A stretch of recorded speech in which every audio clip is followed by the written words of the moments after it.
Greetings, brothers and sisters from around the world.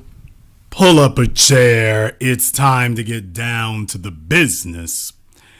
I am your host, your brother, your humble servant, Mr. Jason Black. Glad to be with you all here this evening as we prepare to bring you a program that has been much anticipated and asked for. And I've taken out a little bit of time here to go ahead and give that to you. So without further ado, we are going to get into tonight's program, which is what defines a peak value woman. And of course, you can only get the answer here at the place that is the foundation upon which all of your MGTOW, high value, alpha male, red pill imitators and emulators are sitting around ripping off everything that they learned from here. So after tonight, a lot of the disorganized mishmash they've been saying is going to sound a lot more cogent and organized. Gonna sound a lot better now. So let's go ahead and get them all up to speed now, shall we? First and foremost here, let me go ahead and advise you, sum up for you what I know what you're thinking and what it is and what it isn't, so that you can be aware. Because what tends to happen is that people tend to get it in their heads, or at least they think they have an idea of what it means to be a peak value woman. And that's the problem that we have, is that people have been giving out advice. They've been giving out words, but they haven't exactly said what it is. Now, many of you have been told that what you see on your screen right here, that this is being a peak value woman. Now, this is what it is. That a peak value woman is defined in this manner, something that strikes men immediately, and away we go. And I'm here to tell you that that is exactly the wrong way of looking at it. That is the wrong way of seeing it, because that's the wrong way that it is. Let us be clear. This is a component of it. But tonight it's time for you to be properly educated and indoctrinated into what a peak value woman truly is. No one else has explained it to you before, but we're going to go ahead and articulate that for you here tonight. There are a number of points, rules that women need to understand in order to understand what it means to be peak value. And if there is one thing that you walk away with here tonight, if there is one thing that you remember more than anything else, it is the next slide I'm about to show you. Ladies and gentlemen, but particularly ladies, this next picture that I'm about to show you, this is where most women either make themselves or break themselves. Their ability or refusal to accept this basic truth.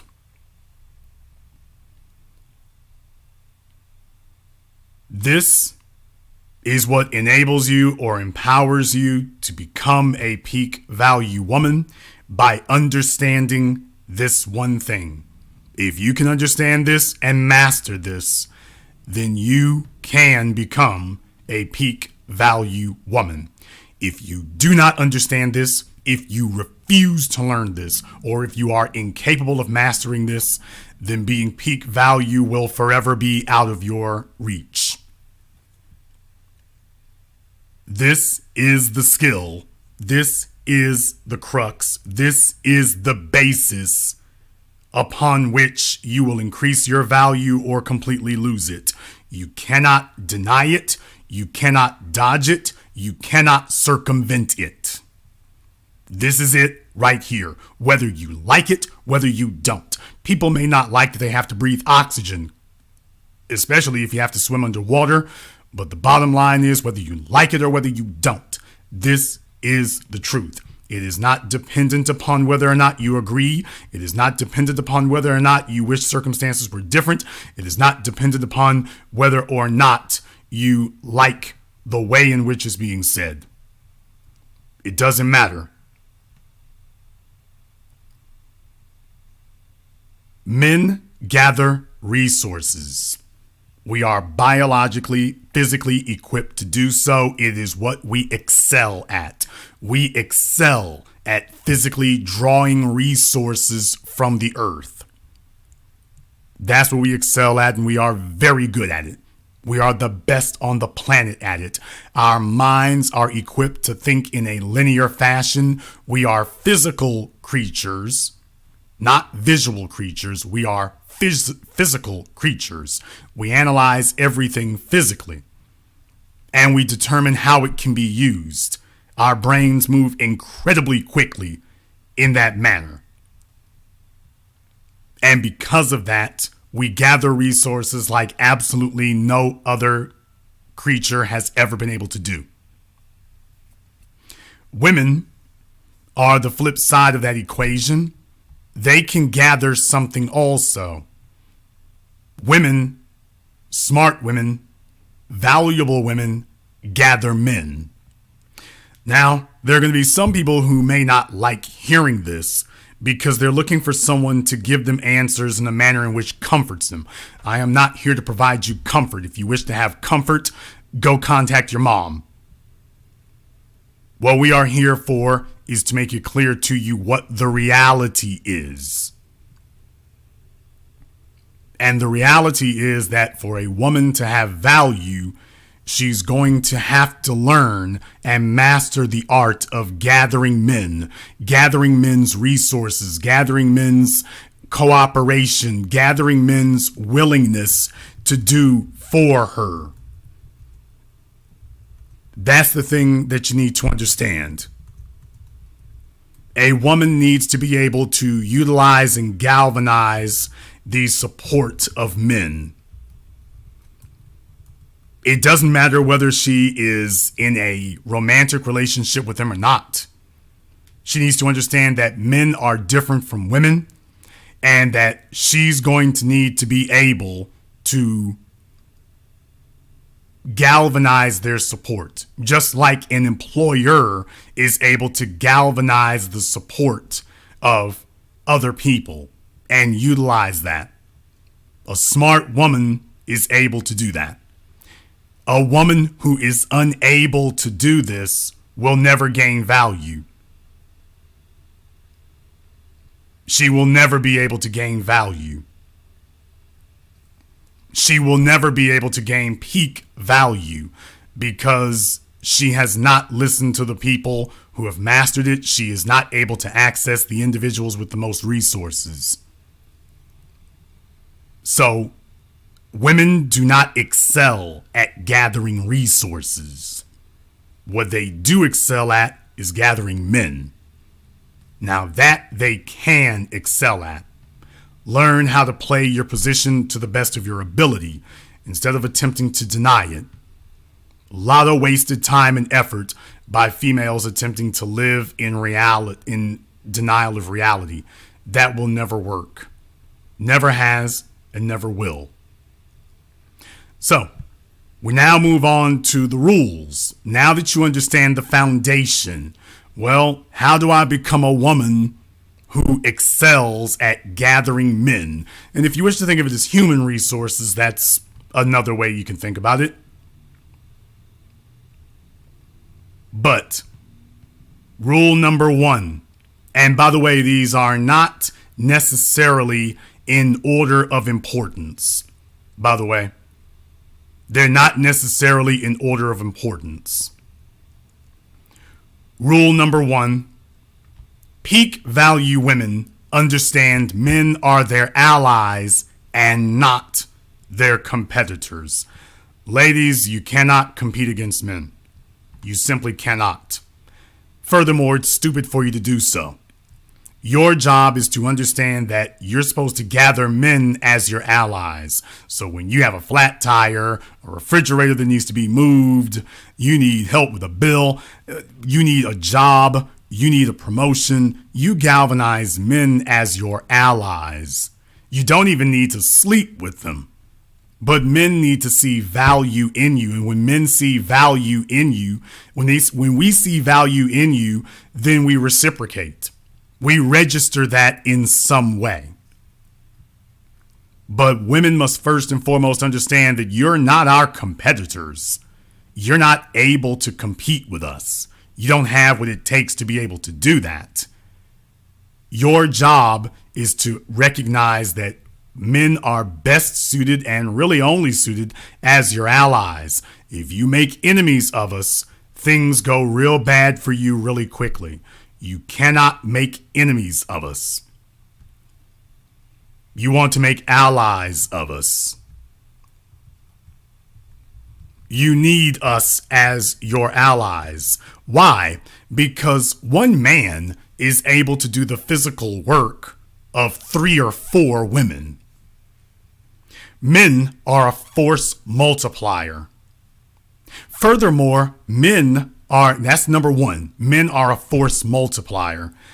When you want a leg up on other women, if you want to have more than other women, that's real easy. Get you a man. He will do the work. He can accomplish the work of 3 or 4 women. There's a reason why when women get divorced, they immediately go into poverty. Is because the men are the force multiplier. That is the way it's always been. That's the way it will always be. So when you have a man on your team, you've automatically got not just the edge, you've got dominance over other women, period. You've got dominance over other women. That's it right there. Once you have a man with you, you got the edge. I don't even really want to say you have the edge. You've got dominance. You've got dominance. And once you recognize that and accept that,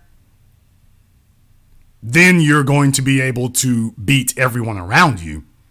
You will not have to work nearly as hard because you have a superior force and they are your allies. When you have men, you're supposed to have men competing for you. You're not supposed to be competing against them. You're not supposed to be competing against them. You're supposed to have men competing on your behalf. That's the way a woman moves. That's the way a woman operates. A woman is supposed to operate in an area where men compete for her, never where she attempts to compete against them. You'll automatically lose. You don't play a game by dumb rules. You play a game by rules that win. So first and foremost, understand peak value women know that men are their allies, not their competitors. The women who routinely lose, those are the ones out there attempting to tread water by themselves. The women who try to make it on their own and swim on their own, they're the ones who lose. They're the ones who lose. Peak value women understand they can beat the rest of their competition because they are calling in men to assist them. Then because their allies are men, not a bunch of other women. Rule number 2. Peak value women compete against other women, not against men. Nancy Pelosi is one of the smartest women in politics. You know why? Because she has never attempted to challenge any of the men around her for the presidency. Nancy Pelosi became Speaker of the House, and so long as she is reelected to the House of Representatives and the Democrats keep their majority, she has really been the highest ranking Democrat over the course of the last 20 years. A president can't get anything into law. A Democrat president can't get anything into law without her. And even during times where there have not been a Democrat president, she still calls the tune and leads the party. She's very much like a female Lord Varys. For those of you who watch Game of Thrones, you know that that's the quintessential broadcast program dealing with power dynamics. Lord Varys never attempted to be king.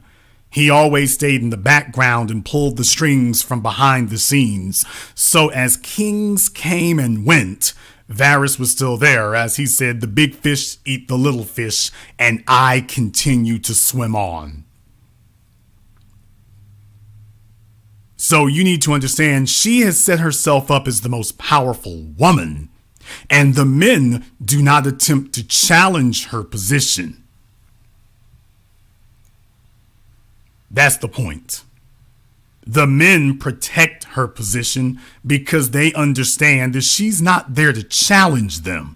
Now the other women, that's a different matter. Hillary Clinton, that was a different matter. Alexandria Ocasio-Cortez, you all remember I did a program on the Black Channel where I explained that Nancy Pelosi went on 60 Minutes and put the smack down on AOC and said Alexandria Ocasio-Cortez isn't a leader. She's like the leader of 5 people. Those were Nancy Pelosi's words. She's, quote, the leader. She's the leader of like 5 people. And by the way, wasn't nothing they could do to mess with her after that. She made it clear who the alpha female was. Because she's got male backup. Because if AOC gets out of line, Nancy knows that the men have her back, not Alexandria's. Do you understand that? Nancy didn't make the stupid suicidal decision to attempt to compete against Chuck Schumer and the men. Henny Stoyer, if I'm messing that up, Stoyer, if I'm messing up his first name. But she didn't attempt to challenge any of them. She got them as her allies, and whenever they want to make a move, whenever she wants to make a move, she can do that. And if any females attempt to challenge her, it's going to turn out bad for them. It's going to turn out bad for them. She's got Chuck Schumer, Henny Stoyer, back in the day, Harry Reid.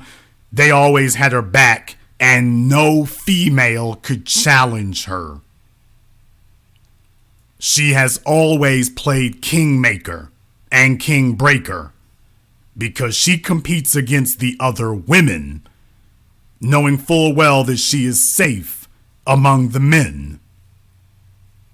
And in effect, she has galvanized the support of the men because all the men now are looking to get her support among the women.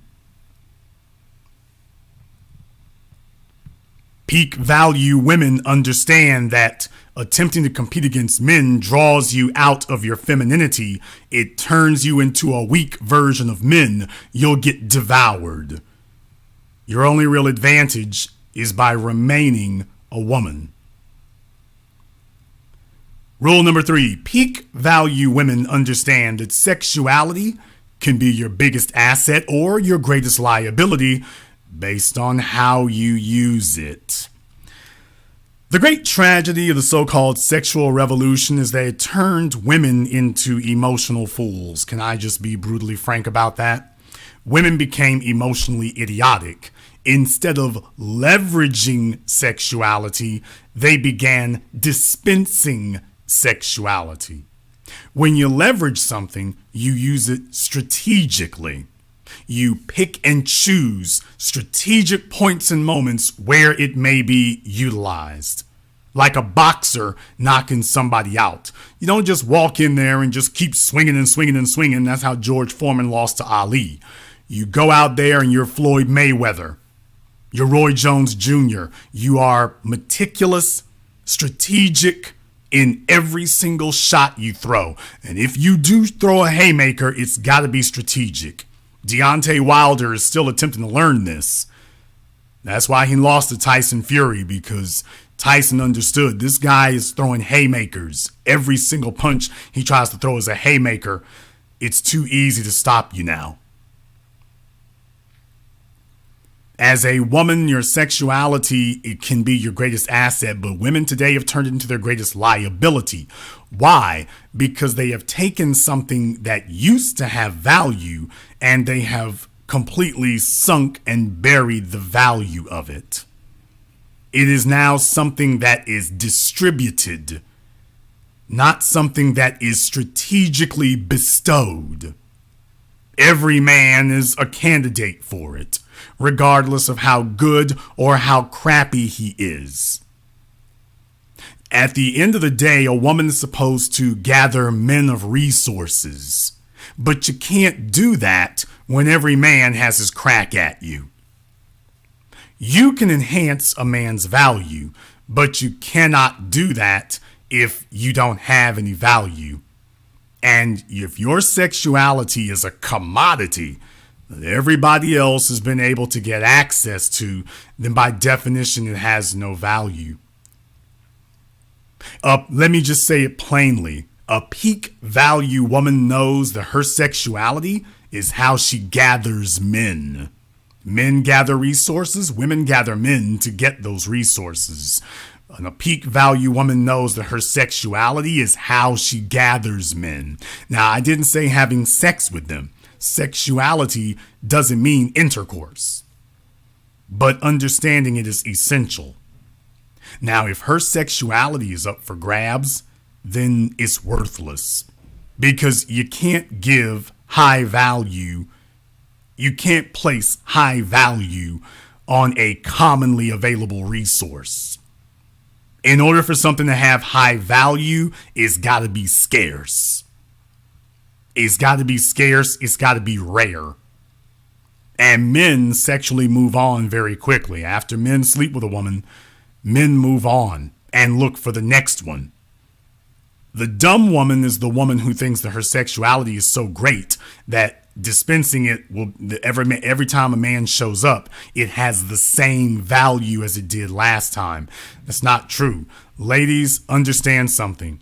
Every time you have sex with a man, if you want to know how the math of sexuality works, every time you have sex with a man, it loses 5 to 10% of its rarity, uniqueness, specialty. Every time you have sex with him, it loses 5 to 10%. It's the novelty wears off really quickly. And by the time you slept with him a dozen times, at that point, your sexuality is baseline. Now you're at like 25, 20%. Now, men will still keep laying up with you, but just understand you no longer have that novelty. Every time you lay up with him, you are diminishing the value of doing it. You can't keep throwing it around, even if you don't, even if it's a man you're married to. Just understand, eventually, if you're betting on your sexuality to carry everything for you, eventually it will not. In the chat room, you're correct. A lot of these chicks are riding in a deficit. They owe us something. They've been laying with us so long, they owe us. They actually are indebted to us. Ladies, these are concepts that you might not want to hear. You may not think of it this way. Why? Because you need your sexuality to have infinite high value, because that's what you're leveraging with men. So you keep telling yourself, oh, it's still got the same value it did, because you need it to have that value. But that's not what it has. And a peak value woman understands that her sexuality can be her biggest asset, but she must leverage it carefully. She has to maintain its value. It's not up to the man to give it value. Your sexuality does not have intrinsic value. It has the value that you have worked, sacrificed, and spared it to have. But it doesn't have value just because you're desperate for something to have value. It's not the way it works. And you can completely destroy and trash the value of it. And unfortunately, most women today have done that. Rule number 4. Peak value women make their value plain to see and easily understood. When you talk like a hood rat, your value isn't very easy to see. That's your fault, not the men's. It's not our job to go digging through the garbage, digging up the wood pile, excavating the earth to find your value. That's not our job. That's not our purpose. That's not what we do. You sitting up here expecting that, well, the men will do these things for your benefit. Think again. It's not our job to gain your value. It's not our job to go digging for it. It's not our job to go on a treasure hunt and the great odyssey to see your value. Your value should be plain and obvious. Your value should be immediate, plain, and obvious. Everyone should be able to look at you and see your value as plain and obvious. If they are unable to do this, you won't make it. As men, we make determinations and assumptions about you within the first 2 seconds we lay eyes on you. We take a look to see what you look like. Why is it that a woman's looks are so valuable? A woman's looks are so valuable because men assume that the manner in which she keeps herself is the manner in which she will keep him. Ladies, you know that that's actually a true statement. The manner in which you keep yourself is going to communicate to a man the manner in which you intend to keep him. We do not believe that you are going to do better by us than you do by yourselves. Women are selfish and vain by nature. Men are not dumb. Well, a lot of us aren't dumb. A woman is not going to do better by us than she has done by herself. If her face is run down and raggedy, if she has gotten old, that means she's hard-headed. If a woman hasn't been able to get a producer in her early years, that means she's hard-headed. If she's getting long in the tooth, she's hard-headed, and that means the value she plans to bring to our lives is hard-headedness. That's what she intends to bring to us. And as men, we have to understand that. She is not going to do better by us than she has done by herself. If anything, she's only going to give us half what she's given herself. So if she's given herself an ugly look, we're going to have an ugly look. If she has given herself lack of intelligence, she's going to bring us lack of intelligence. If she's brought herself financial problems, she's going to bring us financial problems. A man should be able to look at you and you should be well put together. This communicates to him, number one, that you expect a man who is well put together because you are going to insist that he be well put together. That's what you plan to bring him. The way you dress should be well put together. Your physique should be well put together. You are communicating value. You are communicating that which you expect. When you come up to us talking like Bushika, dressing like Aunt Gladys, not having your real hair, makeup caked on with a spatula or a spackle, finances in complete disarray, then your value or lack thereof is obvious to see. That's what you need to understand. Your value is obvious to see. So ladies, if you truly do have peak value, learn from the peak value women, even if you aren't one.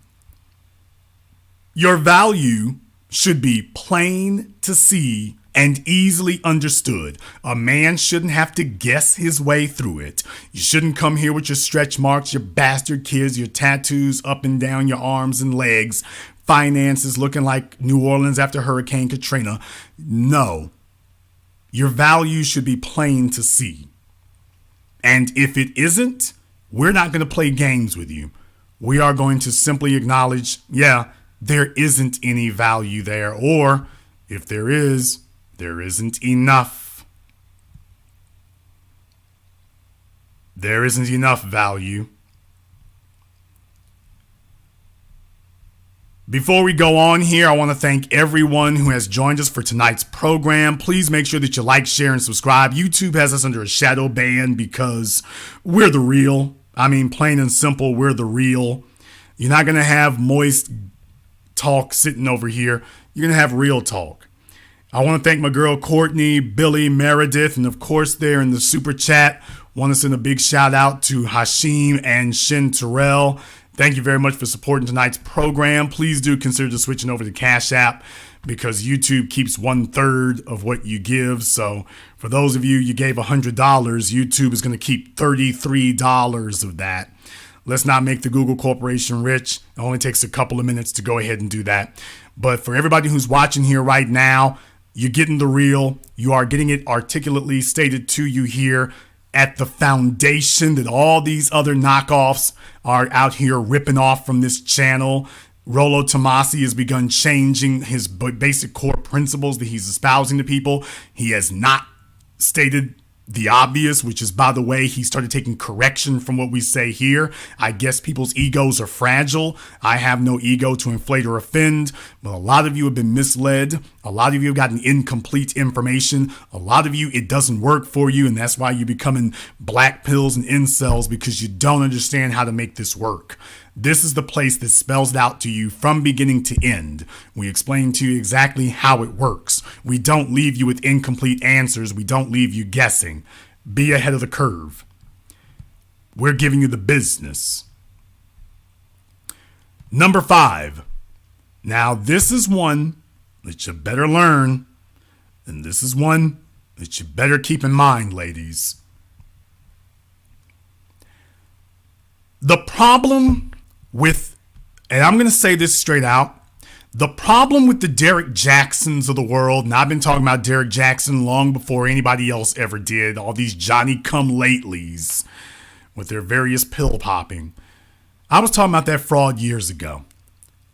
And probably what makes Derek Jackson one of the most reprehensible, detestable individuals that I've probably ever seen is the fact that he's lying.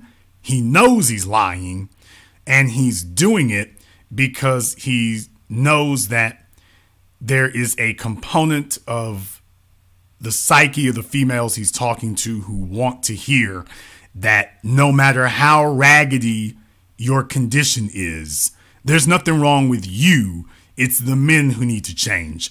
Derek Jackson is not a simp. In the chat room, you're wrong. He's not a simp. Derek Jackson's a con man.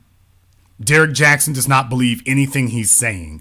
We know he doesn't believe anything he's saying because those of us who've heard pimp preachers do it, he doesn't believe it. If he did, he would be married to a baby mama. The types of women that he keeps making his videos for, he doesn't want anything to do with them. As a matter of fact, wasn't he running around with a Becky? So in any case, ladies, nobody ever got married listening to the Derek Jacksons of the world. And the reason why the Derek Jacksons have not been able to create one wife is because what they're saying doesn't raise your value. A peak value woman knows that she needs offsets for her inadequacies. If you are not already the total package, ladies, you need to have an offset. You need to understand it quickly. You need to accept it quickly. And then you need to modify that quickly. As a woman, you need to be attractive, smart, and not a financial burden. Did you get that? You all can go ahead and make those the 3 pillars right now if you want to. A woman needs to be attractive, smart, and not a financial burden. I know a lot of your posers and fakers have tried to give you all erroneous, irrelevant, wrong, incorrect points. No, ladies, the 3 things you need to be are attractive, intelligent, and not a financial burden. That's what a man is looking for from you. That's what a man is expecting from you. That's what we're expecting. period. Now, there are levels and dimensions to that, but just understand, those are the three things that you will need. Anybody who's told you anything different, they have misled you.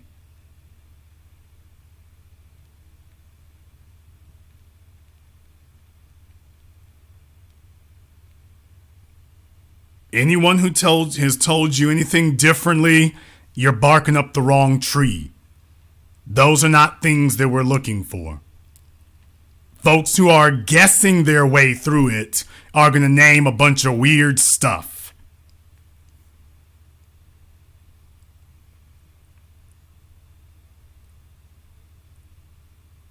As a woman, we expect you to be attractive, intelligent, and not a financial burden.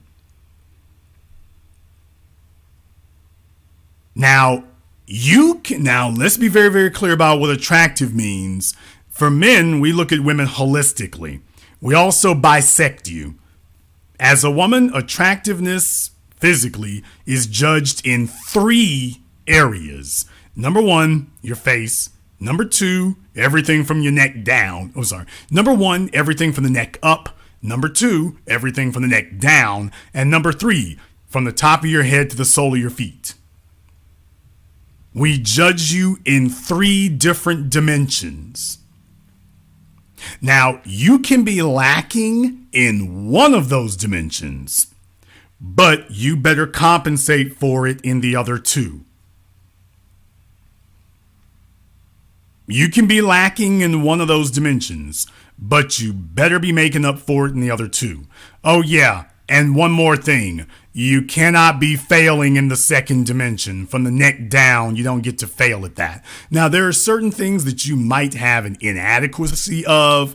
To all my light-skinned chicks, usually y'all end up missing something from the neck down. So just understand, your face better be on point if you know that you are not really packing curves from the neck down where you need to. No, if you're bigger than a size 12, you're disqualified. And even at size 12, we got to put that with an asterisk, because you got too many chicks out here who are sloppy 12s. If you are a fit 12, if you got muscle tone, we'll talk to you. We're not talking to a sloppy 12. And by the way, every 12 comes with an asterisk, because 12 is borderline. You pretty much borderline. It's like, if my money get a little bit better, I'm trading you in. So let's be very, very clear about that. If my money get a little bit better, I'm trading this 12 in. So ladies, don't think, well, I'm 12, I'm still within range. No, you're dancing on the line. You're dancing on the line. So ladies, when you understand that one of those components is missing, you can be broke, but you can't be ugly and broke. Did you get that? You can be not cute in the face, but you can't be not cute in the face and dumb. You can be dumb, but you can't be dumb and ugly. You can't be dumb and broke. That's what I'm trying to tell you, ladies. You have to have an offset for your inadequacies. If you know that you're not necessarily the cutest in the face, you better overcompensate in every other area. You cannot be a financial burden. You got to be able to show a man who's a producer that, hey, you can buy gifts.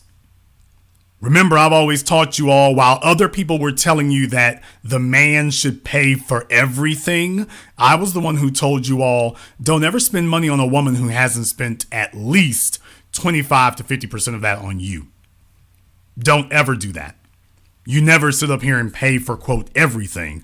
A woman should qualify for your resources. Other folk didn't figure this out until the last 30 days because I hadn't told them that yet. Or at least I hadn't made an issue of it. I've been saying it for a while, but I hadn't made an issue of it. Now everybody's going back and changing their rules and telling you that, oh, women need to pay as they weigh. Now they're saying it. After all these months and years of telling people exactly the opposite. That a man needs to pay for everything. Now do you all want to listen to the foundation where everybody's getting it first and nobody don't have to go back and correct yourself? Or do you want to go to all these faulty people who keep messing it up?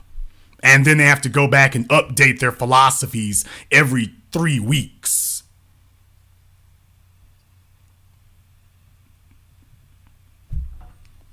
If you're a chick who's not very smart, your money got to be straight. You and a producer have to have some place where you have something in common. If you're not very bright, your money better be right. If your money ain't right, your face better be banging. Your appearance better be banging. You got to offset being broke. You can't be ugly and broke. You can't be dumb and ugly. You can't be broke and dumb. You got to offset something here. You got to overcompensate. I know I'm hurting a lot of feelings right now. Why? Because there's a lot of women who understand they don't meet the code. They don't meet the code. They don't meet the standard. Are you all sharing this program tonight? I know that YouTube is doing the most to bury me. They would much rather have moist talk out there. We're not doing that. I need you all to make sure you share this. Everybody needs to be listening to this. Do your part to get our weight up on that. We've had enough about moist MGTOW talk. We've had enough of that. It's time for some men to speak. Next is a peak value woman. Oh boy, should I even say this? Man, I'm going to get in trouble. I'm going to get in trouble for saying this next part here. Maybe I should just let you all read it and I just shouldn't say anything. Maybe I should just let you read it and just not say nothing.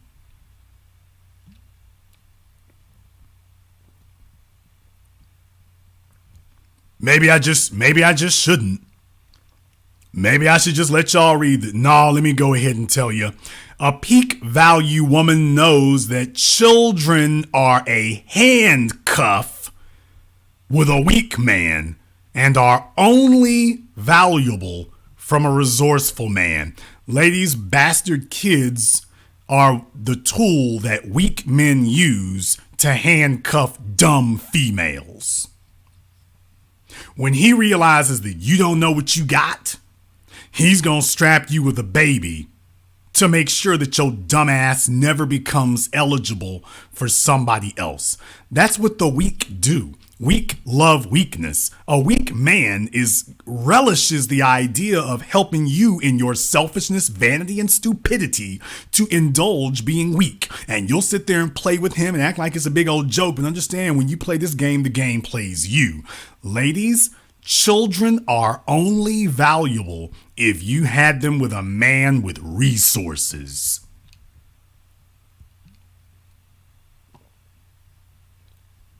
The children, can I just say what I'm about to say next? Can I just say this next? Can I? Ladies, you want to pretend that your children have value. If your children are born by an impoverished, weak male, your children don't have value. They don't. They're going to have to gain value from somewhere. They're going to have to get value. They're going to have to acquire it. They don't have value simply because you gave birth to them. As a matter of fact, that's what destroyed their value, is you gave birth to them. We're going to take a look at the man. We're going to take a look at the man who you allowed to get you pregnant, and that's going to tell us if your children have value. You know why? Ladies, let me just say this quite plainly.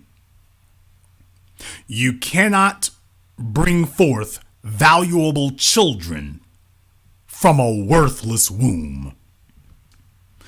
Oh man, we're laying down the fundamental tenets. People, these are universal truths. These are axiomatic. This isn't me talking. This is the truth of the universe. You can't have a worthless womb that every bum bastard on the planet is able to lay up in you and distribute his semen, and somehow your worthless womb is going to produce valuable offspring. That doesn't even make sense except in the mind of a delusional female. You cannot bring forth valuable children out of a worthless womb. And if your womb entertains the weak, the worthless, the valueless, the ignorant, the dumb, the impoverished, the diseased, the degenerate, if that's what slides up in your womb, then guess what? You just set the market value of your womb. Your womb is worthless. And you can have children, but those children will likewise be without value. They're going to have to earn value, but they won't be able to get it through you because your womb is worthless. Your womb is worthless. It has no value. I'm taking a look at the man who you allowed to get you pregnant. Your womb has no value. Now, if the man you had children with is a man of value, and fellas, we just got to say it like it is. Fellas, you ain't gonna like this, but this is reality. If you willingly got a female pregnant, if you're a guy making 6-7 figures and you willingly got a female pregnant, she must be that valuable. The Kardashians, they must be that valuable. You can't sit up here and say that I'm a man of resources and this is what I got pregnant, but she ain't worth it. It don't work that way. I'm taking a look at you. She must be that valuable because of all the places you had choices. Clearly, she appealed to you in a way that other females don't. So she's got the goods somewhere, intellectually, emotionally, whatever. Fellas, it is what it is. If she was able to get pregnant by you and you're a man of resources, she must be that valuable. She must be that valuable. You can't sit up here and take her value after the fact. If you were willing to get her pregnant, she's that valuable. She is. She is. If you are a man of resources and she was the one you got pregnant, then she really is that valuable. You're not going to be able to yank that back ex post facto. That's it. Nobody gets pregnant by mistake. Don't talk stupid in my chat room. Nobody gets pregnant by mistake. You dudes out here getting these chicks pregnant, you know full damn well. If you didn't take precautions, it was because you wanted her to get pregnant because you told your ass, well, you know, I could see making her a wife. I mean, maybe I could stay with her. Maybe this the one. You was falling in love in there. And you were sitting up here not using your intelligence at all. You were in your feelings, and if she took advantage of the fact that you were so weak, you were in your feelings, hey, you got to hold that L. It's not her fault that you got in your feelings. You were the one who let your guard down. You were the one who made a decision based on your feelings. If you screwed up, oh well, hold this L. For the next 20 years, hold this L. She got you. If she didn't go in the bathroom and yank a condom out of the wastebasket, it's legit. If she didn't go to the bathroom and yank a condom out of the wastebasket, it is legit. Period. But you know full damn well you were weak, you were emotionally stupid, you fell for the bait.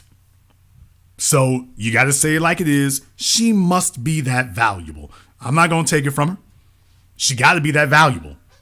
You thought she was. You got her pregnant. And she didn't get pregnant by accident. Don't try to run from it now. Don't try to run from it now. Ladies, your children are only as valuable as the man you had them by. If the man you had them by is worthless, your children are worthless, and so are you. Your peak value woman understands, I'm not going to bring down the retail value of my womb. My womb is only for the highest income neighborhood. Ladies, when we talk about real estate, your body is the prime piece of real estate that you have ownership of. And if you let bums, degenerates, vagrants, drug addicts, and other refuse sit there and loiter on your most valuable piece of real estate, then that's your fault and your choice. Must be something wrong with you. Number 7. A peak value woman raises a man's value by being a reflection and amplification of his values and accomplishments. Now, boy, that's going to seem like a little bit of a mouthful there. Going to be a little bit of a mouthful. But ladies, if you all want to know the reason why most men, most producers don't even consider you, it is because you're incapable of giving him this one thing. Ladies, if you want to know how to move with a man who's in the top 10%, he's his ideal candidate. When we talk about being smart, his ideal candidate, this number 7, this is intelligence. This is what is useful to him. You see, what you're supposed to do is prove to a producer that you are the prime student, that you are his best student, that you are able to sit down and pick up the game instantly, that you're not able to just also pick it up, but you're also able to pick it up, innovate, and elaborate on it and improvise, that you're able to master the game that he's put in you. That you are to look at what he's done and then you become the female version of him. That's how you become indispensable. You want to know the real reason that was named Marjorie Harvey or whatever is with Steve Harvey today? You want to know the real reason for it is because she a gangster. And Steve is a simp, but Steve understands gangsters. That broad's a gangster. She came up under gangsters. And when she meets somebody who understands that, they're going to get along. The females who most get along with men and can hold on the longest, they're the ones who replicate that. Well, how the hell do you think Jeff Bezos took up with, what was her, a single mom from South America, wherever the hell she from? Because his wife was there when he started the business, but this other chick knows how to fly at the top of the business. You got to understand, when you're dealing with a man who's ruthless, you got to understand that he's going to be looking for a chick. He's not really going to have a whole lot of respect for Betty Crocker over there.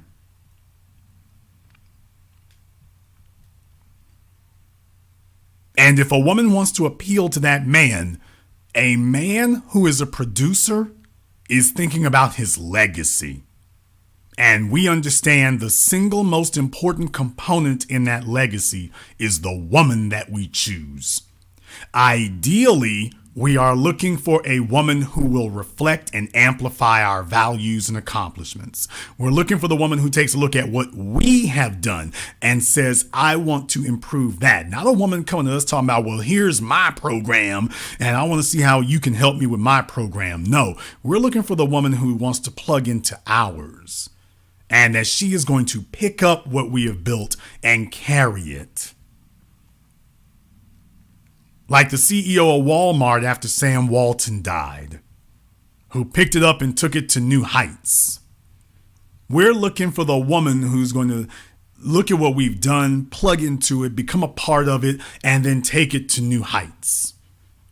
But you can't do that if you don't assimilate into the program. You can't do that. If you come to us trying to sell us on your program, you can't assimilate.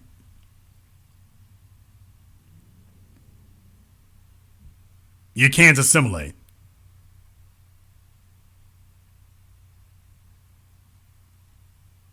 So ladies, so many of you, you've gone to college and gotten a worthless degree. And then if you ever do meet a man who has any means or resources, you'll never be able to keep him because you've been trying to cultivate how to develop your own program. Our legacy, your degree, your job, your human resources position does not enhance our legacy in any way, shape, form, fashion, or manner. It means you're not financially struggling, but we can't put our eggs in your basket. You need to demonstrate to us that you can carry ours, and not just carry ours, but that you can you can help us on our mission. Our mission is to make our basket bigger and put more eggs in it. You need to be able to show that you are in complete compatibility and in complete sync with that you are in complete harmony with that. If you're in sync with it, now we are going to make unlimited investment in you. You know why? Because we're not making an investment in you. We are making an investment in ourselves. And you, by becoming a reflection and an amplification of us, you are now an extension of me. Therefore, it is incumbent on me to make maximum investment in you because I'm not investing in you. I'm investing in me. And you are now an inextricable part of that. Instead of you trying to figure out how to get what you want, you bring me what I need, and everything else will come from that. Your mamas didn't teach you that. Most of your mamas were laying up with bum niggas who couldn't do nothing for them, and that's why a lot of what I'm saying right now sounds like a foreign language to you. It also seems to you to be counterintuitive. Just take a look at your mama and ask yourself one question. Is where she is where you wish to be? If it is, there's no reason for you to be here. Just go back and go get all your mentoring and lessons from her. She knows it all. But if you're smarter and know better, might be time to do differently.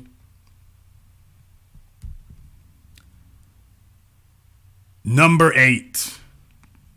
Ladies, in this modern era, you all don't know how many of you approach us a complete, screwed up, dripping, wet, smelly, soggy mess.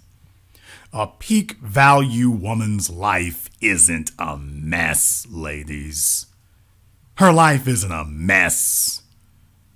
She's a clean slate. Doesn't matter if she's 19, 29, or 39. She's a clean slate. The problem with you bringing us a bunch of bastard kids is your life's a mess.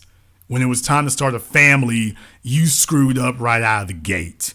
You're a mess. The problem with bringing us tattoos is you're a mess. The problem with bringing us a bunch of debt is you're a mess. The problem with bringing us a foul mouth and ebonics is you're a mess. The problem with looking ugly and not put together well is you're a mess. The problem with bringing us your lack of cooperation, lack of synchronicity with what we're doing, lack of harmony, argumentative attitude is you're a mess. The problem with being a size 16, 18, 20 is you're a mess. A man of means, a producer, is not going to invest in a mess. You might be easy to lay up with. Well, you're a public utility, but you're a mess. Ladies, most of the women today, I'm just going to say it just like it is. Most of the women today are a mess. They are an emotional mess. I mean, a bunch of them need to be on bipolar medications and ain't. They're a physical mess. They are a sexual, not a mess, but a cesspool, a catastrophe. Too many of you are a steaming, dripping, oozing, pus-filled mess, and you're running up on men looking for investment. Men don't invest in a mess. If there's anything in there we can use, we might extract that, but we don't invest in it. And too many of you are a mess. And then you have the Derek Jacksons of the world who sit up here and tell you there's no such thing as a woman who's a mess. No, you need to be coached and retrained so that you can break these messy habits and rectify the messes where possible. And where it's not, revert back to rule number 5. Where you have inadequacies, you need to develop tremendous offsets to overcompensate for your inadequacies. That's the way it works. In this day and era, let these women tell it they're not a mess. But ladies, the simple fact of the tattoo count, the hair weave count, and the bastard baby count, those 3 things alone are proof the majority are a mess. And let me explain to you why that makes a real problem. Let me put it to you in terms that may be a bit easier to understand. And let's see if we're able to get along a little bit better on those grounds, okay? If you'll remember, a few weeks ago, I did a program where I explained why it is that women don't like the average man, why women despise the average guy, why they abuse him, why they mistreat him, why they are constantly looking to cycle him out and trade him out. They want to swap him out for something else. Ladies, because women understand this, let me go ahead and remind you all right now. Fellas, the reason why women do not like the average guy is because the average guy in America is struggling. Things ain't going well. There's no affluence. There's nothing easy going on. It's just a bunch of work. There's a whole lot that's available in this world, and he is cut off from access to most of it. Most of the best things in this life, he doesn't have access to it. That's the problem. And the women know this. They know that he doesn't have access. And she never stops wanting it. There's a lot more available in this world, and he can't give it to her. How do I know this? Because the median income in America is $51,000. That's the median income in America. $51,000. And in most places, just understand that that's not really going to be able to provide the best life. And women understand that. That's really a working class income. She understands that's not going to be a disposable person's income. She gets that. So she knows there's something better. And she knows it. The average guy is struggling. That is why women don't want to fool with the average guy, because she knows that guy is struggling. And she doesn't really want to join his struggle. Totally understandable. Ladies, likewise, that is the reason that men do not want to fool with the average female, because the average female is struggling. The average female is lacking. The average female today is a mess. Can I just be honest with you right now? Not sugarcoat it. Ladies, if you really want to hear what the problem is, the average female today is a mess. She's a mess. She's a mess.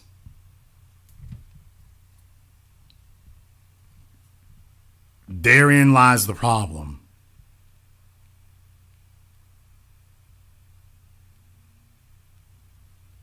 Now, you're not going to be able to get men to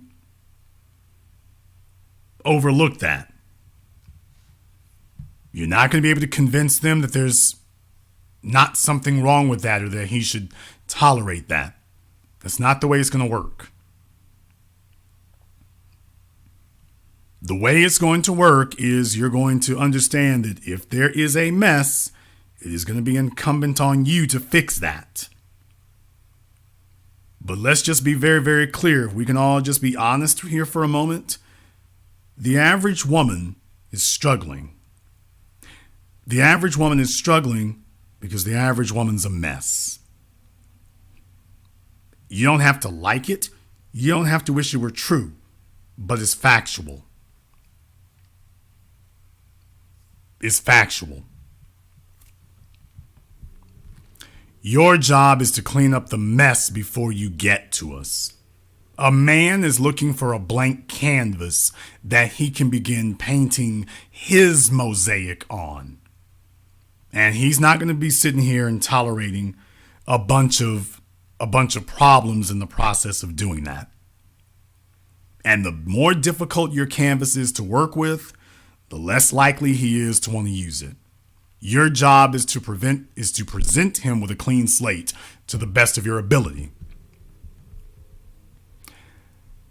That brings us to number 9. Now, this one is a hard one for females, and too many women attempt to cop out. They attempt to cop out of this. And that's why most of them can't get very far.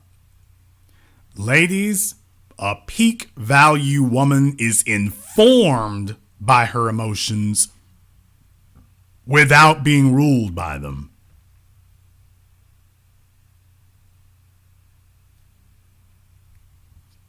A peak value woman is informed by her emotions. She's not ruled by them.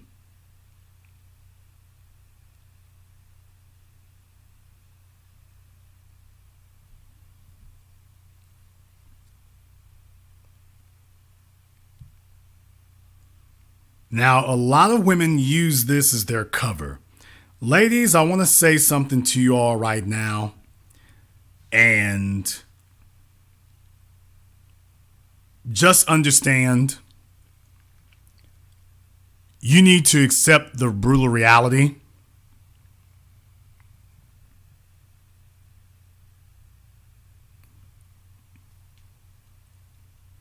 You need to accept the brutal reality, ladies.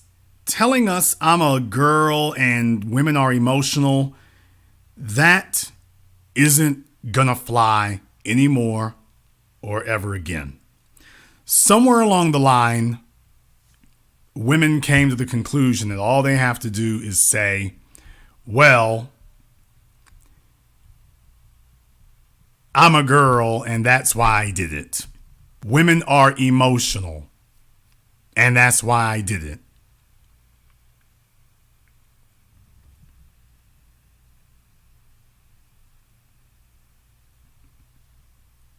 Ladies, that's not an excuse. It's not a justification. It's not a rationale. That is not an acceptable response. Somewhere along the line, you all got this female superiority complex where you decided that that was an acceptable response. Ladies, I'm a girl is not an explanation, nor is it a justification. It will not be accepted. It is not acceptable. It's not going to fly. Give it up. No man is sitting around here accepting, well, I'm a girl, I'm a female, so that's why I did the wrong thing because my emotions led me. Ladies, you are making unforced errors, and in many cases you are making permanent mistakes. And your inability or your refusal to control your emotions are going to be the end of so many of you and have ruined so many of you already. Ladies, you need to get your damn emotions in check. You've been told that you don't have to be like your mothers and grandmothers, although some of you are like your mothers and grandmothers, but not like your great-grandmothers and great-great-grandmothers, that you can just be as temperamental and wild as you wish to be because you've got female privilege. And everybody needs to get used to accepting the way that you are is what they need to do. This is a lie you tell yourselves. We don't have to get better at accepting you being foolish. Understand that, ladies. We don't have to get better at that. It is not our job to become more understanding of your problems. It's not our job to do that. It is your job to demonstrate that you understand it. It's not our job to do that. So, ladies, if no one has informed you, the I'm a girl train has derailed, it is being decommissioned, and it is never coming back. If you cannot control your emotions, then all you're demonstrating to a man is that you are a waiting time bomb. And by the way, it's not necessarily about logic over emotions either, by the way. What I'm saying is that you can be informed by your emotions, but you cannot be ruled by them. As a woman, emotions should inform a decision, sure, but they should not rule your decision. How you feel should be taken into account. Don't get me wrong. Let me give you an example. Let's just say that your man cheats on you. Just give that to you as an example. Let's just say you got a man and he cheats on you. Okay, what do you do? Now, when you are ruled by your emotions, well, the answer is very clear. I have been hurt, therefore I am going to lash out and I am going to attempt to respond in proportion to how hurt I feel. So if he cheated on you, you are going to get upset. You might cheat on him. If you think it over, you might assault him. You might divorce him and try to take everything he's got. But understand, that's responding emotionally. And nobody said that you are not supposed to have emotions. Remember, I said you're supposed to be informed by your emotions, but not ruled by them.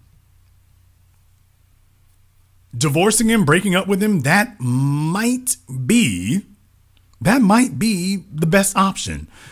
Well, let me ask you a question, ladies. What if you helped him build his business? And if you're not married to him, you get up and leave? Forget him, forget the business, forget whatever. Okay, fine. But think about this for just a few moments. Your man is making $1 million, $2 million, and I'm giving this as a hypothetical. And you helped him to get there, and he's going to go take all those resources to another woman. Because there's going to be another woman after you, no matter what happens. You're not going to be the last one. Do you respond from your emotions, or do you make yourself informed by your emotions, but not ruled by them? Because just understand, yes, you can get up and leave, but once you get up and leave, you're no longer eligible. Is that really the smartest decision? Is it? Maybe you need to do him like Beyonce did Jay-Z. Maybe it's time to chastise him. Maybe he needs to be disciplined so that you make it clear to him, I'm informed by my emotions. My emotions are what led me to feel that you need to be chastised. I need to do something to let you know that you're not going to get away with this because otherwise you're going to think it's okay to keep doing this. So my emotions are informing my decision, but they're not ruling it. Oh no, I'm not going to divorce you. Beyonce didn't divorce Jay-Z. She just took him out. Well, she let her sister beat him up and then took him out to the woodshed publicly. She was informed by her emotions, which is why she made Lemonade. She was informed by her emotions, but she wasn't ruled by them. If you want a real world example of exactly how that works, she was informed by her emotions, true, but she wasn't ruled by them. That's the difference.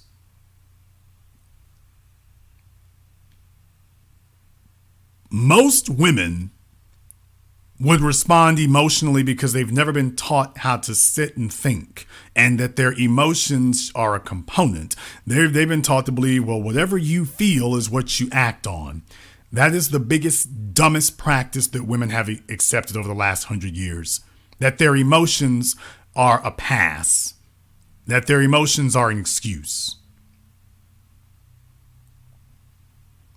And it's not.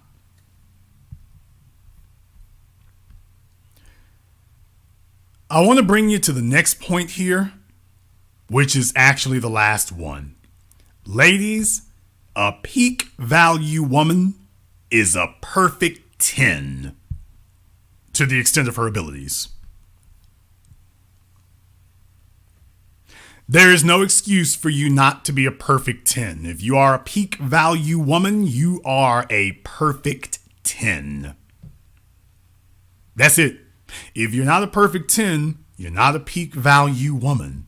You're not. You're not. But what do I mean by a perfect 10? I mean that you are a perfect 10 to the extent that you are able. Everything that you have, you've got it put together to the best of your ability. Understand, remember what I said, men are physical creatures. We also understand that different women look a different way. They feel a different way. They talk a different way. Not all women are the same. All women are different, but excellence is the same wherever you go. Y'all can go ahead and quote that. Don't worry, all the knockoffs and copycats will be trying to remix that sentence here.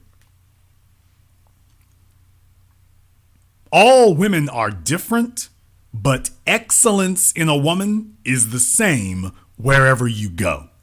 Doesn't matter who she is, doesn't matter where she is. If she is exuding excellence, it'll show itself. Maybe she's not a 10 in the face. Hell, maybe she ain't a 7 in the face.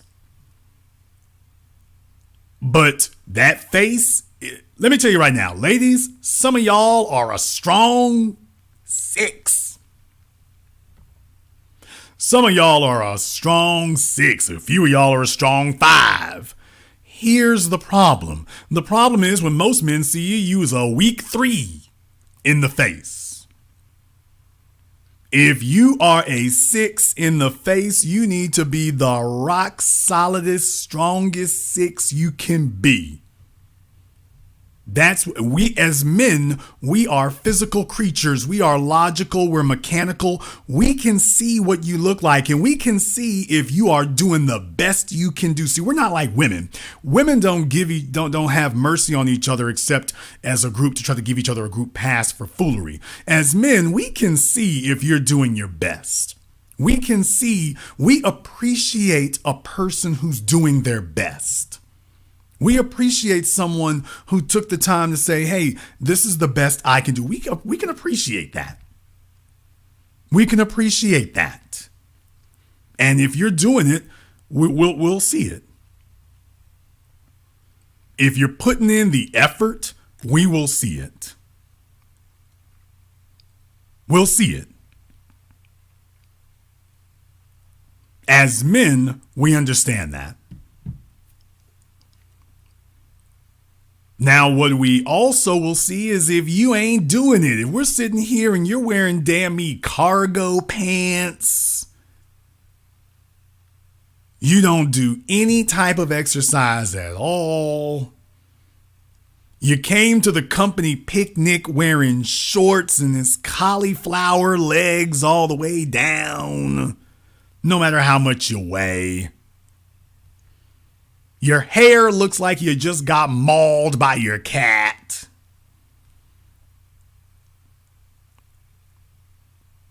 Your fingernails look like you do landscaping in front of the World Trade Center. Fingernails look like you work construction. What you're showing us is that you don't think you're worth the effort. If you're not worth it to you, why should we think you're worth the effort? You see, every woman has the ability to be the best she can be. Your job is to demonstrate that you're doing the best you can do. That you have brought us the best presentation of yourself that you can. That's all you got to do. Ladies, you aren't competing against Beyonce. You're not competing against Simone Biles. You're competing against womanhood. And there is a curve that you get graded on. No man is going to go up to you and say, wow, she don't look like Beyonce, next. That's not the way it works. What we do is remember what I said, men judge you holistically. We can see damn well if you did your best. Why do you think there's so many women? I've spent over my almost half a century of living, and I've heard woman after woman complain about how their man cheated on them with someone who was, quote, uglier than them. It depends. The ugly broad might have been doing the best she could do. As long as she's bringing us her best, we're going to understand that. We're going to acknowledge that. We're going to acknowledge that, and we're going to see it. But ladies, I've told this story before and I'll tell it again. There was a chick I used to know, oh boy, now it's closer to 25 years ago. And we'll call her Gigi. And Gigi looked like Cardi B in the face before Cardi B got her teeth done. Can I say that? Her teeth done or veneers or whatever Cardi did. That's how Gigi looked in the face. Gigi looked like that in the face. Imagine y'all know the pictures of Cardi B with no makeup before she got her teeth done. That was what Gigi looked like in the face. Even after Gigi put on makeup and everything else, even after that, she was still a strong 6 in the face. Even after that. And by the way, Gigi knew how to do makeup. Gigi knew how to do that.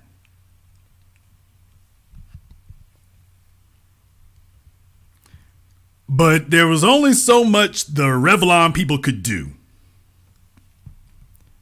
That's the problem. There was only so much the Revlon people could do, and with that being the case, oh man.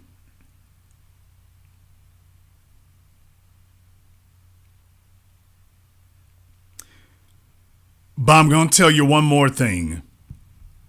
With the exception of her face, and by her face I simply mean with the skin area, Gigi got her hair done every week. Her real hair, not a weave. She got her hair done every week. It was immaculate. Her earrings were stunning. Her nails on point every single time that we saw her. She went to the gym religiously. I don't know if she went to church, but I do know she went to the gym. Fellas, when she put on a pair of jeans,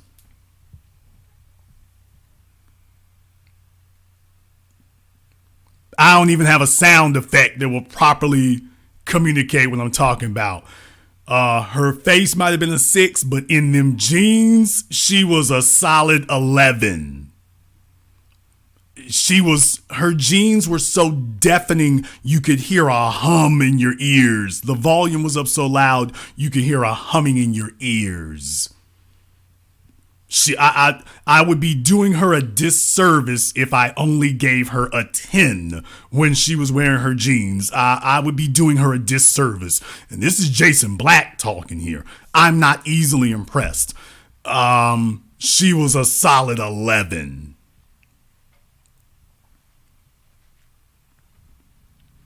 Clothes fit nice all the time. Presentable all of the time. ALL.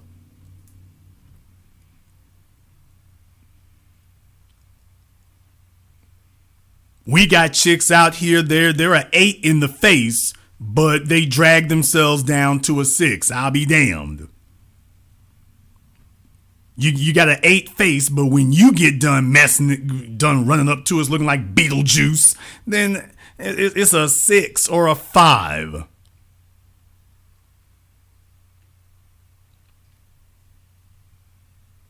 Some of you got abilities Gigi didn't have, but we damn sure can't see it.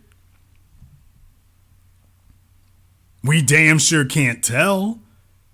Because you're not competitive.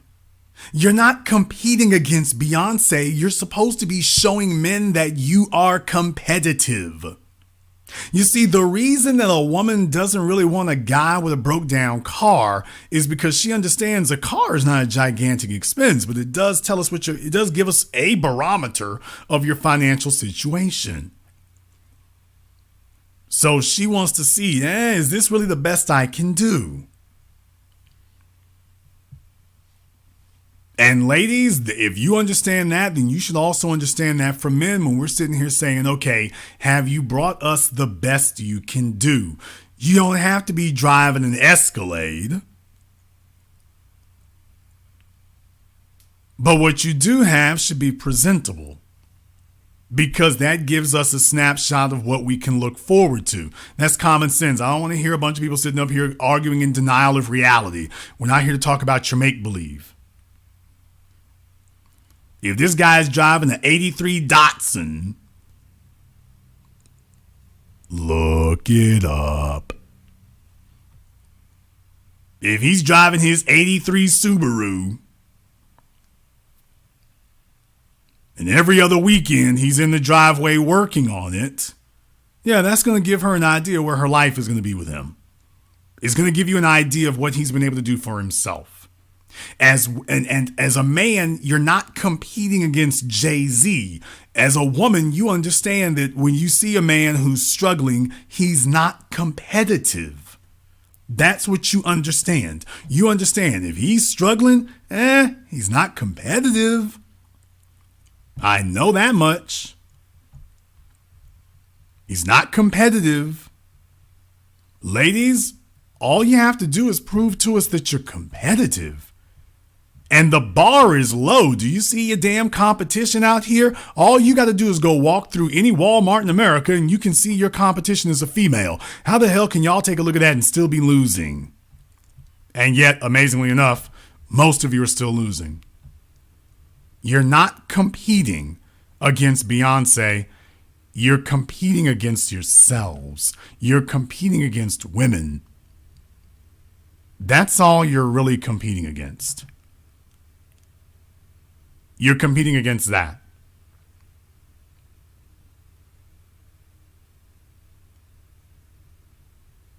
You're competing against that.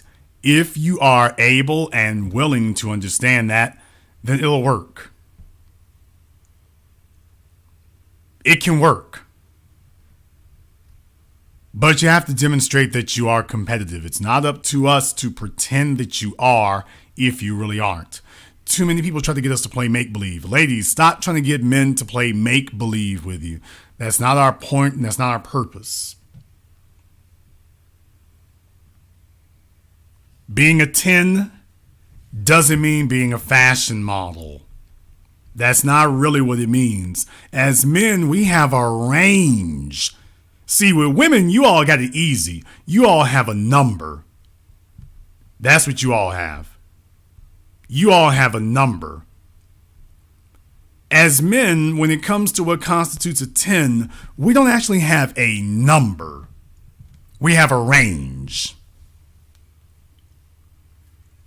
We've got a range of what qualifies. We have a range of what we consider to be a 10.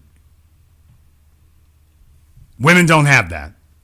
You all just have a number. You got to reach a certain six-figure number, and then it's everything above that. For men, we have a range. You don't have to be this tall. You don't have to be that short. You don't have to be that wide, although you can't be too much wider.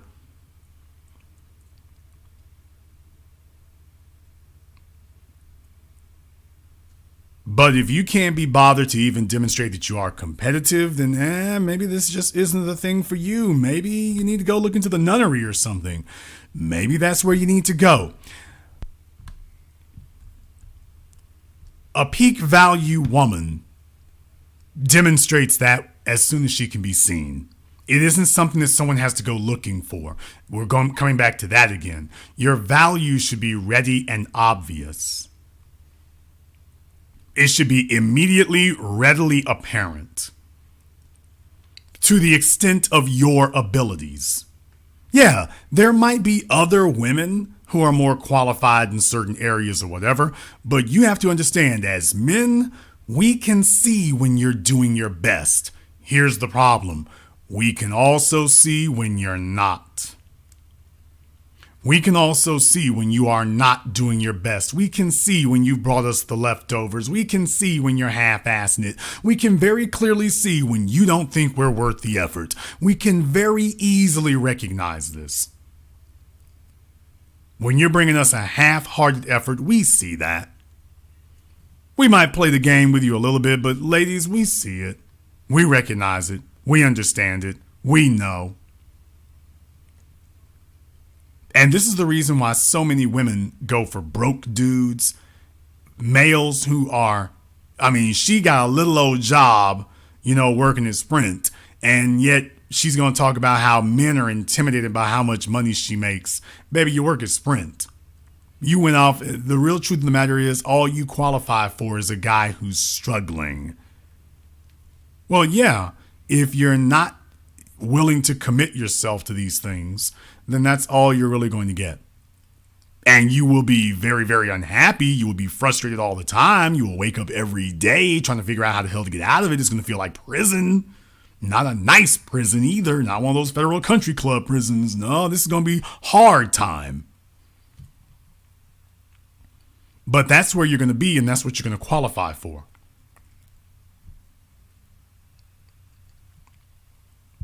The biggest issue that we have today, the reason why I even have to do this program right now, and this is a sad commentary, is because women today do not have mentors. This is what they're missing.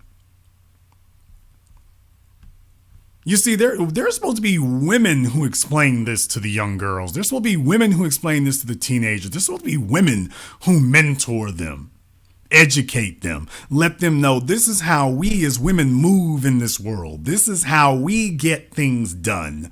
We don't challenge men. We complement what the men do. We plug into it and become an indispensable part of the machine.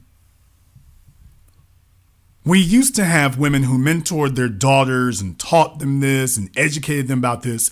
And when they came out and hit the ground, they hit the ground running. They were ready. They were ultra competitive.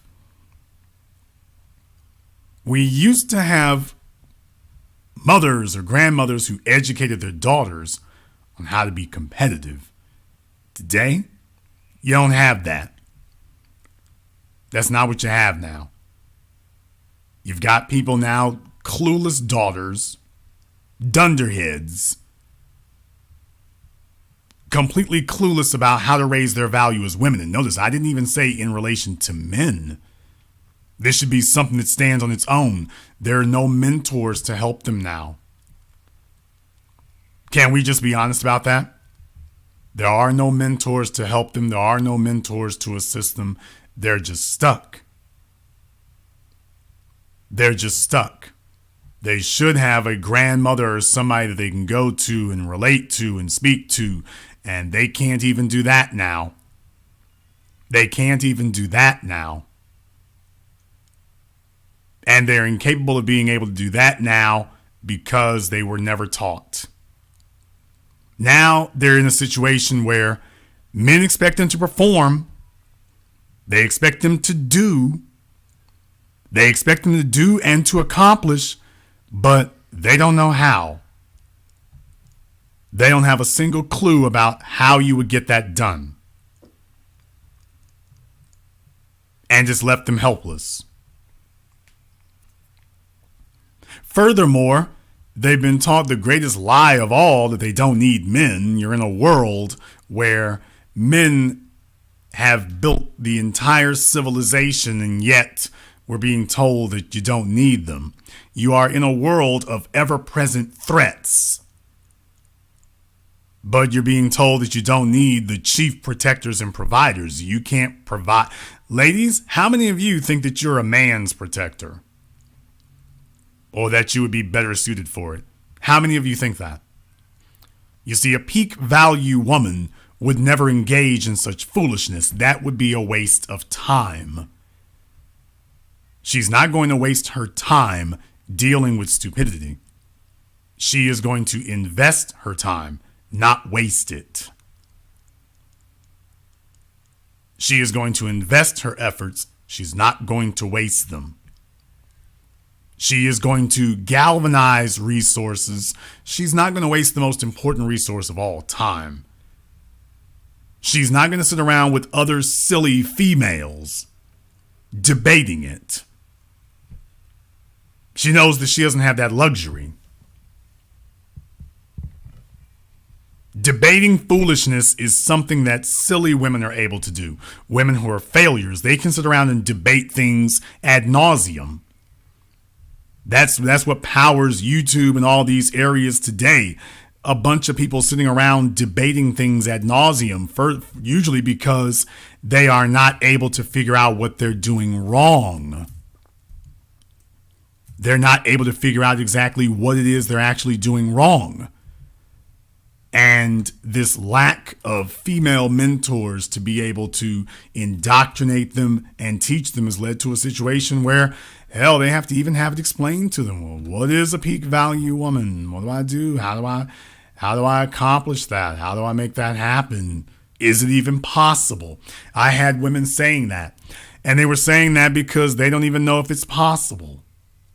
They don't even know how you do it or if you can do it. They've never seen it. Truth be told, the closest that they've come to it are non-black women that they may keep company with, but they haven't seen it in their daily lives. They're not really sure how that works. They're not certain what to do. That's where we're at right now. That's where we're at. Understand exactly what you're dealing with here today, because I want you to succeed. I want you to succeed, but are you willing to understand that in order to succeed, it's going to take work? I didn't bring off a laundry list of things, actually. If you realize it, when you take a look at it, you see that the things that I mentioned actually tie into each other. They're not things that are necessarily wholly independent. They're more like a cake. They're all things that tie into each other, and they're part and parcel of something. So that's really what you're dealing with. Having all the ingredients is what is necessary. It's not just a single thing. It's not just a single part. It's not just a single word. It's not just a single sentence. It's having all the ingredients in place. That's the part that's important to have. Having all the ingredients in place is what is important. That's what's been missing for so long.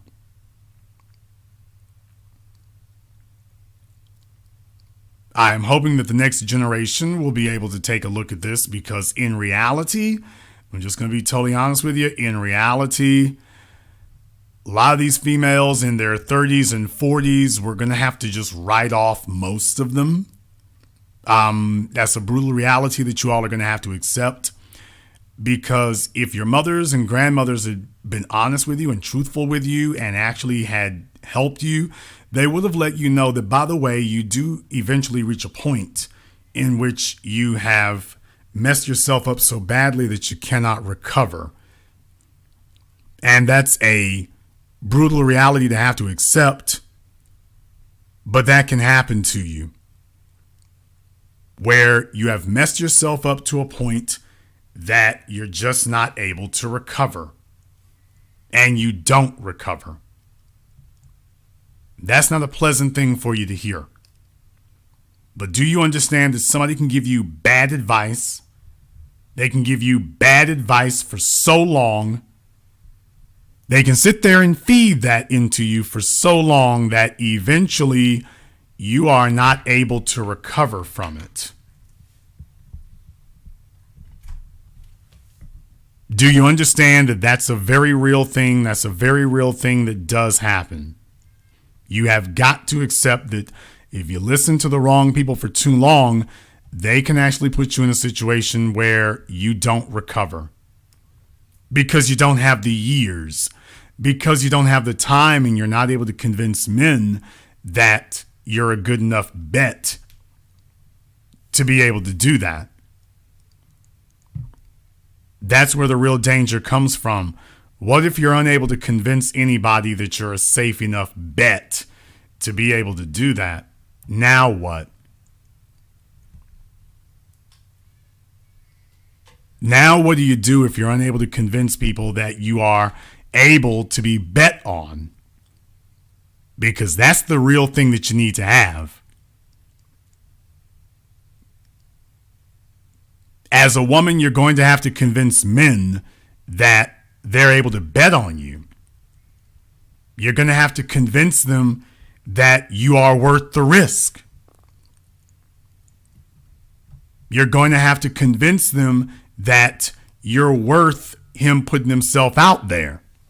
Of all the women that he could choose, that you are worth that. You're going to have to be able to do that. Because somebody is going to get it and it's going to end up somewhere. That's what all the angst and animosity is really about. It's not that there are not men who are out there producing. The problem is the women see plenty of men who are producing. They've just been raised with the idea, rightly or wrongly, that one of those individuals has been reserved for her, that there's a producer out there with her name on him. And all she's got to do is, when she gets ready or whatever, well, I'll just go and claim my producer like a bag at the baggage claim at the airport.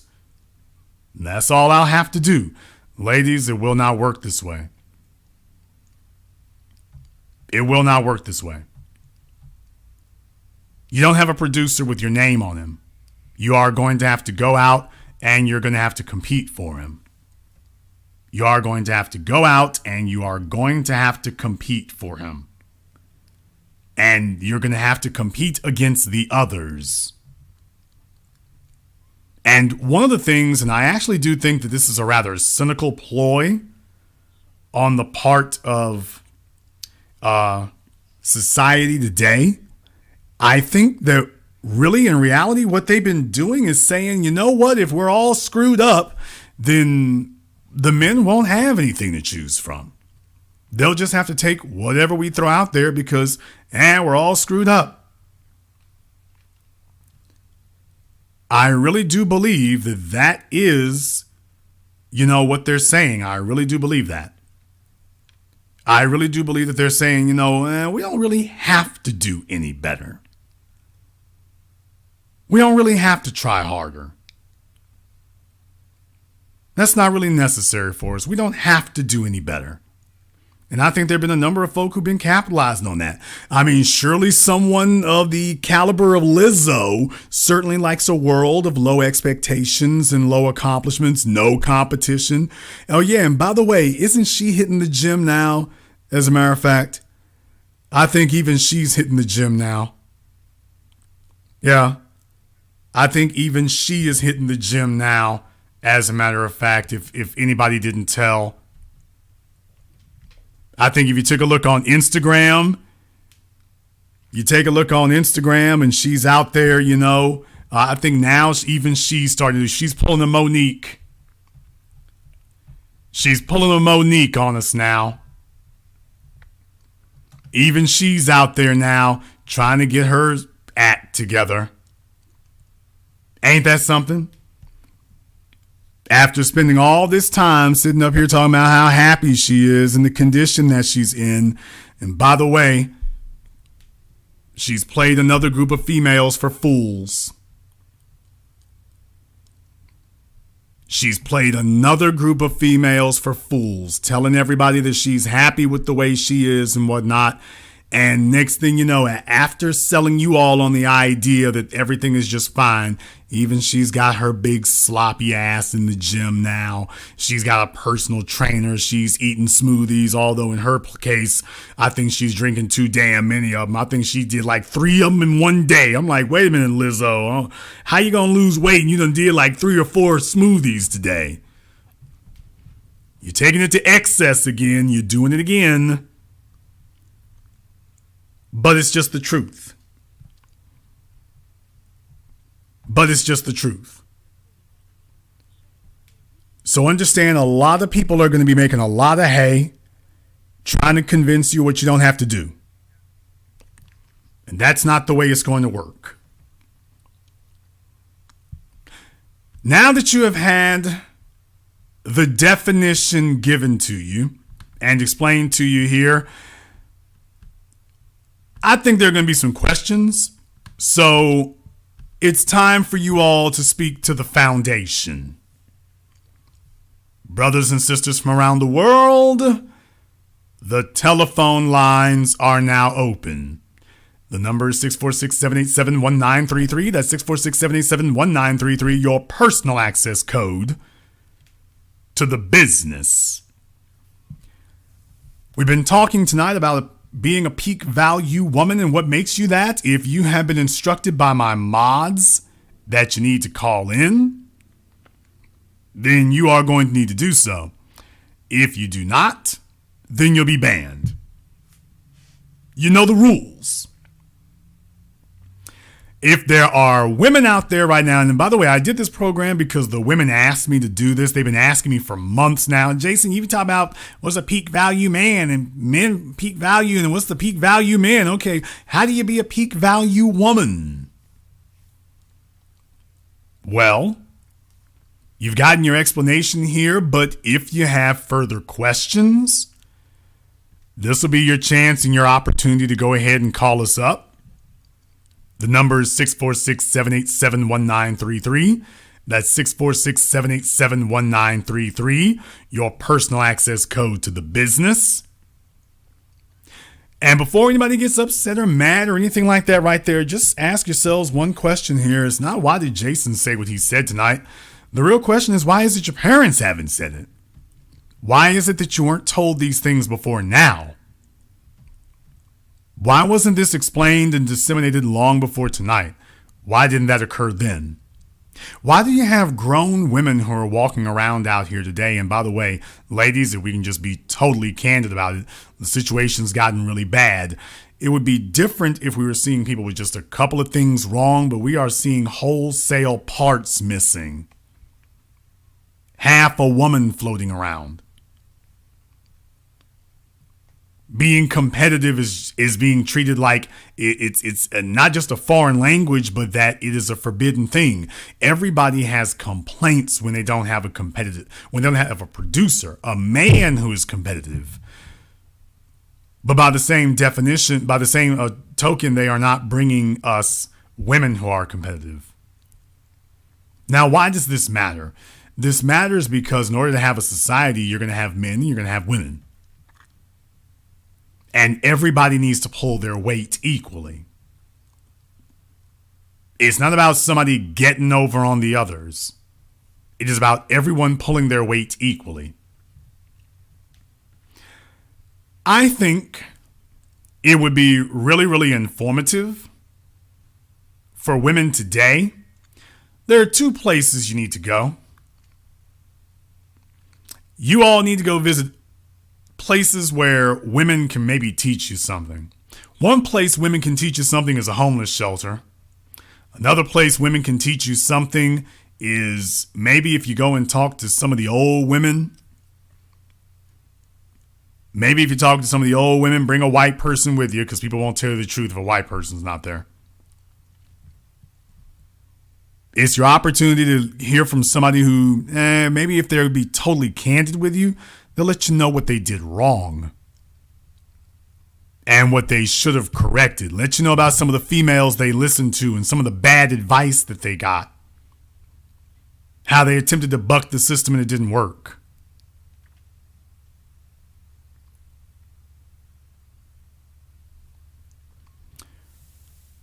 But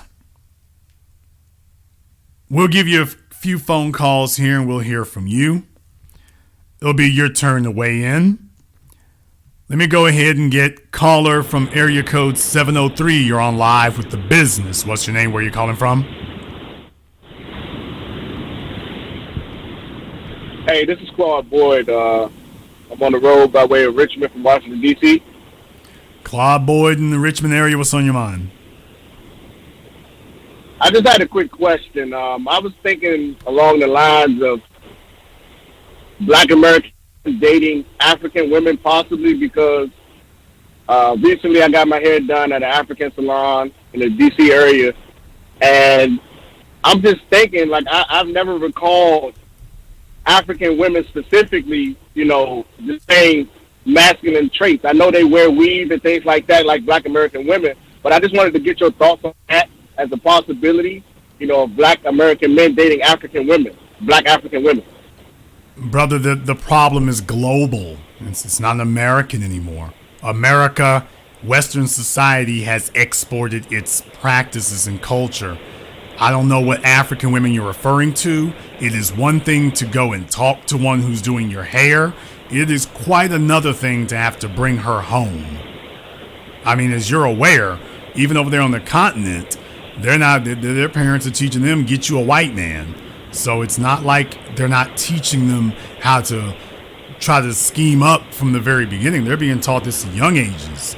So I think what's happening is you all are meeting some people in an associative general manner, but I don't think that you are interacting with them at a personal level where they have to actually qualify to get something. I mean, have you actually dated a woman from Nigeria, from Sudan, from South Africa? Have you ever actually dated one? No, I just feel like we don't promote that idea. I mean, I have fantasies, of course, but other than that, I think it's more of what you're talking about, which is some of my insecurities and some of my beliefs and what's been proven, which you discuss and which many discuss, the desire to date a white man. But, I think that's part of the deterrent for us to even discuss that is the fact that we believe that all they want to do is date white men, Well, here's the real problem, brother. It would be different if this was something we made up, but this is something we're observing. Not even something that we used to observe. It's something we're observing now. This is something we can see right now. So I get your point about how they're raised and whatnot, and maybe they are not in America, we have the extreme examples, but it's a fallacy to think they're the only ones. Case in point, when they get around Black women in America, are they exhibiting the best traits, or is it water starts meeting its own level? So I would advise everyone out there who hasn't done that, do yourselves a favor. Don't just talk about it, go be about it. And don't be surprised when you start seeing a lot of similarities and you'll be like, wow, in a professional environment, they're one way, but when you talk to them personally, it's another. Thank you very much for giving us a call tonight. Let me get a caller from area code 240. You're on live with The Business. What's your name? Where you're calling from?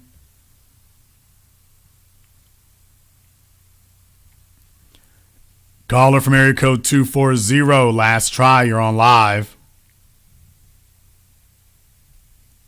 Okay, caller from 240 has been abducted. Caller from area code 202. You're on live with The Business. What's your name? Where you're calling from?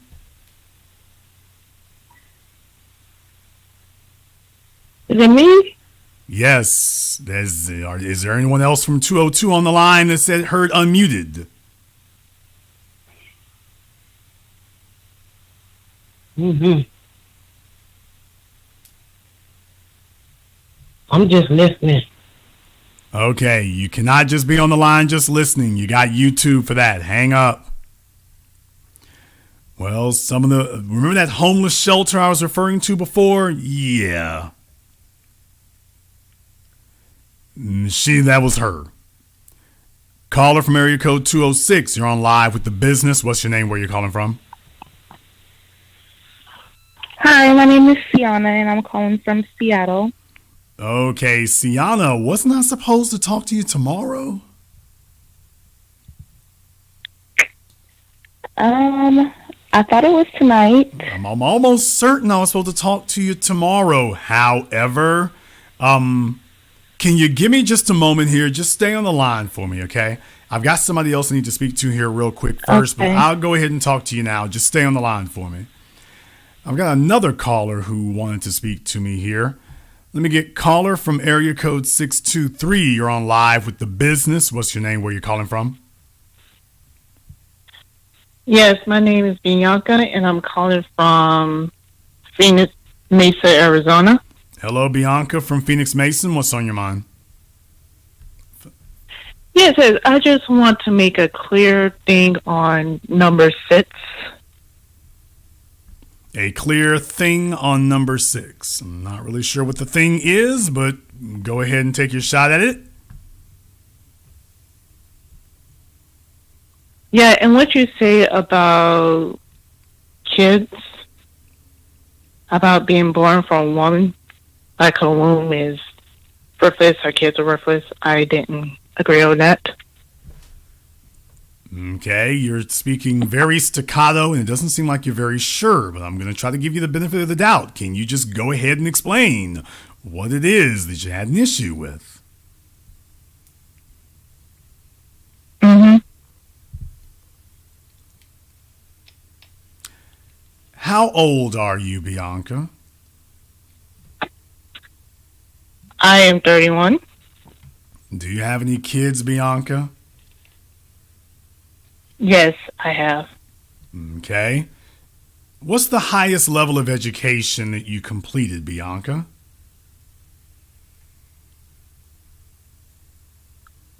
High school. Okay.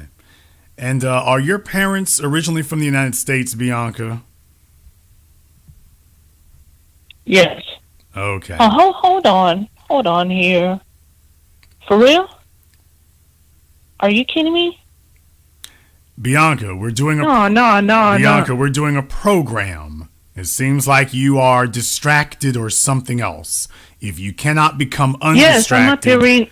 if you cannot become undistracted while you're on the phone, I have to let you go. You called up to speak to me. If you're not interested in speaking to me, then you have to go. I just said I didn't appreciate it. Okay, That's all I'm then you saying. do not need to be doing something else. If you want to do something else, get off the phone.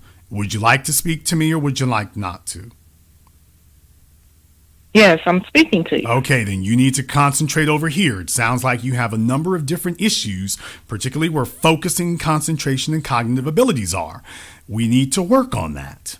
Now, you said you called up because there was something that you had an issue with, but when asked, you began stumbling, stuttering, and went silent. I'm starting to think there are some developmental issues here. If that's the case, I'm not qualified to talk to you. If that's not the case, you need to do a lot better immediately. I will try this one final time. What was it you had an issue with? Just number 6. I had a problem with that. You were asked what was it you had an issue with. You've already said number 6. It was about the kids part. Okay, you have still not explained what your issue is. I just don't appreciate the disrespect of that. That's all I'm saying. Okay, you just talking in very slow, very remedial terms. You have not explained what your problem is. Yeah. I understand that. If you understand it, Then then I why understand haven't you like corrected it?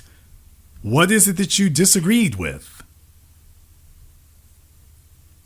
That the kids are worthless, like kids are a mistake. I mean, like, if it seems that way, you guys must support abortion.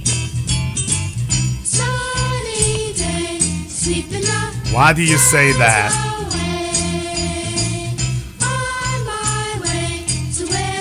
Because I'm seeing everything that's going on with the chat, and I don't appreciate it.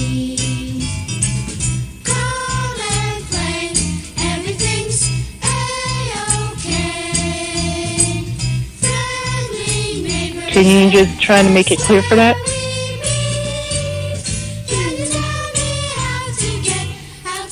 And what is the part that's not clear to you? What you just said. Okay.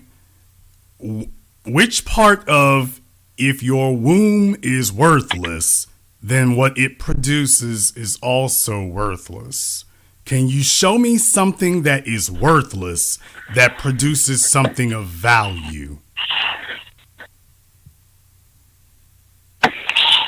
Oh, really, really, really? Okay, Bianca, did you grow up with your mother and your father?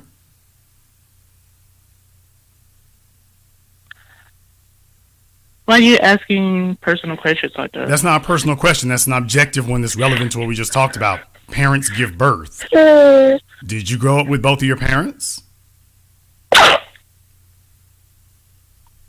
Nope. Okay. Were your parents related to each other? Are you kidding me? No, ma'am. You sound very remedial and slow, and this is like that conversation from the movie Deliverance. So I'm giving you an opportunity to explain. There's either a developmental issue here or a genetic I know it, fault. and you're sounding like a jackass right now. That's what I'm saying. Ma'am, you're the one with the bastard kids calling people up asking dumb questions. I was just going to give her an opportunity to elaborate or attempt to articulate, and that didn't go very well. So, in any case, Sienna, I apologize for not just going ahead and taking your call sooner, but yeah, that was an unwelcome bit of nonsense. Well, since you're on the phone with me here, we might as well go ahead and get down to business. What exactly did you want to ask me? Well, I just wanted to know, okay, so I heard you speak about the high value man, and I would not say talk about that high value. I don't talk about high value men. I talk about peak value.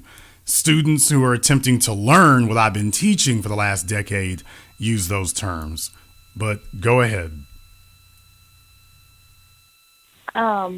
Or not high value man, but a producer.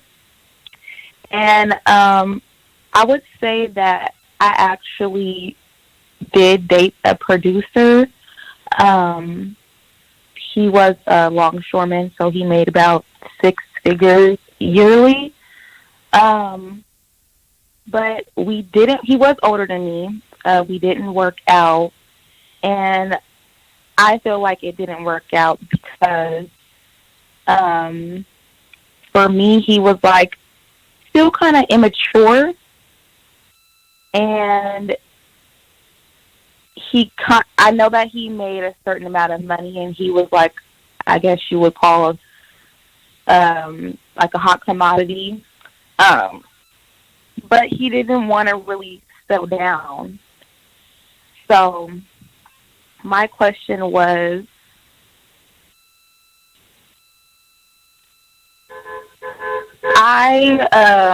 Sounds like somebody's trying to get your attention now, it sounds like. Yeah, sorry. Okay, if you work in the track, let me know. I don't want to get you in trouble out there. If you work in the track, though, I don't want you getting in trouble out there. No. That was out of my room, in the window, and there was a car beeping outside. All right, I thought it was him. Go ahead. He didn't seem like he really wanted to commit. He still kind of wanted to be playing the field and date other people. And I just don't know why he didn't want to be serious with me. Okay, first of all, let's find out a couple of things here. First of all, how old are you? I'm 28. Okay, you're 28. You are in Seattle. Do you have any children? Yes. No, I don't. Have you ever been pregnant? No, I haven't. So you don't have any periods where I thought I was, but no. Here we go. I had periods where I thought I was. Can you elaborate on why you thought you were? Well, like having a late period, And you ever figured out what caused that? So, well, yeah, unprotected sex. Okay.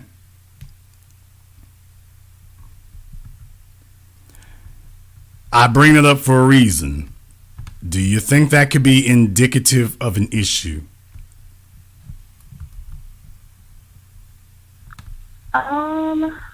That's not a good sign. It could be, but I felt like I learned from it.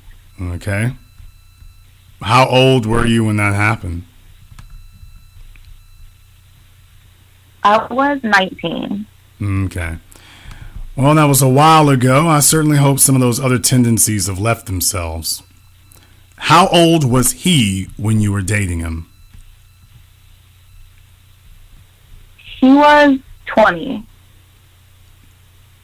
Okay. He was 20 and at the time, and how old were you? No, actually, you talking about the longshoreman?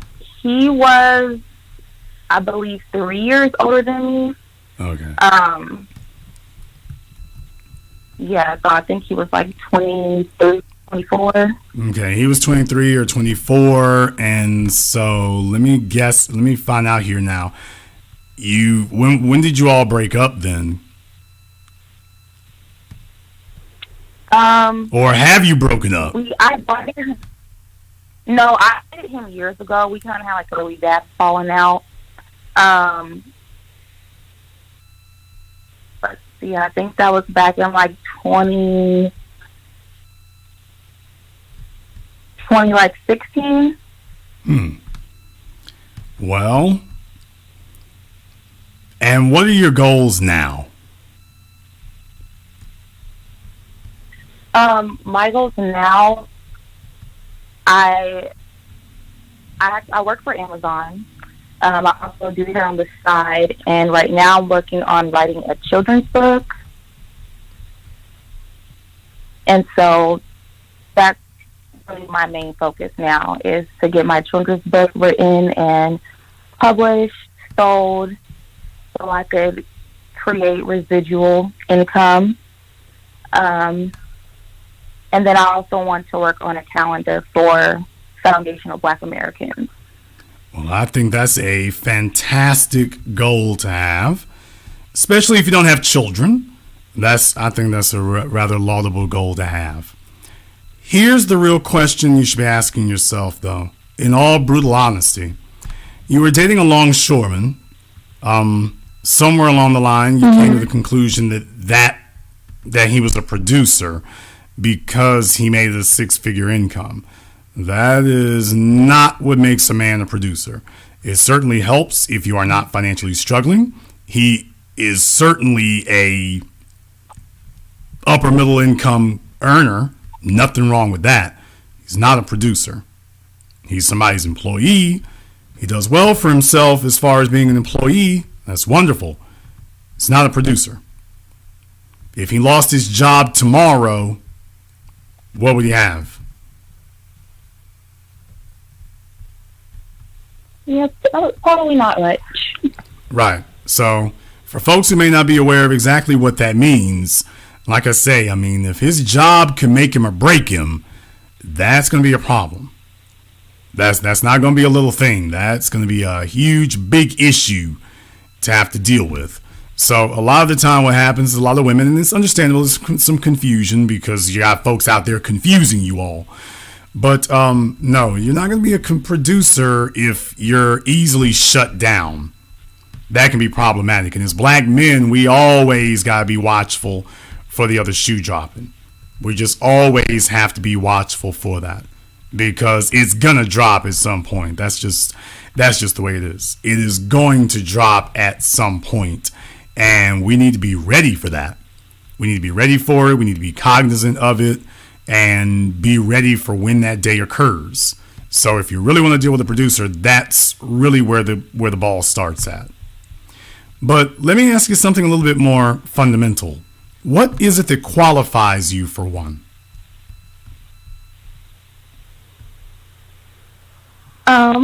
Well, I would say that I make my own money I Okay, have why savings. is that a plus?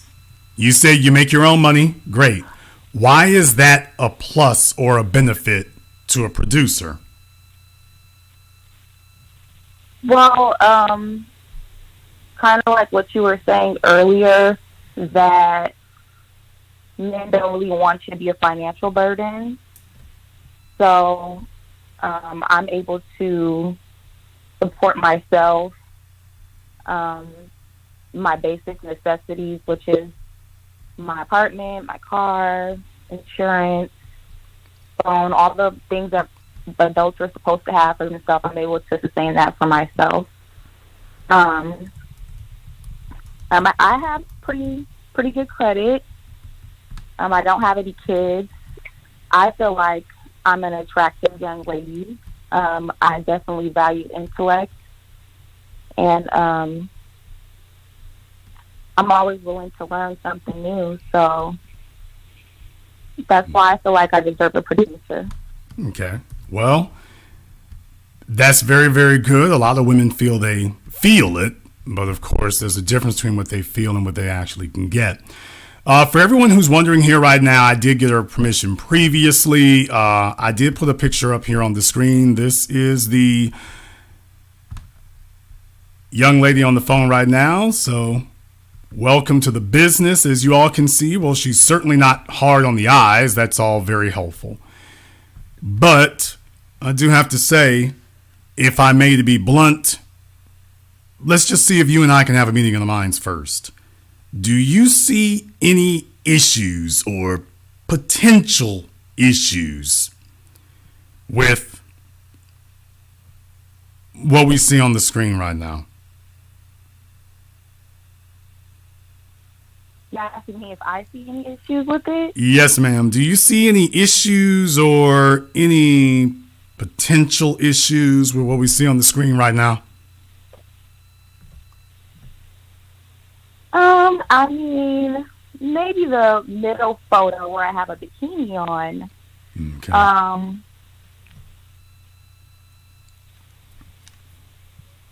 I wouldn't say it's that big of an issue, but maybe if I was dating and trying to be serious with someone, maybe they wouldn't want that photo to be up. Okay. Well, yeah, that could certainly affect your real estate value, no doubt about that. But by the way, the first thing that strikes people is you have some very, very large, very conspicuously placed tattoos. There's simply no way whatsoever that a man or even the general public could avoid these or get away from them. Well, the one on the left is actually henna. That's not a actual tattoo. Okay. That's great and everything. That's great and everything, but that doesn't change the reality, though. Just one thing, because I know some people do say that. In reality, that doesn't actually change it. I did see the picture in the middle, which doesn't seem to have the same thing, but you got different dates on these pictures and stuff, so I'm not really sure which ones may be the most recent. But I will say the chest tattoo seems, based on all the pictures I saw, that one certainly is consistent. Yeah. Okay. Question number 1, do you see an issue?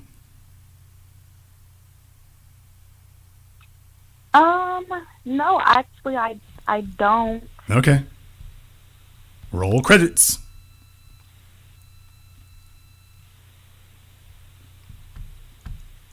Do you see, all I can say is, ladies, and by the way, what does that say on your chest, by the way? What does that actually say? Oh, it's my mom and dad's name. It's your mom and Curtis. It's your mom and your dad's name. Mm-hmm. Okay. Ma'am, if you're familiar with the Black Channel, I'm not the Black Channel, the business. I don't want to get folks confused, because then they'll be saying all kinds of things. When it comes to female, every female is making deposits or withdrawals in the bank of her value. Every female is doing that. And there are things that are deposits. As a woman, you deposit 5 main things: your youth, your looks, being a clean slate, attitude, and coachability. Okay? And those result in the 3 things that men are looking for: looks, intelligence, and not being a financial burden. But that third one's very important. When you're carrying babies, you're not a clean slate.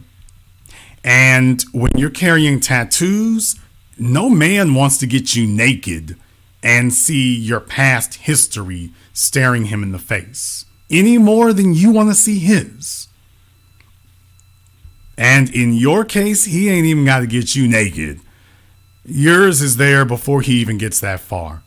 And not just that, I mean, in an area where usually that's where folks play around with when they get between the sheets. Let me make sure that you understand something. Any man who wants to engage in nocturnal activities with you around you have a very ample cleavage up there, and he's going to be staring at your mother and your father's names. And I'm wondering if you've taken that into account.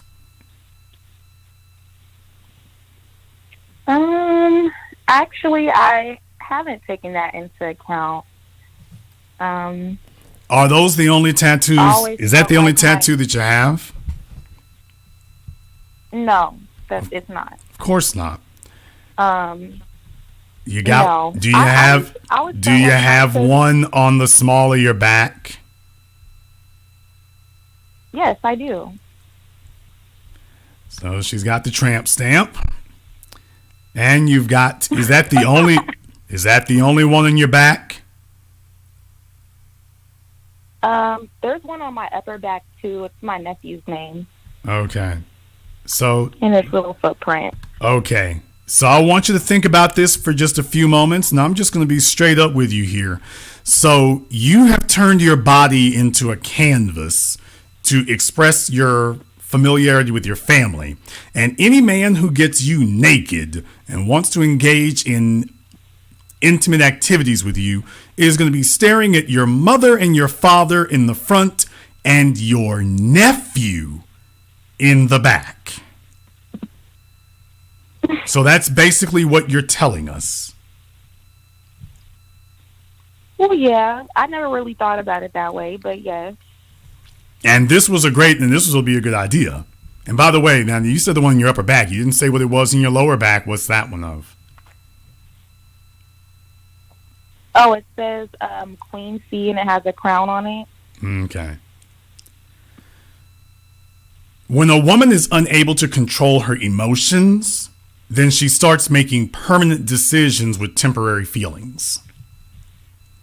Neil deGrasse Tyson, the astrophysicist, was asked about tattoos, and he said that the reason why he doesn't recommend people get tattoos is because if you get a tattoo, then he wouldn't want to rob himself of the ability to have a more enlightened thought in the future. A tattoo is a great idea, only if you make the assumption that you're not going to have a different or better thought in the future. And here's the real problem. What man is as invested in your mother and your father and your nephew as you are? And you're presenting this, you're coming to him as supposedly his potential representative. All this really says is that you don't regulate your emotions very well. Your body is born perfect as a woman. The surest sign that you are insecure about yourself or that you don't value the pristine nature of your body is to sit up here and make permanent marks, scratches, and indentions into it. And just because the white folks set up shops to do it doesn't make it a bright idea. A man wants a clean slate. He wants you to be what he wants or what he needs. Do you realize you can't even get your man's name on you now? He's 4th, 5th, or 6th. There's nothing special. Even if you did do it, there's nothing special about it. Hell, you damn near got the Sunday Funnies tattooed on you. Tattooing isn't anything special for you. It's just something that you do. So there's no value in it. There's no value in none of these have any value. And a man who is looking for he is a producer, he's peak value, he's at the top of his game. Why would he take a female who's not a clean slate when there are actual clean slates available? Because you're carrying your past literally on your back, your chest, and your ass. Literally. By the way, you did not mention whether or not you had any others, like around the ankle or something. Oh, I have one on my foot too. Yeah, now you didn't even mention that. Now, how is it that I knew you had one in the small of your back and on your foot? How did I know that? Don't answer. But by the way, yeah, because that's the way it usually happens.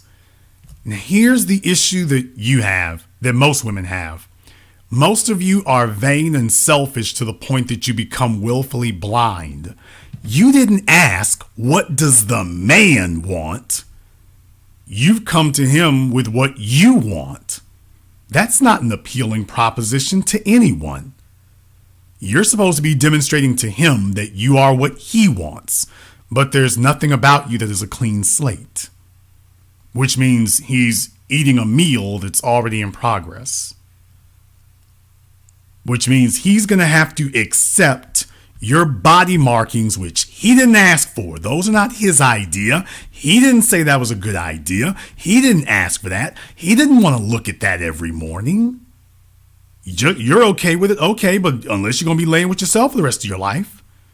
The man you want to be with, you've brought him a graffiti on something that was born perfect. You wouldn't want to knock off Louis bag, and you wouldn't want to buy a Lamborghini that somebody spray painted on. But your human body, which is born perfect and cannot be improved on, you went off and started marking it up. Well, I had good reasons. No, I mentioned this here before, if you'll remember. When you tell people that being emotional is going to be an excuse, that you don't have to regulate your emotions. A woman should be informed by her emotions, but not ruled by them.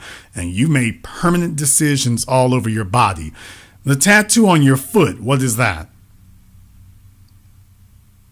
It's just cheetah print. Okay. So your sexuality, which it has its maximum value when it is reserved and held back, your sexuality is on display. So every man knows what it means with the cheetah prints, tramp stamps, and a tattoo on her breast is meant to, hey, take a look at these huge things I'm carrying around. And instead of you raising the value of them, you've instead started distributing it, which by definition can only drag down the value.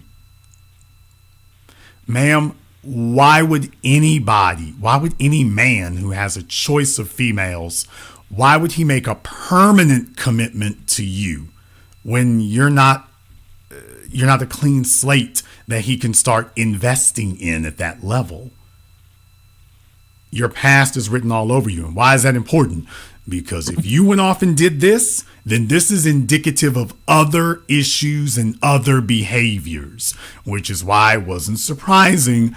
Oh, yeah, you ain't necessarily got to strap up with this chick. You don't necessarily have to do that. And I'm not going to ask about other issues like drugs or STDs or whatnot. I'm pretty sure I know where that will lead, and we don't have to go there. What I am saying, though, is that understand something.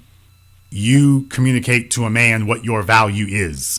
And when you come to him with your past all written all over you, no man wants to see your past. It's not his fault that he didn't meet you at 19, but you need to bring him yourself in as close to your 19-year-old condition as you can, assuming you weren't screwed off at 19 and getting tattoos then. A man wants a clean slate. He wants to at least feel. And ladies around the world, listen to these words, because too many of you are too selfish to accept this reality, but it's not going to change. A man wants to at least feel like he's the first person to do something with you, even if he knows that's not true. Don't bring him things that are impossible to ignore. And all this says to this man is people have had their hands all over you. Random white men have had their hands all over you to put marks on you. People have had their hands all over you. That's all this says to a man, certainly one who's not struggling. Because remember, he's seen better. And he wants a clean slate, even if he doesn't say those words. And if you think the size of your breasts is going to obscure the graffiti sitting at the top of them, ma'am, you're very mistaken. You're very wrong. Okay. Well, I never thought that my tattoos would be something that would disqualify me from having a producer man. Okay, but, how many women do you know of who are with a producer who are this tatted up, who have visible tattoos, period? Name 3 that you know.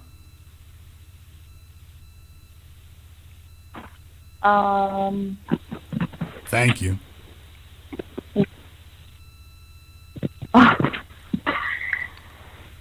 I can't say now. I don't consider myself really tatted up. You don't consider this to be tatted up. You have tattoos on your breast, Well, tattoo on your shoulder blade, tattoo in the small of your back, a tattoo on your foot, and that ain't tatted up. Will you please explain to me then what would qualify as, Sienna, what would qualify as tatted up to you in your mind? If this isn't it, what would qualify? Well, to me, tatted up means that you have, like, you know, sleeves, tattoos, like, on your hands, things that you can't really cover. Like, as far as my chest, you can't cover that. Exposed, so I can't. Okay, do you see what you just did there, though? I want you to understand this, because remember, men won't play this psychological game. We won't play this game. We'll take advantage of females who talk silly, but we won't play the game with them. I knew you were going to say that. The standard let me explain. The standard that you were going to try to invoke is, well, if I'm just toe up from the flow up, that is tattooed. If tattoos cover more than 1/3 of my physical body surface, ma'am, that's raising the bar so high that a lot of folk can get under it. The problem is your tattoos are large and conspicuous. You can't wear an evening dress. You can't wear lingerie. You can't wear a tank top. He taking you to the beach is out of the damn question. Now, taking you to a strip club, that'll work. But do you really want a guy who that's the height of where you're going to go? So what I'm saying is what you're doing is constructing an artificial structure that makes what you've done okay, as opposed to saying, wait a minute, what is actually acceptable to these people? Well, if I just got tattoos way out. Okay, ma'am, that's not the standard. The standard isn't, do I have tattoos that cover the length of my arm? The standard is having no tattoos versus having tattoos. And in your case, you don't just have them. You've got large, conspicuous ones. And if he wants to take you to a formal place, he's going to have to dress around your body art. Body art that he didn't ask for. Constant reminders of where you've been. Things that he never would have asked for you to have. So he'll lay up with you and play with them big old things you got. But dear, making a permanent commitment?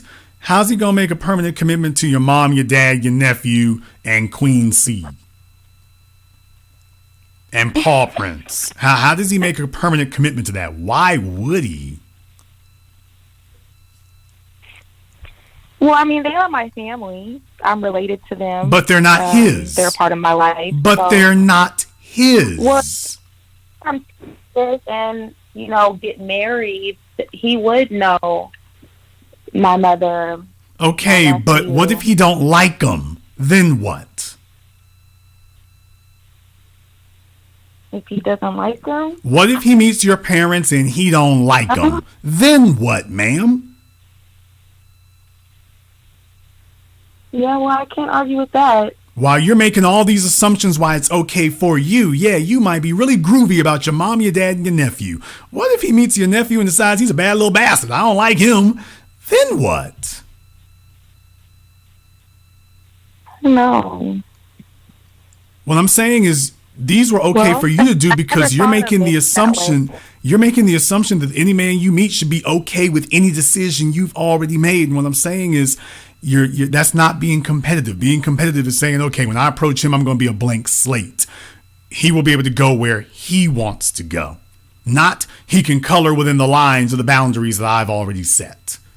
A man doesn't want to get with your program. A man wants to know that you're primed and ready to get with his.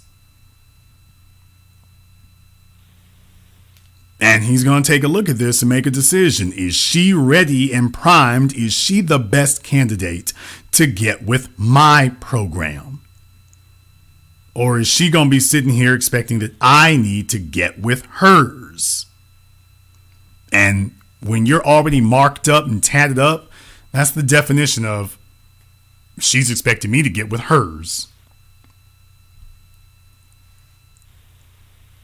I mean, just think about that. I do have a question. I've dated a good number of women. Half the time I like their parents. But a man doesn't want to see folks' names on his woman. He's trying to think about you naked. He ain't trying to think about your mom, your dad, and your nephew. I mean, I want you to just think about how awkward that is. That's not even a healthy thing. I'm just saying, why would you want a man to be seeing your naked breasts and see your mom and your dad's name right there at that moment? I'm just out of curiosity, explain to me, how is that not a mood breaker? He's gotten you naked, he can see your breasts, and there's your mom and your dad's name staring at him right above your areolas. Can someone explain to me why that would not be a mood breaker? Just for my edification.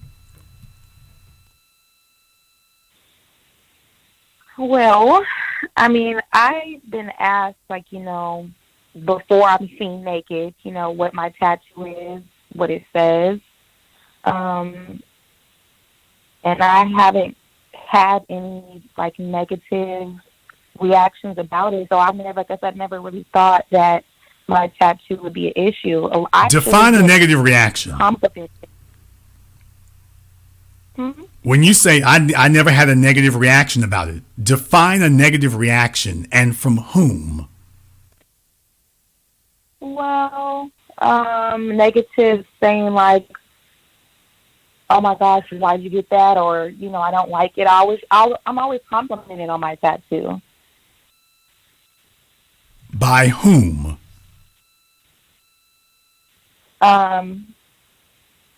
By guys, women. When I was bartending in Georgia, when I was living there last year, my tattoo would be shown sometimes, and a lot of the customers, guys, black men, would ask like, "Oh, what does that say?" And I would tell them like, "Oh, that's nice." Yeah, how many of them, and how many of those people, how many of those men offered to make any type of substantive permanent commitment to you after seeing your tattoos? No, I wouldn't say. Thank you. Any, because yeah, thank you. Because the point is, women who are desperate, don't take it personal, but it's just the reality. Women who are desperate and do not know how to articulate themselves properly when dealing with men, they deliberately conflate sexual attention with actual commitment. Because it's easy. It's an easy gut punch to do that. It doesn't take work. So if your standard is, well, they like my tattoos, baby, are you sure they liked your tattoos? Or are you sure it wasn't because you put your tattoos strategically where your breasts are concerned? They were more impressed by your breasts than they were the tattoos. And the tattoo is just an excuse to be able to do that. I mean, it's very obvious that was what it was done for. But I'm just saying women tend to want to conflate those two. Well, they liked it. Okay. They liked it enough to do what exactly? because that's the real standard. If you're going to say they liked it, then the end of that sentence is they liked them enough to do what? I guess I would say compliment them, but that's not really. I mean, okay, can we just be honest here? Sienna, can we just stop the bull jive for a moment? You're a grown woman. You're not silly. You're not young. You're not dumb. You know full damn well when men see tattoos on your breast and on your ass, all that communicates to us is, oh, she's having sex. She is sexually active. She ain't gonna be funny style. She ain't gonna be prudish. She down to do the dude. Now you know that. You know that's what it communicates, and you know that's the intent because it's true. It does communicate because that's what the deal really is. It's like, yeah, I'm out here sexually and whatnot, and you know I'm not prudish. I'm not trying to be no virgin. Yeah, you get tattoos to advertise your sexuality. That's the whole purpose of getting it, and you got the effect you were intending to get.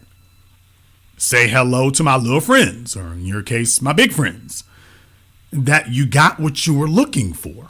You got positive sexual confirmation. Now you're trying to convert. You're like a money changer. You're now trying to convert this sexual attention currency into concrete, tangible, ongoing commitment. And that's where you're hitting the roadblock. Now you're saying, okay, I can get their attention sexually. How do I convert this sexual attention into tangibles? How do I do that? And you're hitting a roadblock because you made an investment in getting attention, not in getting a commitment. And now what you're realizing is the men are confirming for you, oh, we will lay up with you in a heartbeat. That pretty brown skin and all those womanly parts and whatnot and the flat stomach. Of course, you're prime for sex. We just don't think you're prime for anything else. And we are going to smile and every damn thing else. Ain't no woman going to have sex with us scowling at her. No. But that's what it's going to be. And you know that. Okay, so my tattoos, I never thought of it this way, but my tattoos really outweigh everything else that I feel like I bring to the table. Okay, here's the problem. Here's the problem. You never get a second chance to make a first impression. Your tattoos are smiling at men as soon as they meet you. By your own admission, random strangers acknowledge that they saw them. That means they're not conspicuous. Your tattoos are what you are presenting first and foremost. So yeah, we're going to make an immediate assumption and decision based on that because you made sure that your tattoos were the first thing that people see. You made a conscious effort of that. So if you made this much of an effort to make sure they're this visible and that this is what people see first, then yeah, we'd be stupid to overlook that. You're the one who made them this conspicuous and visible. You did it for a reason. So yes, don't blame us when we acknowledge that your plan worked. You made this how you first and foremost present yourself. You made sure that you didn't present it with, well, take a look at my eyes. You didn't present it with, take a look at my natural hair. You didn't do that. But you did make sure your tattoos are very visible. And your social media confirms of all the things that get FaceTime, pardon the expression, on your social media, yeah, your tats are first and foremost up there. Now, that's a decision that you made. Now, you're now probably suffering the law of unintended consequences because you were telling yourself, well, when I get ready, I will convert all this sexual attention into something serious. Now you're finding out you can't do it. So the guys who make six figures, they could do a hell of a whole lot worse than laying up with you. I'm going to say that right now, just on, just at face value, just looking at you. Yeah, a fella could do a whole lot worse. If it's a Friday night in Seattle by the Space Needle, or that little Korean area, that Asian area up there when you get off the freeway, up there by the Performing Arts Center, in the grocery store, yeah, if I ran into you up there at that Performing Arts Center where the college is and whatnot, if I ran into you up there on a Friday night, hey, a fella could do a hell of a lot worse. but I ain't gonna claim you. You're good on a Friday eve. You're good on a Friday eve. You are presentable in club environments. But as far as my banker, my CPA, the people that I depend on for my money to manage things, the people that I depend on to introduce me to other people, I would not let them see this. Because they will assume that you and I are the same kind of person, or that I have a taste for this. And then they'll start questioning my responsibility. A lot of women do things that they think are brilliant when they're young on some emotional stuff and then realize, oh, hell, this was a permanent decision. So I'm just going to tell you right now, and if you knew I was going to say this, by the way, and you already knew this, if you wanted confirmation, it's true. And the fact that he responded the way he did, he's a longshoreman. And the tattoo and the other issues that I know for a fact are also there because the tattoos are indicators of other issues. They are indicators of other issues that we haven't discussed. But certainly sexuality is at the top of that list. When a man sees that a woman doesn't really value her sexuality, how much of an investment is she looking for him to make in her? I mean, she might want more, but she's not eligible for more. I mean, just ask yourself, what CEO, vice president, lawyer, doctor, banker, of all the options he has, which one of them is going to put this as their representative? Because understand, you are a man's representative. When his men come by, business partners, associates, this is Mrs. Smith, Mrs. Brown, Mrs. Jones, Mrs. Dr. Jones. You're Dr. Jones' representative. How do you think that this represents him? Let's just say, for example, if I introduce you to a doctor, he's making $800,000 a year. I set you up on the date. He's going to take you to Emerald's in New Orleans. You walk in through the front door and you got this low-cut sleeveless gown on. A sleeveless evening dress. You tell me. I'm not going to put words in your mouth. You tell me. This cardiovascular surgeon knocking down $700,000, $800,000 a year. He's looking for a wife. He seriously wants to commit. And hello, Curtis, Wilma, my nephew. You tell me. How do you feel that should represent him?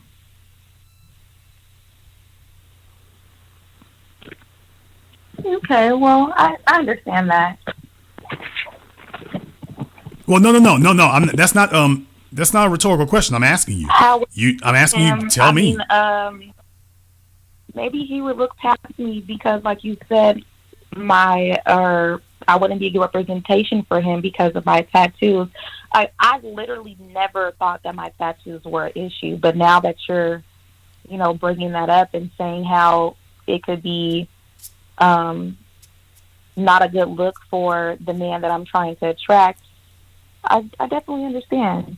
Well, I mean, for a guy who has never had a chick this cute or whatever, yeah, I mean, he may overlook that. But then again, what I'm saying is that a guy making $40,000 a year, he can afford to overlook those things. You don't have to represent him well because he doesn't represent. There's nobody for you to represent too, except his other broke friends on the block. A man who's looking to go somewhere and his woman needs to be the visual personification of his life. There's a certain uniform that women at the club wear. There's a certain uniform that chicks on the block wear. And then there's a uniform that the vice president's wife, the sole proprietor, the business owner, the guy with the 850 credit score, there's a certain uniform that his woman wears. She's about the business. And what I'm saying is that's the thing that needs to be kept in mind. I'm not going to say remove your tattoos because tattoo removal is a hit or miss proposition. Those things tend to be sketchy. A lot of people get tattoos under the mistaken notion that well, if I ever want to get rid of them, I can. The words tattoo removal should always be put in quotations. Emphasis on quotations around removal. Removing tattoos is not a sure thing. It's really hit or miss. And not even to remove them, is really just to break it up to make them less visible. But tattoo removal is a relative term. So I'm not going to necessarily say something like that instead. What I am going to say is, for the type of man that you want, because you have expressed some specific socially conscious tendencies, which is fine. I'm not going to say that you are totally disqualified. I am going to say that it's going to be a specific type of male, a specific type of man who is going to go for that. The guy, you want a business owner, the guy who owns the tattoo shop, he'd be okay with that. That might be one thing you want to take a look into if that's what you're going for. But then again, I don't think that's what you want either. I think you're unhappy with that because you realize they're not really big on committing either. So in your case here, what type of man do you think? What type of man are you looking for to qualify for at this point? I would like a producer as well as someone who I feel like I could follow their lead as well. I also would like a man who I feel protected around, and he wants to have a family and build wealth within our family.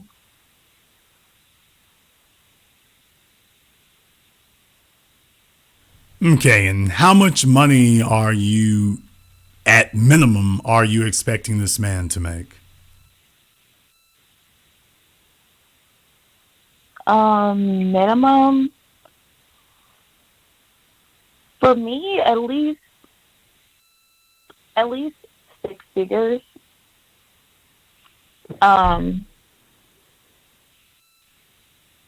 I've been focusing on trying to get my finances all the way right to where I don't have to really worry about much. So that's why I'm getting into writing my children's book and creating a foundational Black American calendar. And then I've done hair since I was a young girl, so that's something that I'll always do to make money. Okay, let me find out something here. I didn't want to get too far into it here, but since you did mention it, this is important because this is a component and a factor that we've got to keep in mind. You did mention that you worked for Amazon. Mm-hmm. Yes, ma'am. I am rather familiar with them, especially up there in that Seattle area. Mm-hmm. What do you do for Amazon? I'm a delivery driver. Okay. Do you own your truck? I use my own vehicle. Okay. I know how much they pay for that. So when you mention about your finances, what exactly are your finances like right now? Well, I make about through Amazon $1,000 a week. If I'm working 4 or 5 days. I also do hair too, though. So I have my regular clientele, and so I'm able to work my Amazon job as well as do hair, and that's what I've been doing since I've been back in Seattle. Okay. Well, that's not bad. That's not bad at all there. Certainly you're not financially struggling in that regard. How much debt do you have? I actually don't have any debt. Like I have a couple credit cards, but maybe a couple $100. No student loans? I don't have any. Nope. Okay, well, she's got no kids, no student loans. Fellas, wanted a man for a slightly used 29-year-old. She does have some creative markings, but she is available in the Seattle area. No kids, no student loan debts to speak of. She does have some credit cards, but it looks like she's able to handle those on her own there. All kidding to the side here. Everything else being available, what you have on your side is youth. I mean, but to the extent that you're not way, way old, you're 29 years old, but you don't have a whole lot of room to be waiting at this point right now, to be totally honest with you here, because once you cross this next little Rubicon into 30, the reception that you get from men is going to be radically different. Even more so than it is now. Yeah. Because the only thing we're going to be wondering is how the hell did you make it to 30 and nobody took you off the market? And then we're going to see the tattoos and be like, okay, we all know this is indicative. We know all the issues that this is indicative of. A man making $100,000 a year or more, certainly you need that in the Seattle area. That's perfectly fine. Help me out here, though. For people who don't live up there, give me some idea. A fella making that type of money in the Seattle area, for you, what would that man be doing for a living in your mind?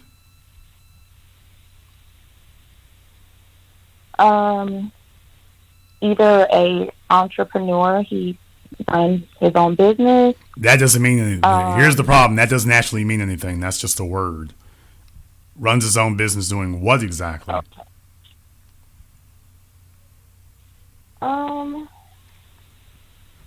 Well, he could, I feel like the possibilities are limitless depending on what he's really into to make $100,000 a year.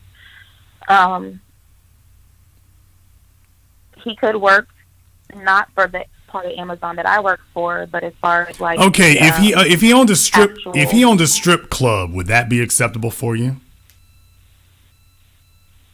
No. Okay, if he owned a tattoo shop, would that be acceptable for you? If he ran a porn shop, would that be acceptable for you? No, I mean, I want a man who's involved in honorable things, right, as well. Right. So, now, here's the question. The question is, and I'm just going to be brutally frank with you right now, because this is the way the world works. Take a look on your screen. Because you're trying to convince a man to elect you as his representative. He's making six figures. He has his pick of the litter. Does this say representative of the respectable man? The respectable man in society? Or does this say representative of the dude who owns the strip club, owns the tattoo shop, owns the porn store? We have to wear the uniform of the job that we're applying for. Just like with Amazon. You can't show up wearing Ronald McDonald clown boots talking about, well, this is me expressing myself. You got to show up with their little off gray blue polo shirt or whatever. You have to wear the uniform of the job you're applying for. And what I'm saying is you are wearing it. And changes would need to be made. I'm just going to tell you right now, straight out, if you're talking to me, in my opinion, the chest tattoo completely disqualifies you right out of the gate. You're not going to get any traction with that. You might want to make an investment in removing it to the best of your ability.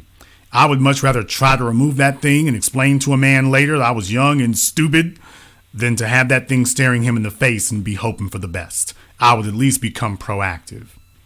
I'm sure you love your parents dearly. Buy them a Maserati. Don't give them body tattoos. That doesn't, because your mom and your dad are expecting you to bring them some grandchildren by a respectable, upstanding man who they know is going to take care of their daughter. This move right here guarantees only the wrong type of male is going to approach you. And you know this. Your parents' Okay. names are supposed to be etched on your heart and your soul. Your skin is supposed to be a testament to them of how well of a job they did. But in all honesty, if you are asking me, yeah, those tattoos are a deal breaker for the type of man you're talking about. Yeah, you might find some Afrocentric individual who may really be just really groovy about tattoos and stuff, but you're really, really playing it close to the vest. You're really, really taking a lot of risks in that regard. How many of those guys are out there? How many of them are in Seattle? Even if you're willing to travel, how many could you get to? I mean, that's the thing to keep in mind. Because you can't choose from the options you wish were available. You can only choose from what's actually out here. And you can only look to what is actually out here. You can't go somewhere else. You got to go with what you can actually get. And that's the thing you have to take a look at now. Are you actually eligible? And to whom? So, welcome to the grown-up world. Those are going to be some things you want to consider. If you woke up tomorrow and those were not there, I would still want to deal with why it was that happened. When did you get your last tattoo? My last tattoo was about, which is my last one, which was on my foot, was like, I think like 4 or 5 years ago. Okay. Well, she's taken a hiatus in the last few years. I guess she ran out of body parts to put graffiti on. Just being totally honest with you here, like I say, this type of body marking and so conspicuously communicates things to a man. I just don't think that this is what you want to communicate. I don't, for the type of man you say you want, which is going to be a square dude. Now she wants a square fella.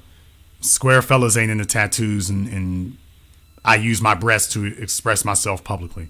A square dude wants a reserved woman who he doesn't feel like her all sorts of hands have been all over her and she's been doing all kinds of experiences that he may or may not approve of. A square fella ain't going to want to invest in that. Your job is to convince him it's worth investing in. But at this point right now, just be aware there's going to be an investment fee for that kind of thing. Just be aware of that. You're going to have to convince them that that's worth going into. Now, let me ask you one last question. Are you ready or willing to make that investment? Be honest. Yeah, I am. No. Be honest. Do you really believe that this is a deal breaker, or do you believe this is something that you can work around? Be honest. I honestly would be okay with getting them removed if that's what's stopping me from getting the man that I would like to have. So, yeah, I mean, I got the one on my chest when I was about 19. So,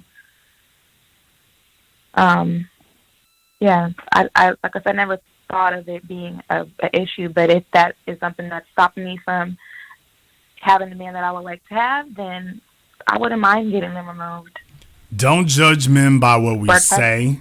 Judge men by what we do.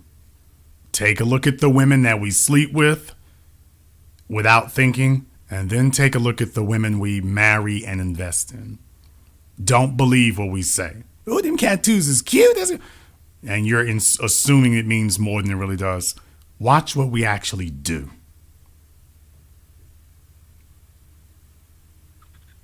Yeah, I heard you say earlier that men judge you off of 3 things: from your neck up, the neck down, and then from your head to your toe.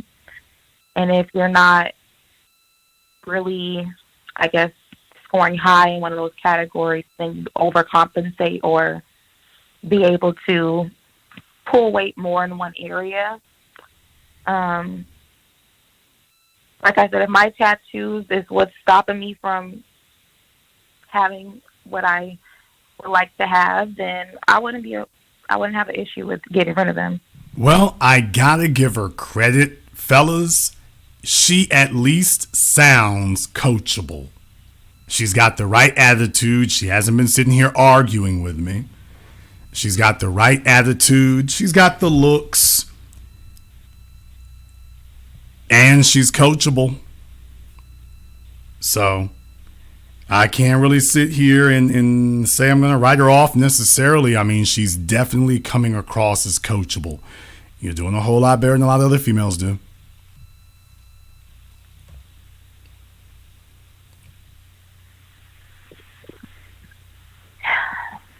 Yeah. Did you go through my whole Instagram? Through what was available. Okay, because some photos I do have my tattoos covered up and you can't really see them, ma'am. But that's intellectual masturbation. Because yeah. I got some of them there. That's even worse because understand something. Well, I got them covered up. Okay. And the first time dude starts to disrobe you and Curtis and Wilma come smiling out at him. You think that's going to go? You think that's going to go well? I never really thought about that. So putting it in that, scenario, I definitely could see how that could be like. Yeah, I mean, whoa. You never thought of it because you meant what you said before. Men didn't respond negatively. What you meant was that they didn't turn you down for sex. They were still attempting to sexually appeal to you. And if your standard is how many of them are trying to get sex, yeah, that's going to go great. But if your standard is getting them to commit, we don't commit to chicks who are tatted up. We don't do that. So then you're like, well, that's mixed signals. He's giving me sex, baby. Sex and commitment are two separate things. And women are like, really? Yes, really. Two totally separate things. So what I'm saying is, if you think concealing it and then surprise, nigga, when he takes you back to his place and you think you're going to surprise him with that, well, let me conceal this till the last minute. Like I said, and I'm going to give you a pass for what you just said. But by the way, that attitude right there, I want you to think about that.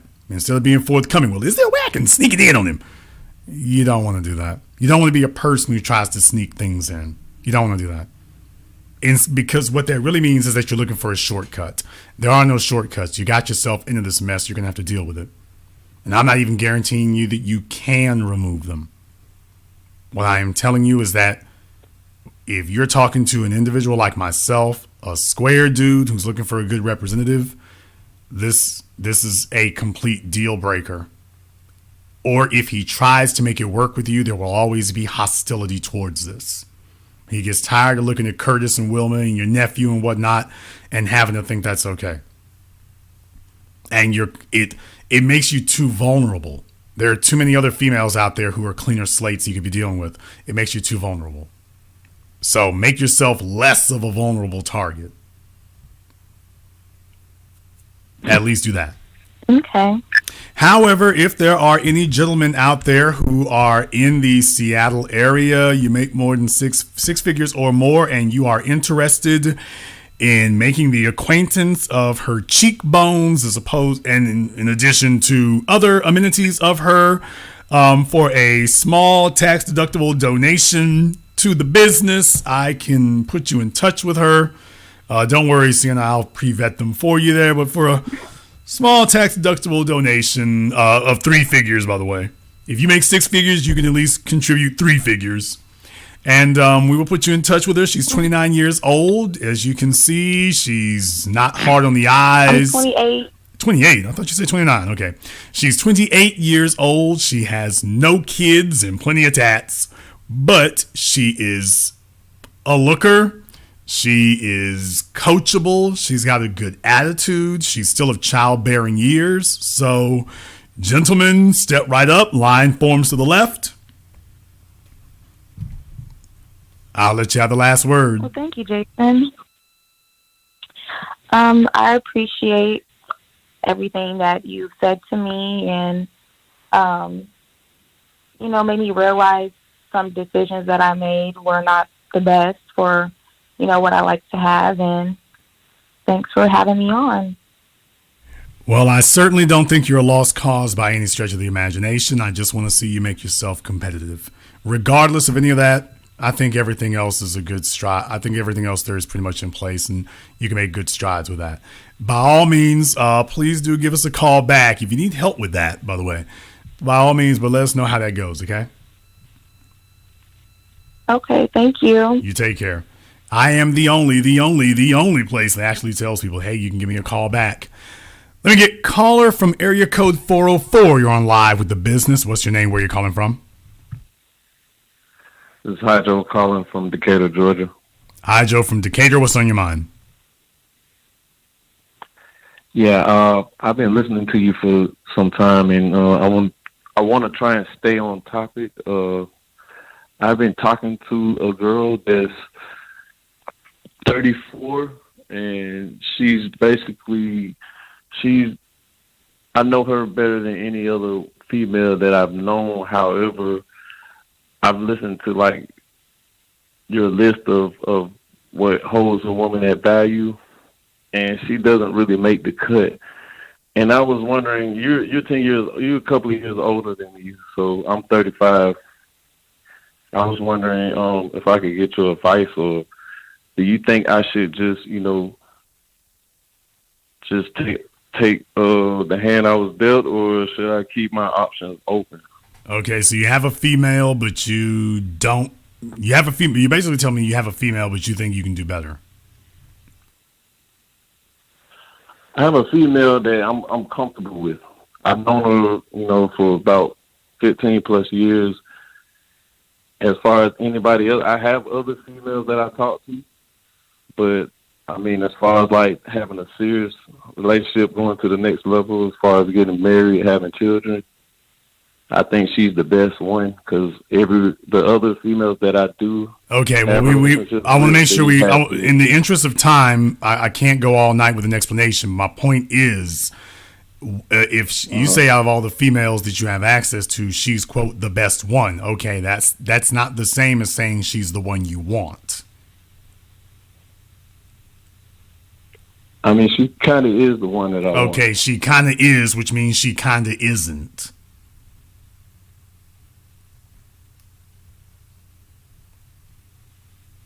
And that's okay. Imagine if you were at the mall with your female and she was checking out another dude, and you asked her,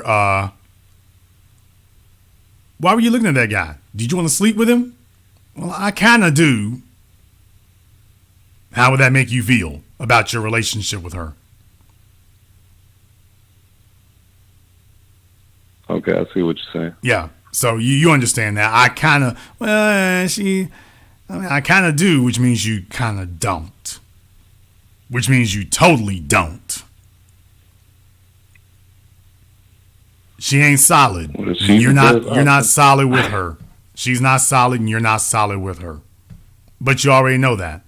Do you have any kids with her or something like that? No, we both don't have any kids. Okay. And that's what's making her like option number one. Well, okay, well, here's the real issue. You say you've known her for 15 damn years? Yeah. Okay, nigga, you've got a decade and a half of milking the cow for free. So what's your incentive it's to been off and on. Well, okay, off and on, nothing. That means that y'all really ain't solid. You just sleeping with her. She's just one of the chicks you lay up with. What size does she wear? I'm not good on women's Oh, sizes, Lord, be honest. How much does she weigh, nigga? You know. How much does she weigh? She's about 140. She's 5'5". Now he's trying to put a little honey on it. Okay. He don't know what size she wears, though. He doesn't know what size she wears. All right. Sounds like a 14. Sound like a low key 14 to me when he's like, oh no, she 140. You sure it's not like 180? All right.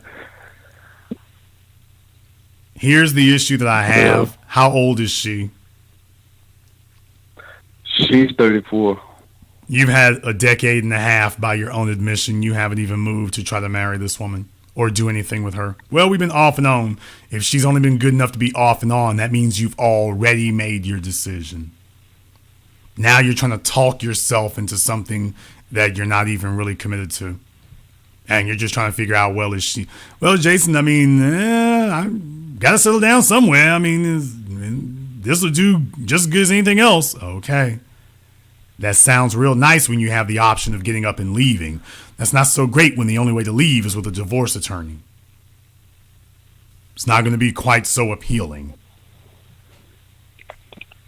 Well, that's why I asked you, because you're in your 40s, and you also don't have kids, and I wish I could talk to her. Is she there? No, she's not here. Too bad. I wish I could talk to her, because I would tell her to go test her other options. And I'm not saying that to be mean. I'm saying you're never going to take her off the market. And maybe there's something really wrong with her that nobody else wants to take her off the market in their 30s either, because she didn't get there by herself. But you're not going to do it. You'll just keep letting her orbit for the next 50 damn years. But you're not going to take her off the market. You're not going to do anything with her. Well, maybe you're right about that, but I'm definitely serious about going to the next level, getting married and having children. Okay, but the problem is the past is the best indicator of the future. You've had a decade and a half of knowing this woman. If she was really that magnetic and irresistible, you would have made this decision 10 years ago. It doesn't take a man 15 years to figure out if a woman is marriage material. It doesn't take that long. It takes him 15 years of running out of options. It takes 15 years of debt. It takes 15 years of being worn down. It doesn't take 15 years to figure out if she's wife material. You ain't pulled the trigger in a decade and a half. It's because you already know. She ain't really wife material like that, but she's cool people. Well, 10 years ago, I wasn't financially stable enough to take care of her and me. You think you're financially stable Probably now? 5 years ago. Yeah, I believe so. How much do you make a year, sir? Well, right now I make $50,000 a year. $50,000 a year in the Atlanta area. You live in the Atlanta metropolitan area. You make $50,000 a year, and you are asking me if you make enough money. You are telling me that you are in a financially stable position to take care of a wife and 2 children. No, I'm not. I'm sorry. You're right. Even by the way, even in the Decatur area of Atlanta. Regardless of any of that, you are in the Decatur area, and you are telling me, Jason, I'm really serious about marrying this woman and having kids, plural. So this man is going to take care of a wife and 2 children in the Decatur area on $50,000 a year. Yeah, let me correct myself. I'm sorry. What I meant to say was she works also. I know with my income and her income. She's going to have to, because you can't afford for her to take off a maternity leave or whatever. So she's going to have to. Yeah. Well, far be it from me to stand in the way of black love. I mean, I certainly wouldn't do that. I'm not going to marry the chick. I don't know her. I'm pretty sure I could see her from a mile away coming if she's let somebody sit up here and spin her for this long. What I will tell you, brother, is how much money do you have in the bank currently? Well, right now I got about close to $20,000 in the bank. Okay, well, he's not sitting on nothing. Not necessarily in the bank, but I have. Okay, there you go. All right. Dude, do you have a bank account, a savings account that has $20,000 in it? Because it sounds like what you're about. Sounds like what you're about to tell me is, well, I got an IRA or a 401k with $20,000. That sounds to me like what you're about to tell me. Am I right? Not necessarily. Oh, so where's the $20,000? Where's the $20,000 at? Well, some of it is tied up in my company stock, and okay, that's what I just said. That's what I just said. Yeah. And he's trying to get around that. Yeah. You're talking about your retirement. That's what you're talking about. Well, He's in his 30s. He is in his 30s, and his retirement nest egg is owning some stock or a 401k or an IRA, and all he's amassed is $20,000. So he's going to be working for the rest of his life. So any woman who marries him needs to be prepared for that as well. Don't y'all get ready to go to get y'all a nice house in Buckhead. That's not going to happen. Even between the two of your incomes, you're going to come in about $100,000 between the two of you. So she's going to be working and he's going to be working. And that's just what it's going to be. What do you do for a living? I don't plan on working in a warehouse.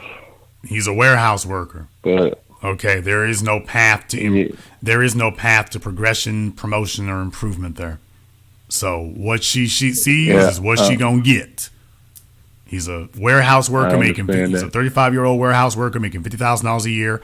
He's not cultivating a new set of skills. If she marries him and God forbid gets pregnant, she better be happy with the life she's got, because that's what it's gonna be. Now, you may be a very fine, upstanding citizen and very committed to her and this, that, and the other. Although after 15 years of stringing her along, I question that. But what I will say is you don't have enough money to be marrying her. What is your credit score? Right now, my credit score is 708. Okay, your credit score is I. Yeah. Are you buying or renting where you live? Right now, I'm owning a house, the house I stay in. Okay. I bought 2 years ago, so it hasn't really built equity yet. Okay. How much did you put down on it? And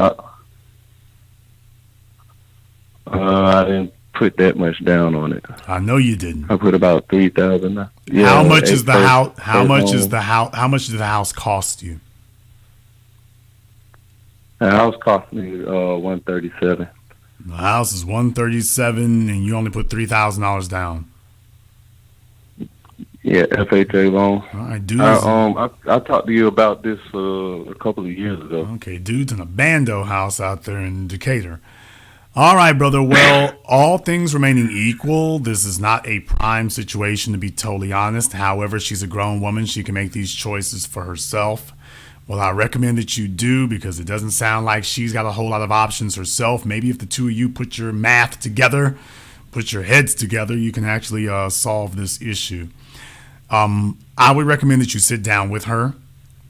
And by the way, you make very good money for a guy who just works in a warehouse, by the way.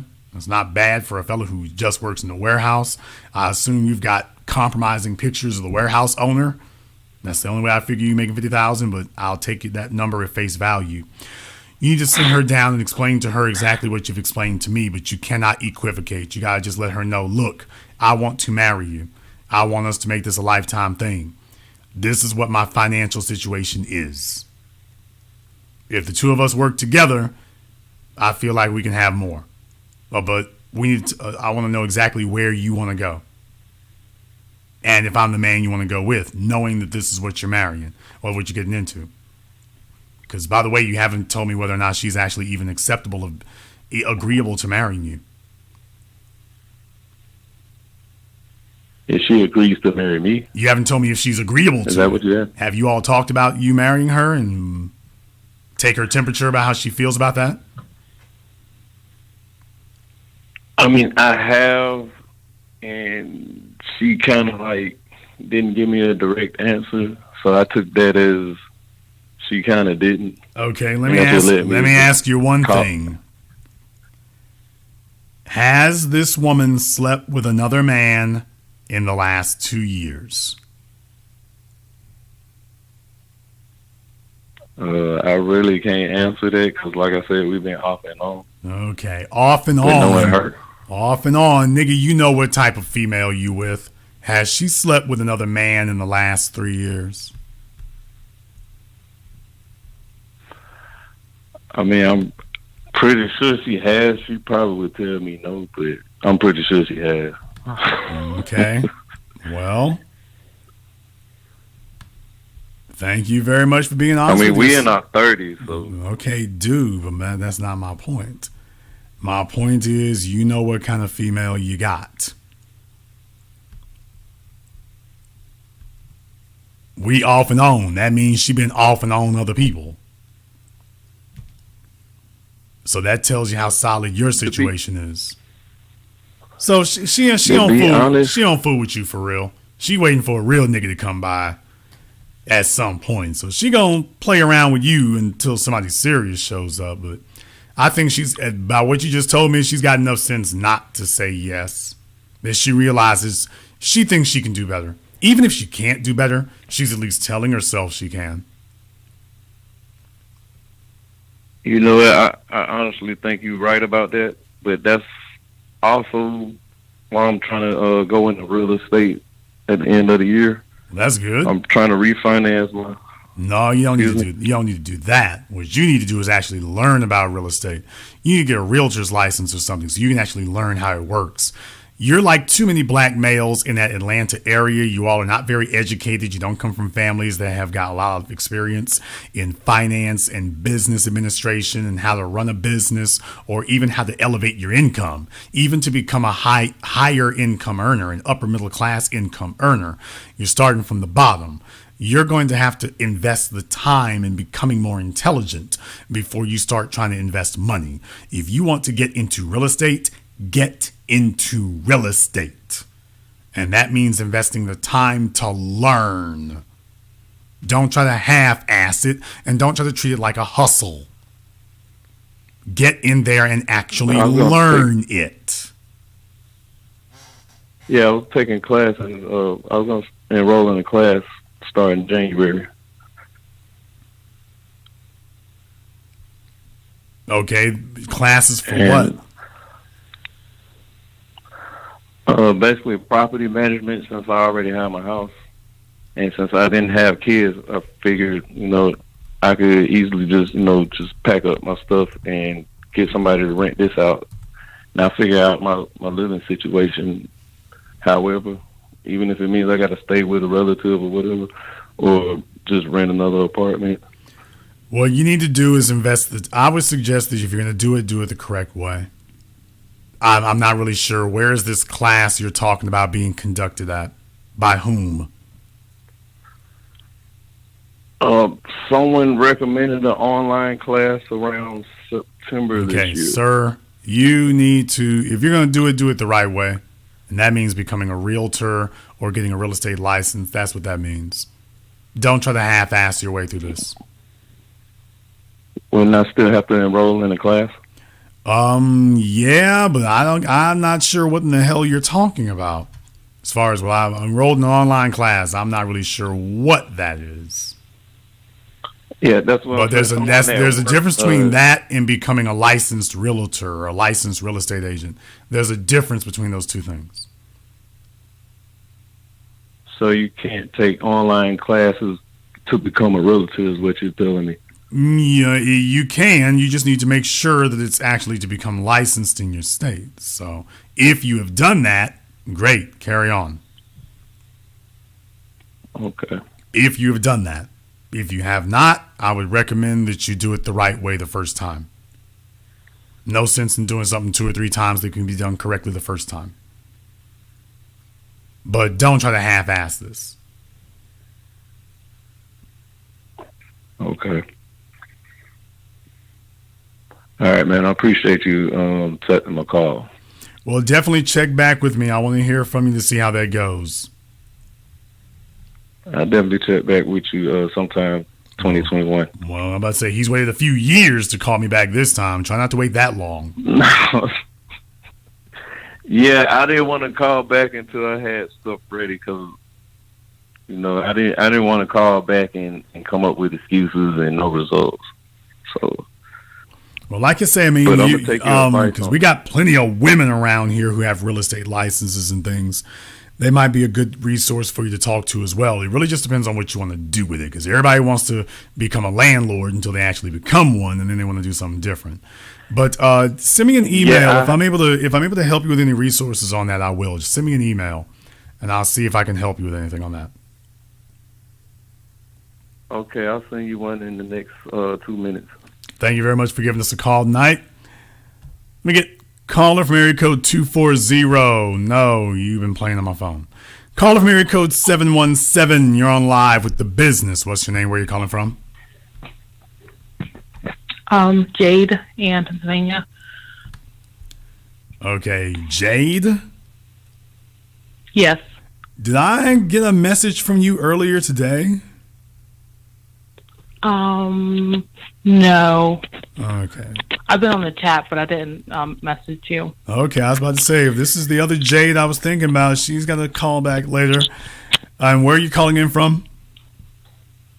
Pennsylvania. All right, where at in Pennsylvania, ma'am? York. York, Pennsylvania. What's on your mind? I guess I've been listening to your show for a while, and She's been listening to it so long that she doesn't know it's a show. Thank you very much. I guess I'm looking for some insight on some things. I imagine you are. I have a couple tattoos, some on my chest. I am 27. Okay. While you're giving me all this explanation, go ahead and email me a link to your Instagram. That way I can see exactly what you're referring to. I won't put you on the screen, but I do want to see exactly what you're referring to. What I don't know how to find your email. I'm sorry. My email address is handlethebusiness@yahoo.com. That's handlethebusiness@yahoo.com. So while you're explaining to me your tale of woe, you can go ahead and email me a link to your Instagram. And what exactly are you looking for? I guess. Get some WD-40 for this chair. Sound like something from the Crypt Keeper. All right, go ahead. Oh, I'm sending the Instagram. I sent the Instagram. I guess just what I'm going to nursing school. I plan to start nursing school in January. I guess just seeing if, my tattoos, I would like you to see if that's like just a done deal for me. We will see. And I guess is nursing school, I have a kid also. I guess I didn't say that. I'm a 4-year-old. So she's letting it come out and it come out in drips and drabs.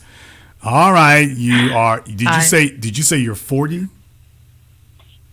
No, I'm 27. Okay, she's 27 years old, about to splatter on the wall like a bug. She's got tattoos. She's got one kid that she's admitting to. How many kids you got? One, a 4-year-old. All right, come on, we can do better than that. Anyway, no, just one. I promise. Waited till she got into her 20s and said, "Hey, let me start screwing up. Can't do it in my teenage years. Let me make sure that I can't even claim youthful ignorance. Let me go ahead and do this completely." She's got the kid, but she is in nursing school. Let me ask you here: what took you so long to want to decide to do something?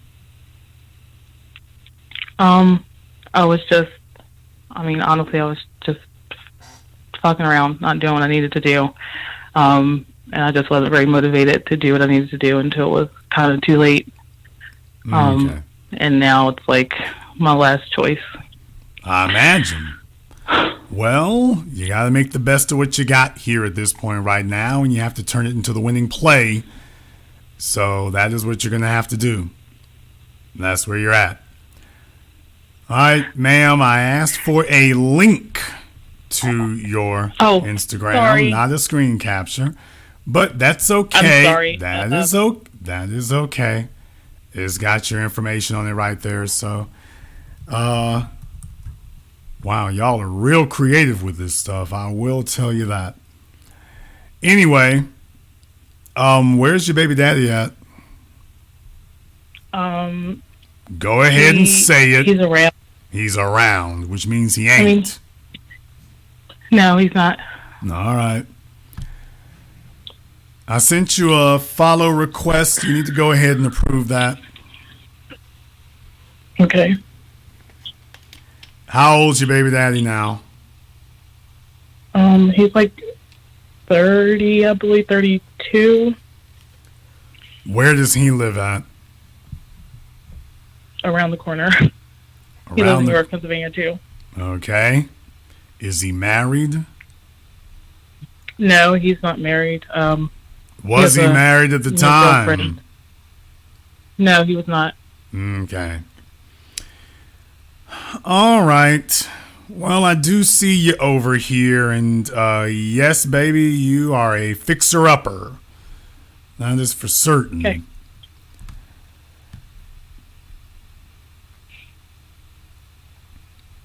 Okay, she makes my last caller look downright conservative.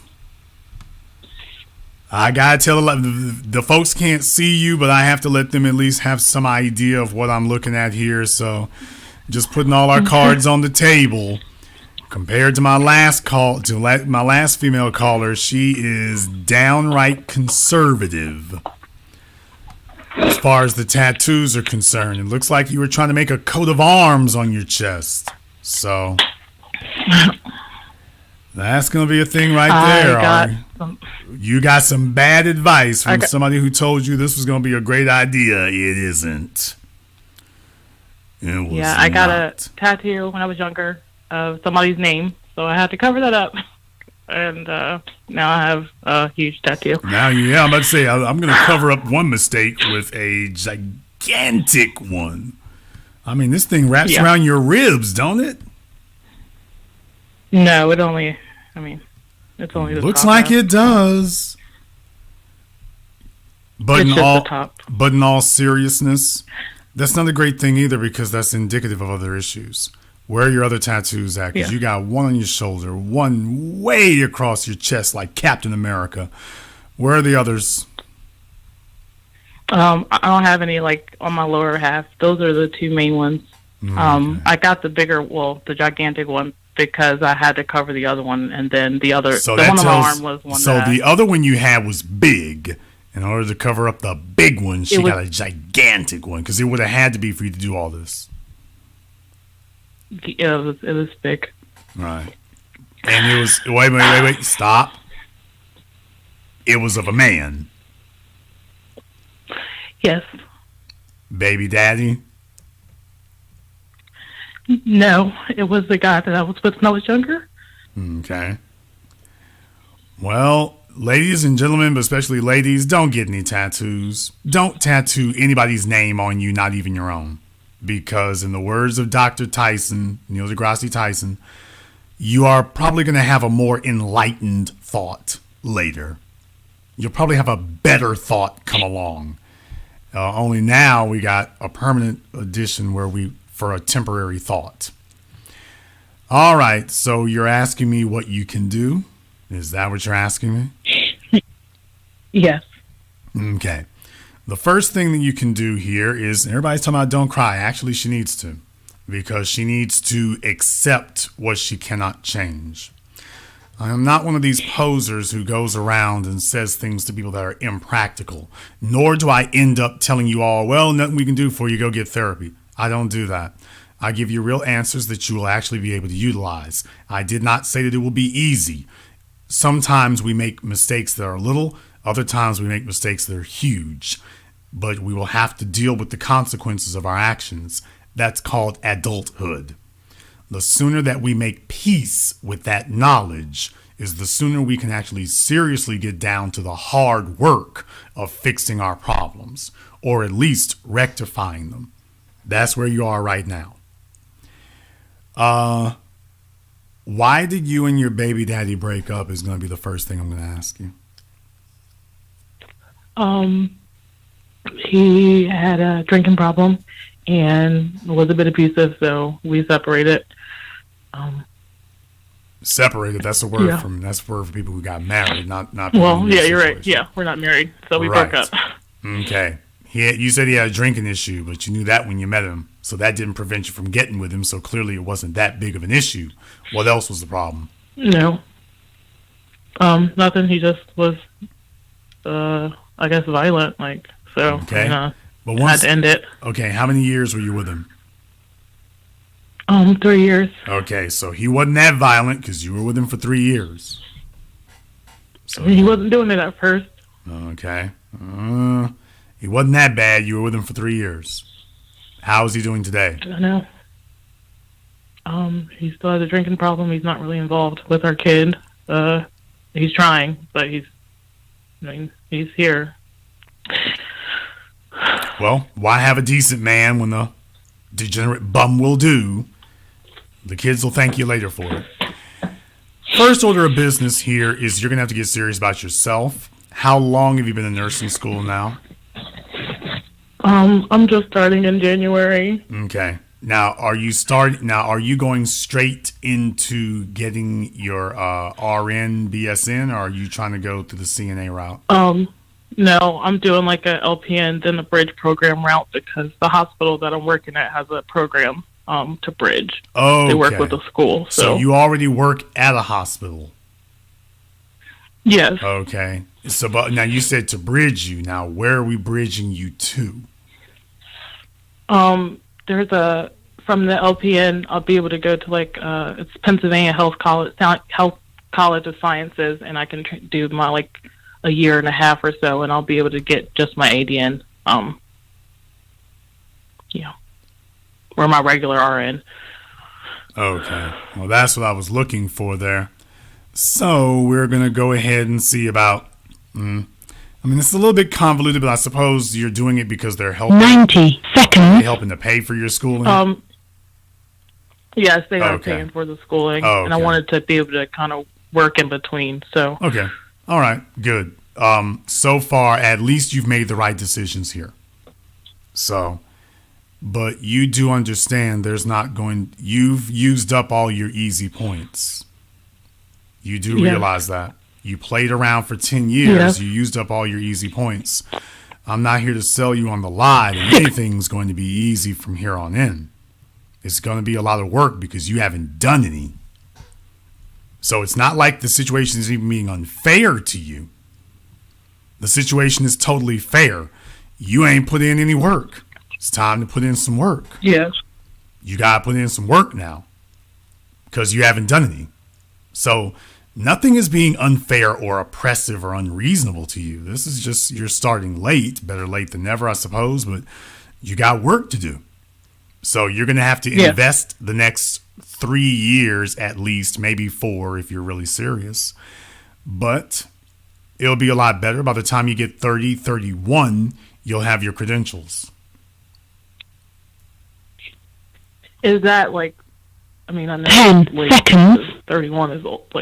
Is that a bad time to be getting my credential? No, not at all.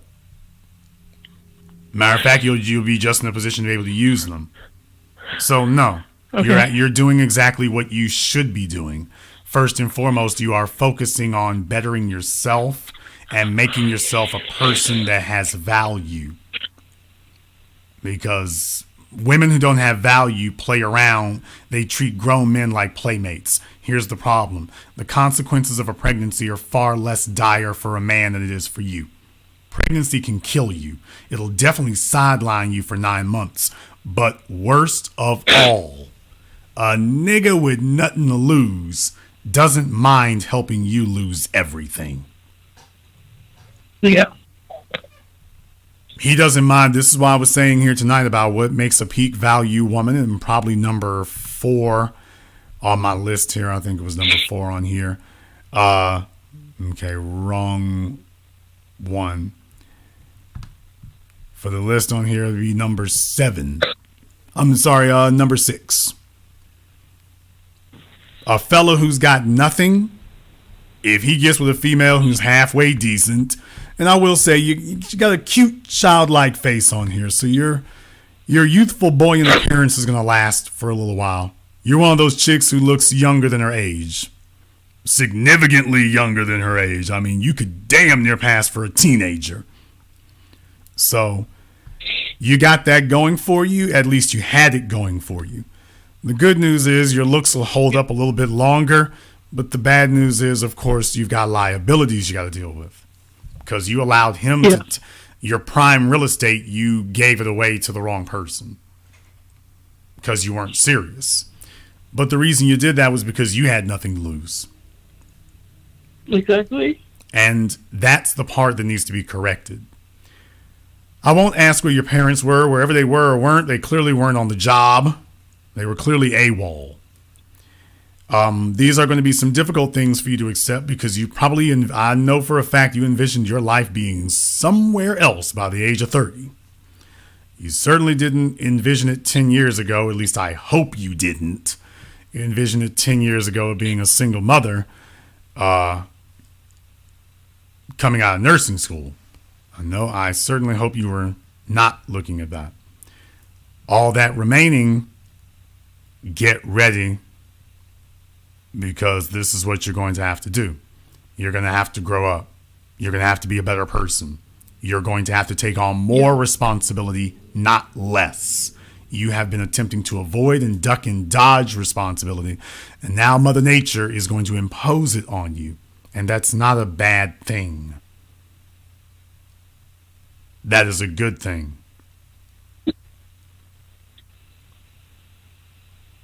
Okay, thank you. Right now, I hope that you will take this seriously, because I'm not happy about the first child, but I'm more concerned about a second one. Because generally what happens is you all screw up once and then y'all just go completely bonkers dumb and then go off and have another kid. And that pretty much seals your fate. Because you all think the only value you have is crotch power, and there is no such animal. So first and foremost, no more kids. Yes. If you need an IUD, you need to do that, but no more children.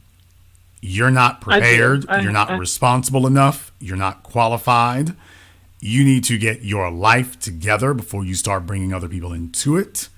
Until you can get men to stop making a monkey out of you, you don't need to be having any more kids.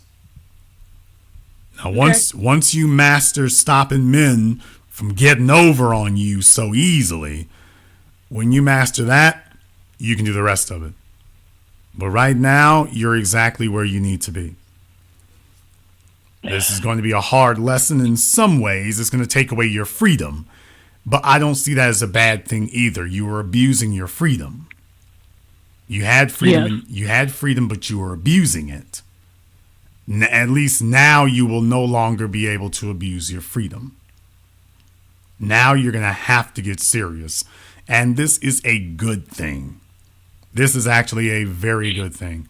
You are going to come out of this, hopefully, a better and more responsible woman. That's the goal. And then, after you've got some wins under your belt, after you have developed some intrinsic, well, I shouldn't say intrinsic, but acquired value, after you have demonstrated to yourself that you can accomplish some things, become an RN, hell, get your BS in while you're at it, might as well go ahead and do the whole damn thing. Go ahead and demonstrate you can do that.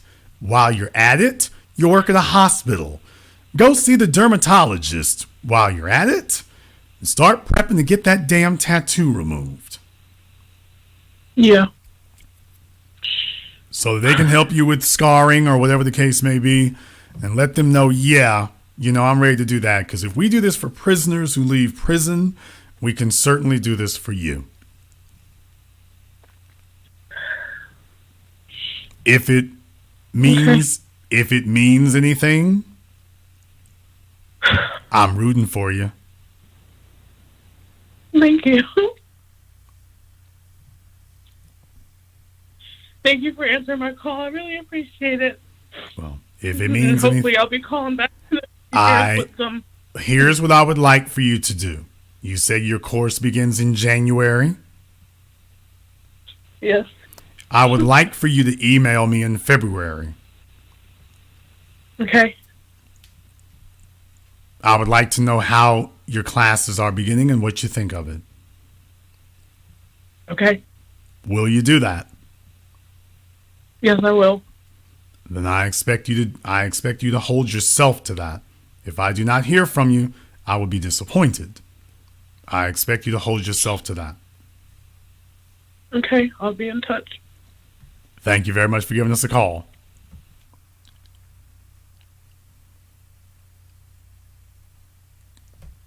Yes, I know I'm sounding all Oprah over here and stuff. No, she doesn't even follow up people. I am the only person who says that. I say, give me a number. I'll give you a number you can call. Email me so I can follow up with you. The problem with the internet being so inundated with posers, phonies, and frauds is that those people can't help anybody. There's no reason to follow up. People need to have reliable information from a reliable source who really does know what to do. That's why those individuals are so damaging.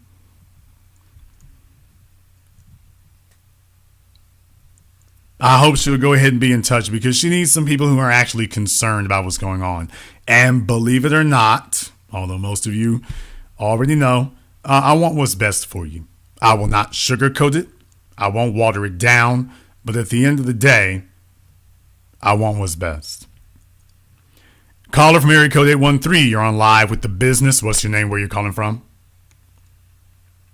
Hi, my name is Kenny, and I'm calling from Fort Lauderdale, Florida. My good buddy Kenny from Fort Lauderdale. What's on your mind? I'm sorry, I didn't say that right. I meant to say Fort Myers. I'm sure you meant to use a different name altogether, but in any case, go ahead. Yeah. I'm calling in because the mods were telling me to call in. I wasn't sure what I said. I'm sure you were. I was supposed to call in. I am certain you know what you said. You are always doing that. I did make a comment about... I made a comment about the tattoos, but that... Uh-huh. I don't think that's what I was asking. How many tattoos you got, Kenny? How many tattoos do I have? Yes, ma'am. Okay, I have 3. She had to stop for a moment and count it up. She was like, wait a minute, do I need to use my fingers and toes to count? 1, 2, carry the 1. No, I only have 3. Okay. And they're not visible. Like, you can't, Okay, ma'am, me, here's the issue. The issue is you're not competing against whether or not this competition is not between a woman with 3 tattoos and a woman with a tattoo sleeve, as I was attempting to explain to Senna. That's not the question. That's not the competition. The competition is not between a woman with 3 tats and one with a sleeve. The competition is between the chick with 3 tats and the one with none. Now, are you fit to compete against a female whose body is a clean slate? I guess I don't really see it as like I'm competing. Okay, then you're not even in the race. Then you're not even in the race. I don't think, I just see it as myself being the best that I can be. If I already have tattoos. The best you can be is relative to others. You're not on this planet by yourself. You are not the only female option. Quote, the best you can be is relative to other women. Okay, I understand what Remember, you're as I saying, said before, excellence is something we see everywhere. So all women are different, but excellence is the same everywhere. So you don't get to come in and redefine what it is. Okay, and this is what I'm not sure, maybe I'm not communicating it effectively, but I'm saying if I already have tattoos and I'm still working on myself to be the best that I can be and put my best foot forward, then I'm not worried about if the other person has tattoos. I have tattoos. If somebody likes it, they're going to like it. If they're not going to like it, they're not going to like it. Here's the issue. The issue is if that's the man you want to be with and he doesn't like it, now what? If he doesn't like it, then he's not going to be with me. Correct. And here's the real issue. You don't have an infinite amount of time to stop screwing up and get somebody to commit to you. You have a limited window of time. If you squander that window of time, bull jiving around and playing as if there'll be another bus along in 15 minutes, no, there won't be. So we're just really wasting time. And it'd be different if this were a video game and you had infinite amount of time and retries, but you don't. You don't. So you can say those words, but those words are a death sentence. Okay, I understand what you're saying, and I respect that, but I don't feel like I'm wasting time. I don't feel like I'm wasting my time. How old are you, Kenny? Take care of myself. How old are you, Kenny? You're 41. I'm 41. Okay, you're 41 and you don't think you're wasting time. I've had people I've had men that asked me to marry them. I've been married. Okay, ma'am. Ain't nobody marrying you, and the guys who are asking you don't want to marry them. So that really just tells you the value of the men you have access to. Even if they did ask you, you didn't say yes, which means you didn't like the offers you were given. So that tells you what you qualify for. That is okay. I understand what you're saying, but you're saying that nobody is marrying me. Ma'am, so I'm saying nobody is marrying you. And even if you could get somebody to propose to you, it ain't going to be from somebody that you want to marry. So you don't consider him to be worth marrying. So if the only marriage proposals that you get are from men that you don't consider worth marrying, what does that tell you? You don't know what my options are. Ma'am, I know that if there was one who was worth marrying, why would you not have said yes already? You don't know who I'm dating, what I have going on. I know that you're not married. I know that according to you, you've gotten proposals and you're still not married. So very clearly, I know that. I know it ain't working out. Wow. You have a very interesting perspective on things. Okay, is it a perspective? Okay, is what I'm saying a perspective, or was what I just said a fact or not? What you're saying is a fact. Okay, then it's not. Then that's not a perspective. That's like saying, "Wow, the Empire State Building is an interesting perspective." No, it's not. It's a skyscraper.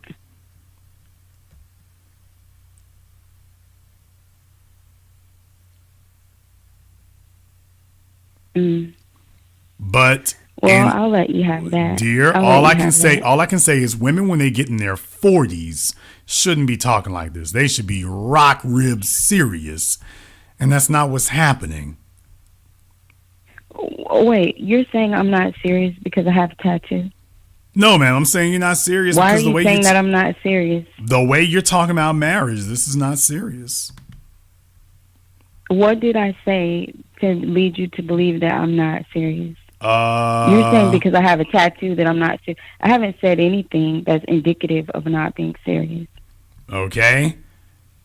At 40, when you start disputing whether or not your tattoos matter, that's not being serious.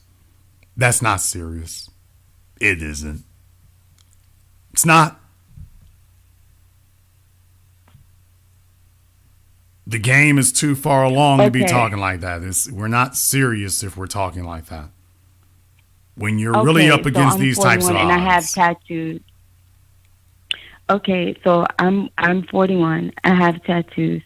And now what? So that just means, you're not eligible for anyone. Is that what you're saying? You're saying nobody wants me because I didn't say that. 41 and I have tattoos. I did not say that. I didn't say that at all. I think you're eligible for the tattoo artist. I think that you're eligible for the truck driver. I think that you're eligible for the beer truck driver. I think that you are eligible for the construction worker. I think that you are eligible for the longshoreman, but not the ones in Seattle. So no, I think there's a certain number, a certain type of man that you're eligible for. Absolutely. Absolutely. That's very interesting. Well, here's the real thing. The real thing is, do the facts bear me out? Because you and I can talk about what we believe, but let's just judge by the results on the screen. What are the facts? What is your experience? How do your experience? Actually, they don't. Actually, they don't. I think a lot of the things that you say are valid. I think you're very brilliant in a lot of areas, but then there are other areas that you are not as okay, but I'm accurate. Okay, there's only one thing you can't say. You can't say what you have said is inaccurate. So you're in your emotions. Yes, I can. I can't say. Okay. That you're are you married? I'm not. Okay. I'm saying the type of men that you're saying that I'm eligible for. Ma'am, you're trying to be comedic about it. You have plenty of access to sex. What you don't have access is to a desirable man of means who wants to make a permanent commitment. Now that you don't have. And I'm telling you what they look for. And coming out the gate, that's not going to be what they're looking for. So what I'm saying is, if you're happy with your current situation, that's great, because you're going to have to be. But by the same token, don't hate the messenger. Don't hate the player or the game. Hate your coach. But don't shoot the messenger. If what I was saying was an opinion, or a perspective, your experience would have borne out already that it wasn't accurate. Problem, your experience lines up exactly with what I've said. Because I'm not talking about the past, I'm talking about the future. Okay, but I'm not talking about the past, I'm talking about the future. I'm not saying what has happened to you, I'm telling you what's going to continue occurring. And so far, I'm right. So if you were correct, it would have changed by now. But you don't know who I date. Sure I do. Who I date, what they do. Sure I do. The past is the past is the best indicator of the future. You ain't dating up. Can I just be brutally honest? It's not like you're going to be able to trade up. Baby, where you've been, the type of men you've been getting, that's the ceiling. That's it. And at 41, it's not like your options are going to get better. So I don't know why you're trying to talk like at 41 your options are going to improve. That's not the way it works. At 41, you already peaked in your 20s. It's just going to be a slow decline after that. So if you're trying to make us think that at 41 your options have expanded, ma'am, please, that's an insult to the intelligence of other adults. So what I'm saying is, take a look at your past. Those are your options. There it is. And I've always dated except for the last one. I've dated men that have their stuff together, so I don't know. Okay, dated means you slept with. Dated me, that's another way of saying women use the word date. By the way, hookers use the word date too. Women like to say date. No, what you mean is that you've had a lot of sexual liaisons. What you have not had is the man you desire offering to make a permanent commitment. You've had folk that you would never say yes to offer. You haven't had one you actually wanted who offered. So the one you want is out there. The real question is, why isn't he asking? So what is dating? Okay, now she's asking. She's trying to confront a question with a question. Because you just said because I've been sleeping with men and having liaisons, and that's not the same thing as dating. So Correct. I'm asking, well, what is dating? Because you're telling dating me that I didn't. Dating is a relationship with somebody who is in the process of cultivating a commitment to you. And that's not the type of things that's not the type of experiences or situations you have. You got folk who laying up with you. There's nobody on the pathway to doing anything. And that's not true. You don't even know. Okay, if that were true, then why is it? If that were true, why is it that you have not accepted their offer? Oh, because there is no offer. It's not my perspective. And that's not That's true. not my... Okay, then That's not true. If they've made the offer, why haven't you accepted it? Because I was not in a place in my life. Well, no, the last time it's not who I wanted, so... Shout out to lovely Kay in the chat room. She says she just want to shout out. You can get that. Baby, if niggas was offering you anything, you wouldn't be sitting here on the phone with me. You'd be sitting there with him right now, enjoying your house and whatever. Baby, you'll be doing this in 20 more years here, and that's okay too. We still gonna love you, but let's just remember what I told. You're being so negative towards me. How is the truth negative? I'm coming at you with light and positivity, and I'm giving you light and positivity. The truth is not negative. No, you're not. You just. The truth is not a negative. You said in the next 20 years, I will still be doing the same thing. Like, why would you say something so just like I told the 40 plus year old female who called in last week? I said the same thing to her. It's not a negative. I told her just be the best. I told her be the best you can be. She's going to be a perpetual side chick. That's very interesting. Be the best side chick you can be. I accept you for it. We're not saying that as a negative. This is going to be the life you live. We don't look down on it. It just is what it is. It's not a positive or a negative. It is what it is. You know what, Jason? When you do that to people, some people will accept it, but I'm not going to accept it. I'm going to rebuke that. Right. The reason you don't want to accept it is because as much as you talk like that's not what you want, it is what you want. All this talking you doing, that's not really what you want. You want exactly what I'm talking about. But the reason why you see this as a negative is because I'm telling you what you want. You can't have that.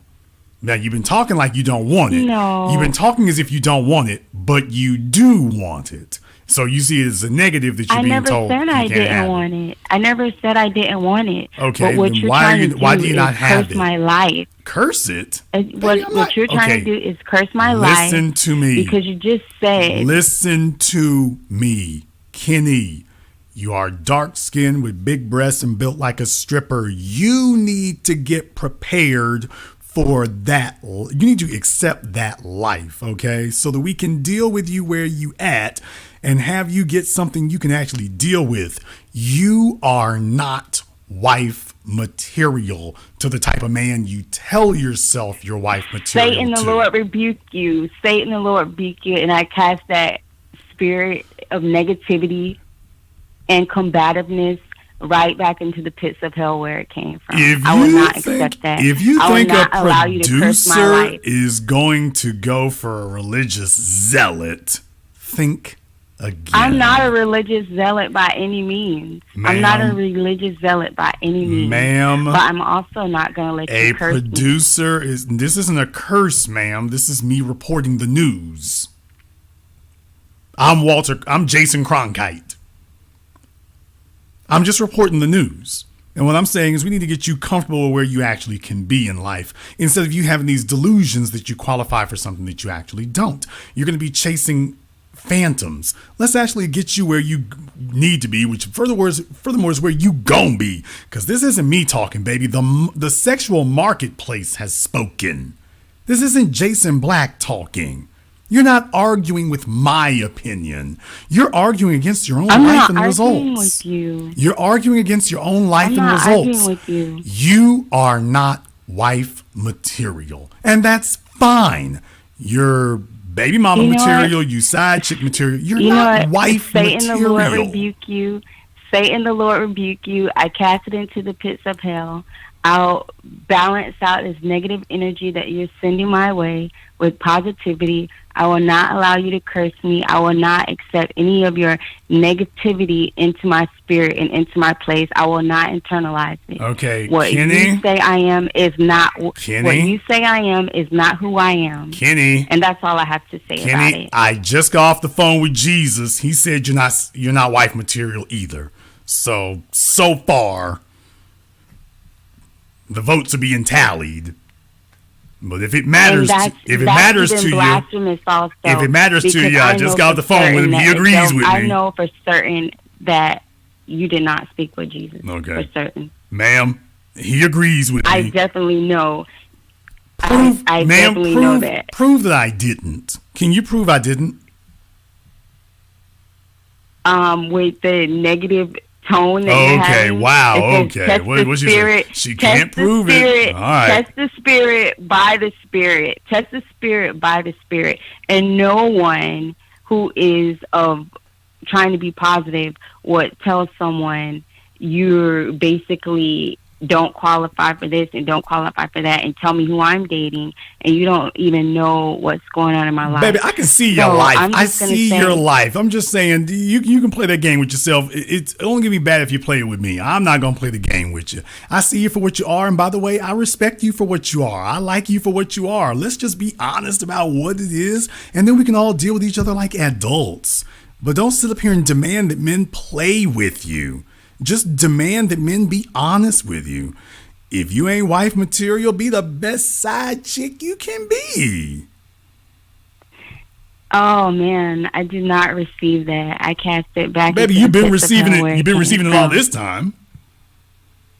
You've been receiving it all. You've been receiving it all these years. Why you want to change it? Why are you trying to flip the script now? You've been receiving it all these years. Oh my God. Satan is the father of lies, and you're allowing him to use you. He's working through you. You've been receiving it all these years. Now you think you're gonna jump up in 2020 and change it. Your demon is coming out. Your demon is showing. Kenny, if you don't shut the hell up and take these red bottoms and get your ass back in this room.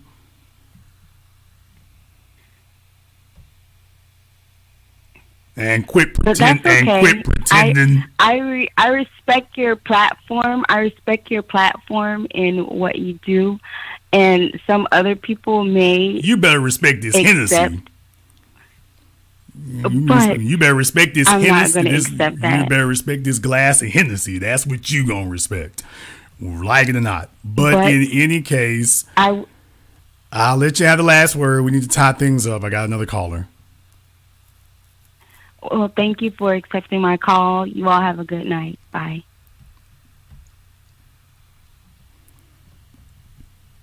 While she was talking, I was texting.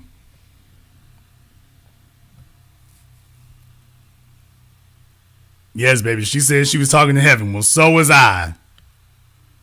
Jesus says, that Kenny you on the phone with? Tell her, yeah, you ain't wife material. Caller from area code 917, you're on live with The Business. What's your name? Where you calling from? Hey, Jason. This is Dee calling from Brooklyn, New York. Dee calling from Brooklyn. What's on your mind? Okay. I wanted to know if you could look at my Instagram and give your opinion in terms of like how I'm presenting myself. Sure, email it to me. I'm interested in getting it. Okay. She could have done that already, by the way. She knew she was on the line. Okay. Well, I just sent it. All right. How old are you? I'm 33. 33 years old. Got any kids? Be honest. No. Be honest. I have no kids. What size do you wear? No kids. I'm a 3'4". What size? Number? What women's size do you wear, ma'am?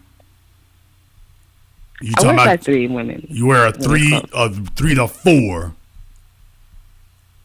Not a 3 to 4. 3 or 4 in women's clothes. Okay. How tall are you? I'm 5'4". 5'4" in the size 3 to 4. How the hell much you weigh? Do we need to buy you a sandwich? I'm 125. Oh, goodness gracious. All right. Oh, this is svelte. All right. Well, okay. Well, she's not scrawny. Okay, I was frightened there for just a moment. I was about to say, I was going to call Sally Struthers and feed the children for a minute there, but she's not scrawny, so I will give you that right there. Okay, I'm sorry. Dark-skinned and everything. Okay, well, not bad. You could have been a Somalian model.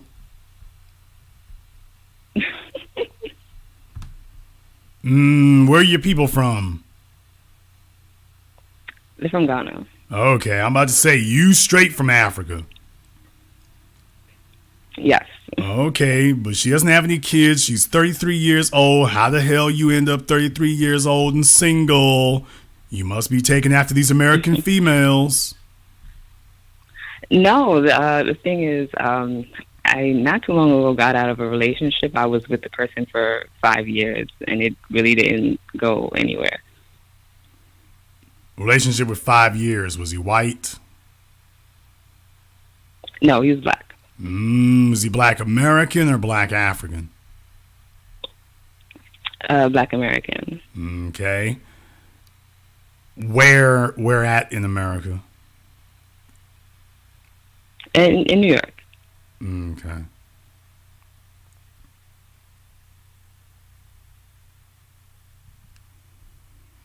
Which borough in New York, ma'am? Brooklyn. Okay.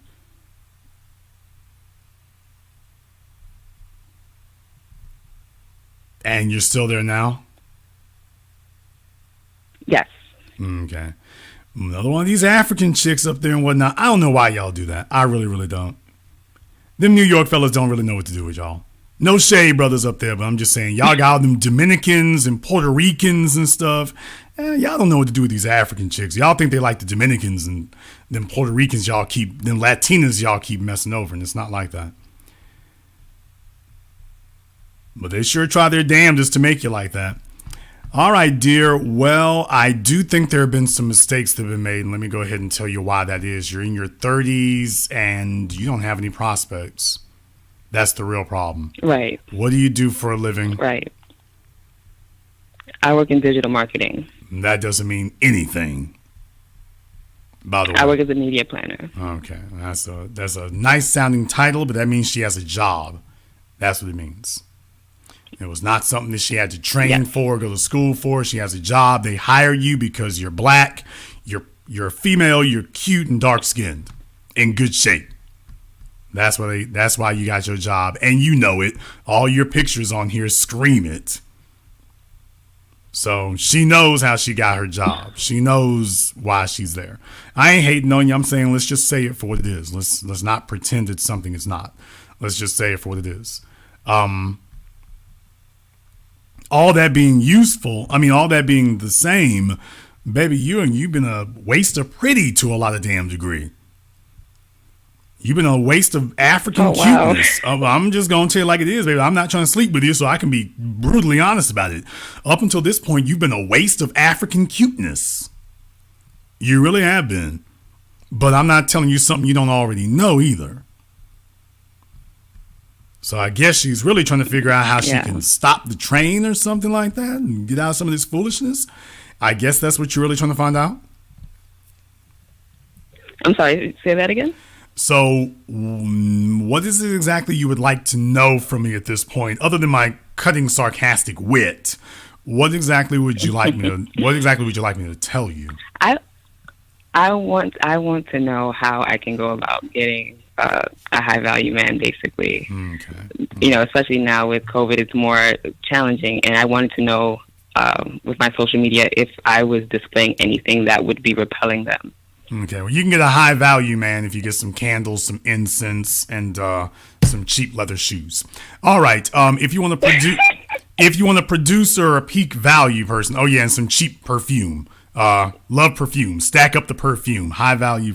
They love perfumes. If you want a producer, if you want a peak value person, first of all, you're in a good place for it. You're in the New York metropolitan area. If it ain't popping for you there's a problem. and the problem starting at your own 2 feet. First order of business. Why would a producer of all those men up there in that New York area making over $200,000 a year, why would they want you? I would say for me, I give a peace of mind. I'm very supportive. I'm very health conscious, so I would bring that into the relationship as well. I do a lot for my community. I eat a plant-based diet, and I also do free, prior to COVID, I would do free plant-based eating workshops to teach people in the community how to eat healthier. That's one of my passions. Great, but that's your personal development. What you just gave me was your personal resume. How does that help a man to be your mate? What does that do for him?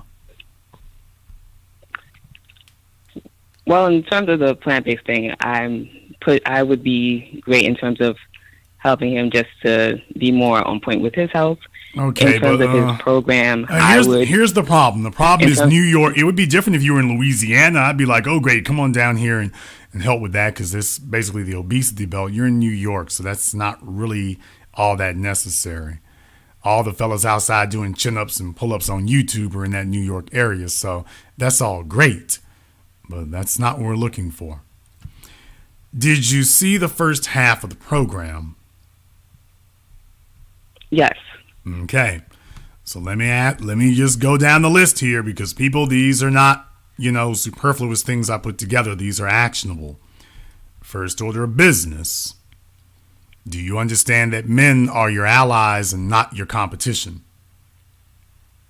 Correct. How has your life demonstrated this? I would say, even with certain aspects of my career, men have helped me. In college, I did events that catered to Black women, and a lot of the help that I had from the ground up was from Black men. They were actually very, very supportive in helping me, whether it was getting money from other departments of the school, or helping me with setting up the event, or helping me with getting crowds to show up. I got a lot of support from men. Okay. Just in general throughout my life. Well, that's good. You also compete against other women, not against men. That's great. You understand that sexuality can be your biggest asset or your greatest liability based on how you use it. You are obviously, you haven't taken on to the American ostentatiousness of throwing yourself out there. Most of what you wear covers you up is very, I won't say conservative, I will just say sensible. Because it's not really conservative, it is sensible, but she does let you know she's a girl, which is very helpful. You want folk to understand you're a girl without thinking you're a slut, so that's very, very important. So you have done that. But to make your value plain to see and easily understood. Now, that's an issue. Because I'm taking a look at you here. Right. And I do see a traditional African female in many regards. I don't think you're a bad person, but I do think you're boring as hell. Right. That's my problem. Now, let me explain. Even in my Instagram, I wasn't sure. Let me explain to people what I mean. Long time ago, there was a fella that I knew. I won't say his name, because if I were to even say his name, people could probably find him if I even just said his name. He's just that well known. But he was a fella I knew back when I was in grade school. And, I was never a dumb kid. I was smart, this, that, and the other. I don't want to say smart, but I was never dumb. And one day, he had said to me, man, because the girls loved him, by the way. The girls swooned for him. I'm talking about all races, all colors. He had female teachers trying to get with him. And he was a student. And one day he told me, man, why do you dress like that? I said, dress like what, man? What's wrong with the way I dress? And he said, you dress like your life is boring. I had a chance to think about it. I was a young man who had worked very hard to have a structured routine, but that permeated into everything I did. And I didn't see it that way. I just knew my life was easy and structured. But he was right. What he said was your life was boring. But what he really meant was your life wasn't very exciting or eventful. Well, which was perfectly fine by me, but I actually liked the fact that he said that because it gave me a different way of looking at myself. Here's the problem for you. Baby, you are in the most ultra competitive city in America and probably the most competitive city in the world. And I'm sure back in Ghana, you're the bee's knees. But in New York, this is just boring. Now, there will be a type of man who really flocks to that. Don't get me wrong, because we really need to get over this infatuation with, quote, excitement, because the exciting hoes are making songs with Cardi B and Meg Thee Stallion. So we really need to get some maturity where that's concerned, okay? But here's the problem. The problem is a man isn't going to make a permanent commitment if he doesn't have some assurances of what type of person he's dealing with. And if you say boring, he's not going to assume he's going to marry you and you're going to become this, you know, this paragon of thrills. He's not going to assume that. He's going to assume that what he's got is what he's going to have. And what I'm saying is that against the rest of these people, that's really going to be difficult. So it's not that you're ugly. You certainly aren't that. It's not that you're out of shape and sloppy looking. It's certainly not that. What it is you don't have a style. You know, you really don't. Okay. You really don't have a style. You've got an Africanness, and that's great. That's fine. Problem. We ain't in Africa. You're in Brooklyn. You're not in Botswana. You're in Brooklyn. That's the problem. It would be different if you were, you know, somewhere else, but you're in a different environment. And I do understand, you know, if folks who have been in New York and whatnot, you know, you got Nigerian communities, you got Somalian communities, you know, Sudanese. You got a bunch of them up there, to be totally honest. Hell, probably representing all 40 countries. Who knows? But my point is, I don't think that's what you're looking for. Because you got with an American guy with all those Nigerians up there. Now, I got friends who are Nigerians. Shout out to my dude, my brother, Samuel Alarape, and his cousins, Ojo, and everybody. But you didn't go looking for a man from Africa. So let me ask you another question right here, and this is important. How important is tribe to you? It's not a priority for me. He doesn't have to be from the same tribe as me. Okay. Well, that is important because you've demonstrated through your actions that it isn't important. You went looking for an American, not an African.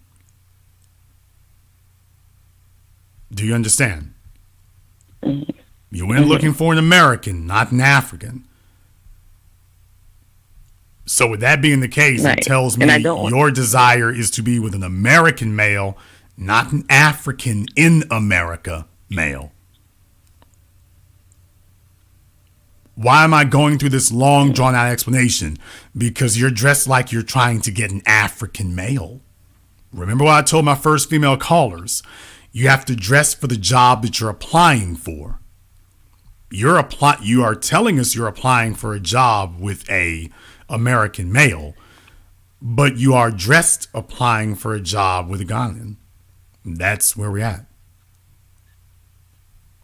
Okay. So I'm just saying, as a black man who's been in America his entire life, I think you're pretty. I think you're presentable. I think you're nice. I also think you're very African. I'm not saying that that's necessarily a bad thing. I am saying in the ultra competitive market that you are in, this is competing for a niche market. Or let me try this a different way. As a woman, you have to have something about you that excites men. You have to. All your competition is knocking themselves over to have something, what they call a killer app, something that excites men in some way, something that is special, something that sets you apart. And that's not here for the type of men you're trying to go for. Now, if you just want some guy who's going to put you on some coming to America stuff, that's different. But if you're going to come after one of us, especially one of us who's got means and we got options, baby, you got to come better than this. I don't mean that in a demeaning way. I'm just saying you got to come harder than this. This is not going to make... Out of all the pictures I've seen of you up here, I've seen exactly 2 of them that would make me stop and say, now, who the hell is that? 2 of them. Okay, and which one are those? I don't really know if I want to say that because it might make it easier for you to be found. But let me just try to say the second one at the very top, the second one, because that was when I was looking at it, said did make you look scrawny. So without you having to show off a whole bunch of body and anything like that, that one didn't make you look scrawny. And so it really flatters your figure. The other one's not quite so much. And then are you saying the other one? 5th row, 3rd one on the 5th row. If you're on the desktop, if you're on your phone, I'm not sure. Okay, yeah, I'm on the desktop. Okay, I see what you're talking about. 3rd one, that one's really basic. But to be totally honest with you, your face looks gorgeous. And like I say, if you were like that all the time, who knows? It puts you in contention. But like I say, it's not anything that really jumps out. If you, with the way the rest of the chicks out there present themselves, is not. Now, and I'm telling you this as a black male who would love to be with a traditional African female. I think the way you present yourself, as far as Jason Black is concerned, I think the way you present yourself is great. I think it's wonderful. It does, because I accept that Afrocentricity. Because that's something I like. That is something I desire. I want to be more African, not less. But by the same token, I'm not a guy in New York, living in New York City, who has a bunch of options. Afro-Latinas, Afro-Asians, so on and so forth. Like it or not, that's your competition. In an environment where you understand, because you got a whole bunch of folk trying to sell themselves on, Afro-Latino is just as African as Afro, as African. Afro-Brazilian, for example, that these are all peers and that they're all of equal value. So you see, in the New York area, the way they see you is you're another shade of African.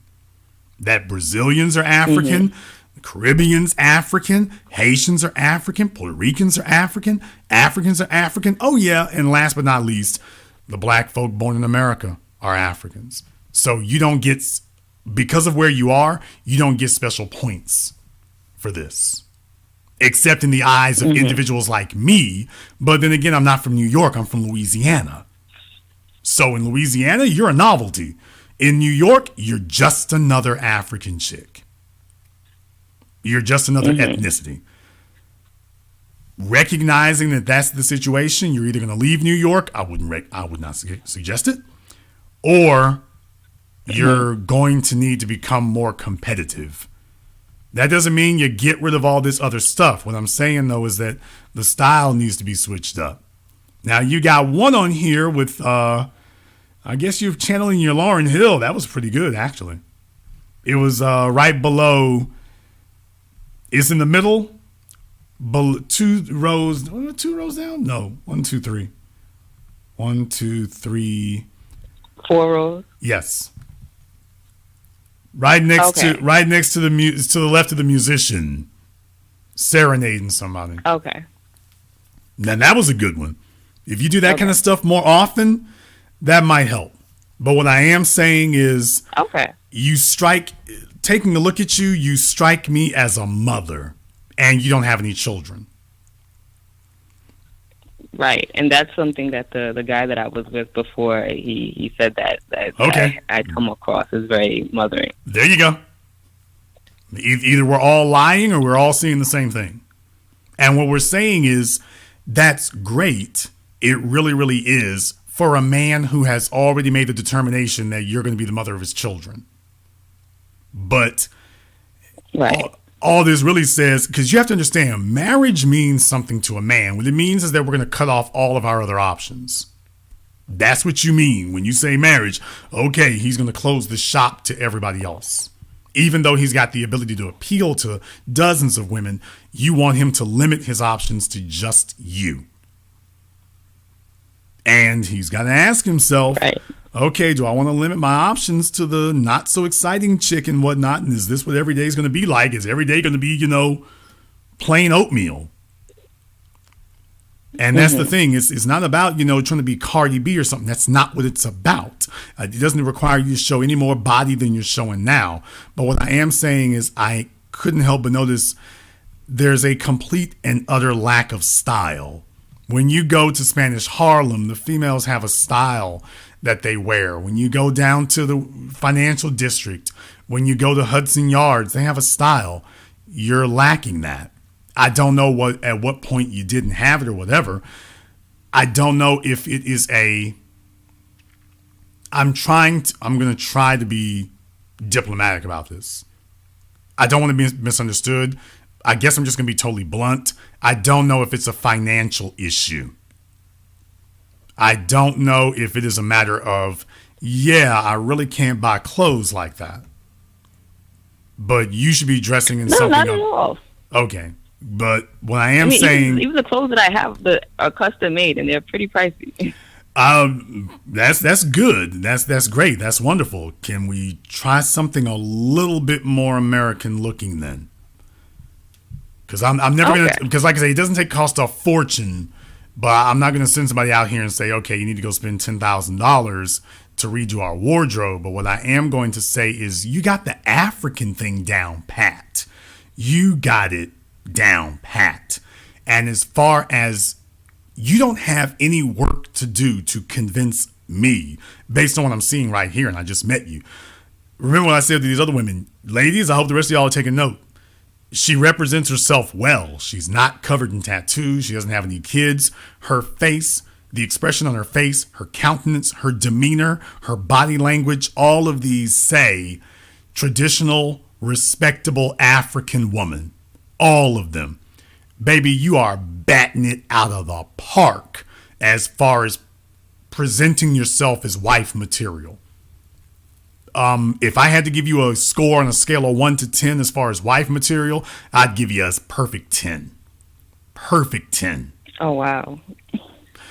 Here's the problem. Men don't generally like to gravitate to women that they don't feel sexually attracted to. And there is a dearth of sexual energy. And sexual energy doesn't mean showing off. Sexual energy does not mean showing off cleavage and wiggling your booty cheeks. But what I am saying is that it's just dry. It's not. If you were an American, I'd say you were a tomboy. If you were an American, if you had been born in America, I would say that. But that's just the energy I get from it here. It's like there's a chick who knows how to do makeup. She doesn't. I've only seen 1 or 2 pictures on here that really have girly makeup. So it's just that girly energy is what's missing. I clearly know I'm looking at a female and not a bad looking one, but it's really about putting the shine on it and making it pop. That's what's missing. Okay, so you think I should do more makeup and change the I didn't say more makeup, but I am going to say that there's a girly element that is missing. Like, for example, I don't see any heels. Okay. I see some shoes, but these are shoes. I don't want to give out too many details because, like I said, I don't want to give out too many things to make you identifiable. I don't see heels. I don't see pencil skirts. I don't see, I see what I would expect to see if I got off the plane in Ghana. I'm not seeing what I would expect to see in New York.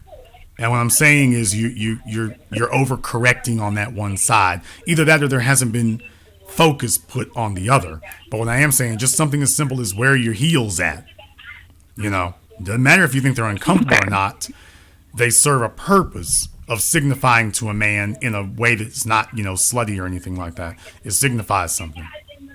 If you're going to have low cut outfits, there's a way to do that. But I would just say right here is that's what's missing. And the issue with African style clothing for females is a lot like the Japanese. It tends to be something that it doesn't matter how old you are or how young you are, they all can wear the same thing. And that's the problem. Is another thing is your clothing doesn't really distinguish you. Your clothing, hairstyle, everything like that, it doesn't really distinguish you. I can see that you are open to it. I can see that you're really pretty much open to do, whatever you need to. And that's great. You're not, stubborn and stuck in your ways. And that's good because you're going to need to not be. By the same token, that's the element that's missing. That's the element that's missing. Okay. Okay, I'll. There are plenty of people up there, by the way. I mean, that is the second fashion capital of America, one of the fashion capitals of the world. You're going to be tripping over hairstylists and everything on every other block up there. So that's not the real issue.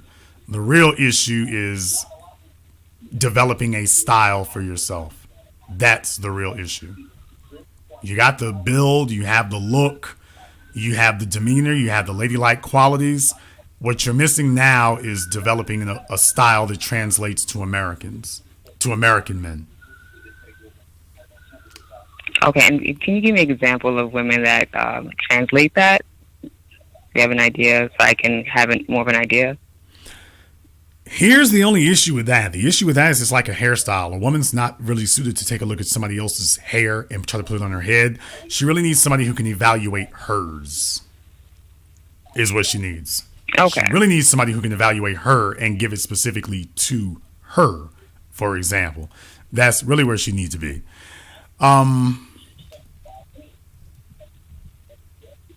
You know what? I'll take this on as a challenge. I don't like challenges. Give me a couple of days. I would like to have a little bit of time to work on this. Okay. If that's all right by you. If you're in a hurry for this weekend, carry on. But I would like to have a little time to look into this. I would like to actually develop some concrete answers. I'd like to see about that. In the chat room that says swag. Yeah, I mean, that's it right there. You all know I don't like to use those types of terminology. But yes, what she's missing is swag. She's like Sandra Dee. For those of you who saw the movie Grease, she's like Sandra Dee. She's a perfect schoolgirl and everything. Yeah, but that's not where she's faulted at. It's like we don't know. It's just like it's kind of bland and generic, and that's not really what she wants to be. But it does tell me, she hadn't really grown up around females who were like that, which is understandable. And we're not downing you for it. With a little bit of tweaking, she's going to pop. But yeah, they're right. I mean, what she's missing is swag. She doesn't have a swag about her. And I don't just mean from the way you dress. I also mean personality wise as well. She's missing some swag. But I think with a safe environment, you can develop that safely. We don't just put you out there and whatnot and grab your leather dresses, your leather skirts, and your stiletto heels. That's not what we're talking about. But yes, swag. That's what's missing. That's what's missing. But I don't want to be redundant and just keep repeating myself. I'd like to take a little bit of time to take a look into this. I would like to take some time to look into this. I want to run it by some of my people up there and come up with some concrete suggestions for you. All right. Well, thank you, Jason. I appreciate it. All right. Well, I will be in touch. I got your email. I've got your email. Be looking for a message from me here in a couple of days. Okay. I'll look forward to it. Thank you very much for giving us a call tonight. Just doing my little bit to help the world out here. Yeah, I mean, like I say, I'm not at liberty to put her picture up and stuff like that because I don't do that kind of thing. But yeah, definitely. I mean, she's a clean slate. Now, there's the real thing about it. Understand something. She's a clean slate. She really, really is. That's the thing. At this point right now, she really strikes me more as like a 17-year-old, like a 17-year-old girl who hasn't really been, gamed up on how to get her glamour look on. So she's really a clean slate in a lot of regards. And she's in her 30s. Black women in America, you could learn a hell of a whole lot from her.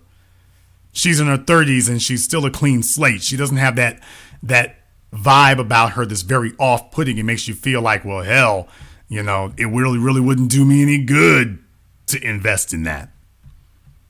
Really wouldn't do you any good.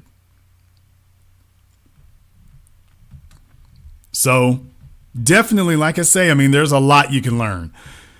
She's got like this look. By the way, all the things that we talk about for a woman, what you're depositing in your bank of value, all the things that a female is depositing. She's not a kid, no.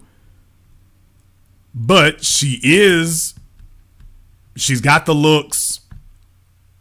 She's a clean slate. She's got a good attitude. She's coachable. Do you take a look at the way she did? She wasn't upset or anything. She didn't take offense at it. She's got a good attitude. She's coachable.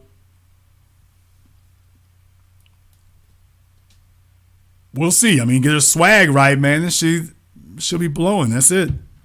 She's gonna be blowing up. You get her swag. She gets her swag right. Look at this here. We've been on for 4.5 hours. Man, oh man, did we do it again? Yeah, I think we did again. Well, for all of my long-haul truckers, all of my night shift nurses, all of my warehouse workers, I think he called me a little bit earlier here. For all my self-employed people, for all of my parents at home doing chores or looking after the kids, we got you halfway through your shift, halfway through the school day, halfway through whatever you're doing. If you are new here to the business, I want to welcome you to the foundation that all these other people are ripping off their swag from. I want to thank everyone who contributed to tonight's program. Miss B Life, thank you very much. My man Michael, I appreciate that. Russell, that's that dude. Philip and Chris, I appreciate that as well. Thank you to everyone who has contributed through the Cash App or PayPal. For those of you who contributed on Super Chat on YouTube, please consider changing up from that. We appreciate that as well. Kasim, Taisha, and my man Quincy, thank you very much. And Ryan, he's always been supporting me, so I appreciate that. And everybody else who has supported tonight's program, we appreciate having that. We're trying to provide you with a forum where sensible people get together with some concrete answers. I think it's worth your while. For everyone who has signed up for my Patreon, I plan on doing a program tomorrow night exclusively for my patrons. So if you're on Patreon, it's time for us to talk. It's time to get down to the business. So if you are a member on Patreon, got a special subject I want to deal with here tomorrow night, be looking for that as well. The phone lines will be open for all my people over there. This will be the time to shine.